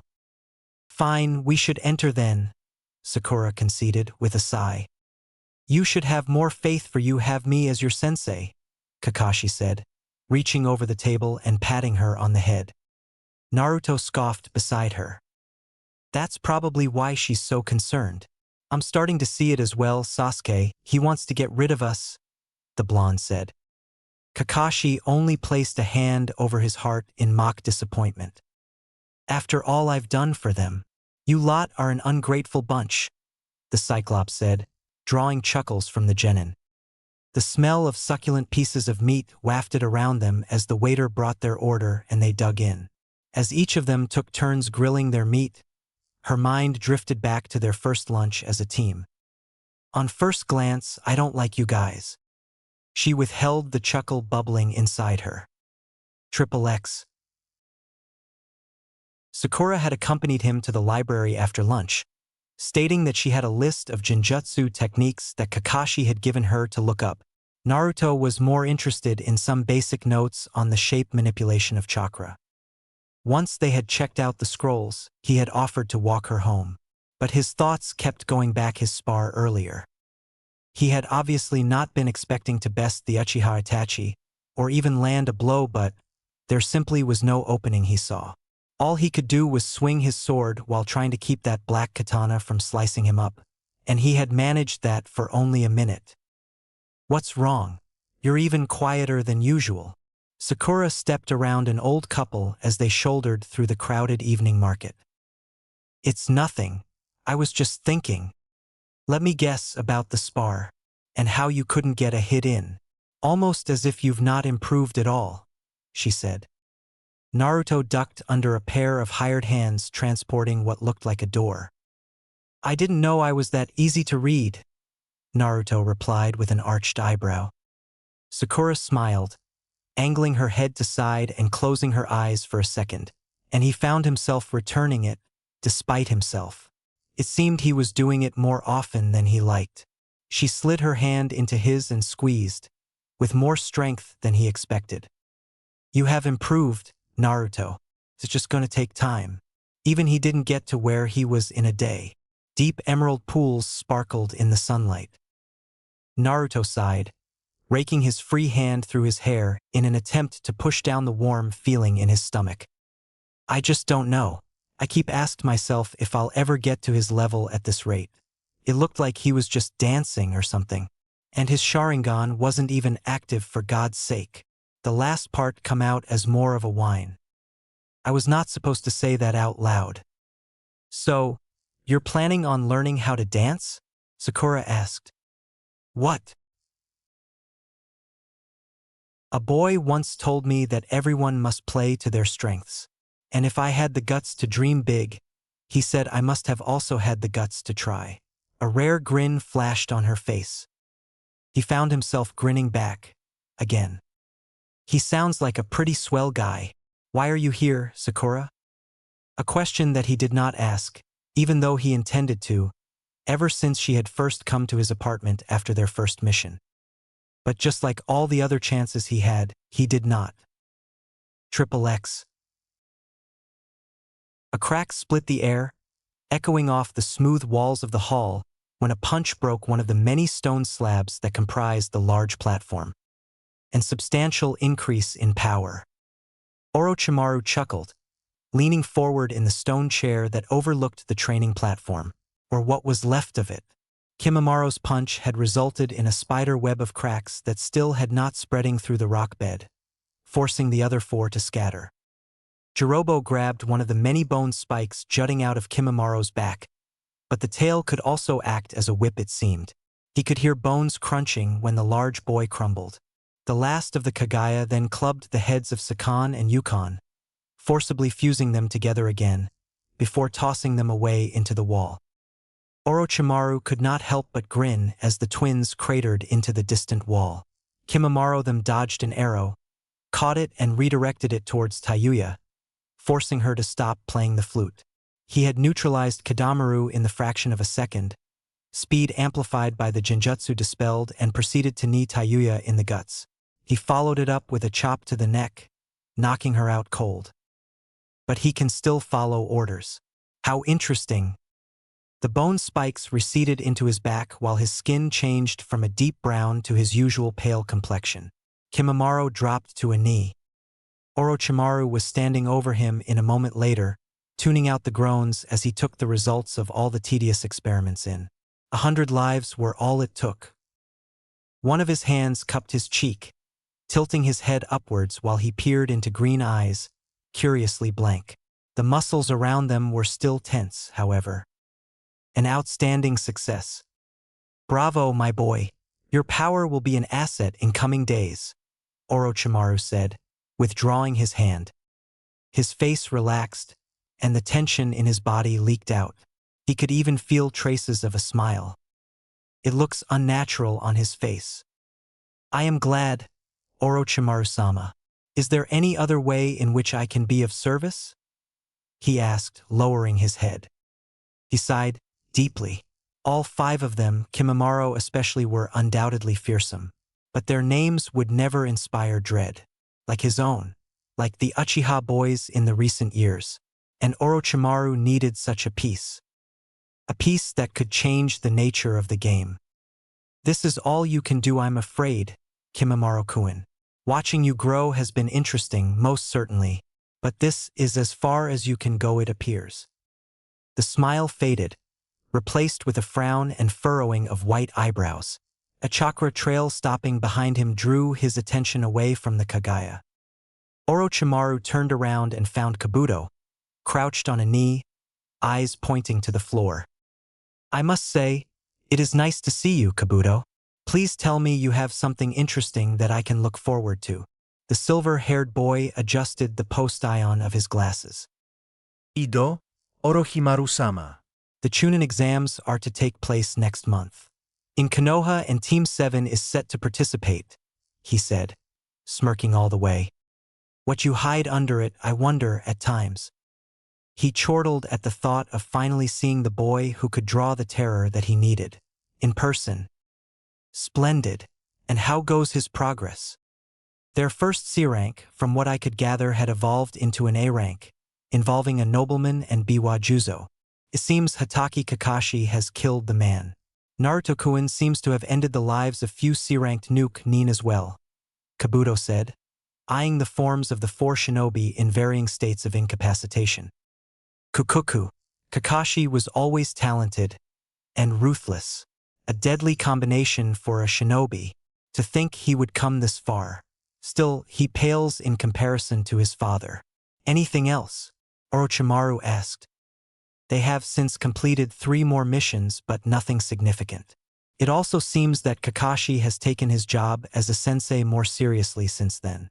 It also seems that the members of Team 7 are growing rather close, especially Naruto-kun and the girl.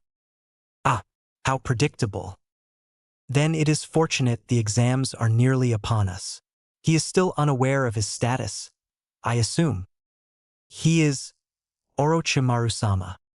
Then I suppose I shall show you how to truly craft a weapon of mass destruction, Sarutobi-sensei. Orochimaru chuckled again. One could always count on the sentiment of Konoha's shinobi. Tender the paperwork for 2 teams from Otogekyure, Kabuto. It seems a homecoming is order, Orochimaru said, before his gaze settled on Kimimaro once more. If all goes well, I shall have found a leader for the 5 of you. One who is capable of slaughtering even monsters, or he will be, and a more fascinating study by far. Monsters far scarier than the likes of you. As you command, Orochimaru-sama, Kabuto said, bowing. Whatever would I do without you, Kabuto?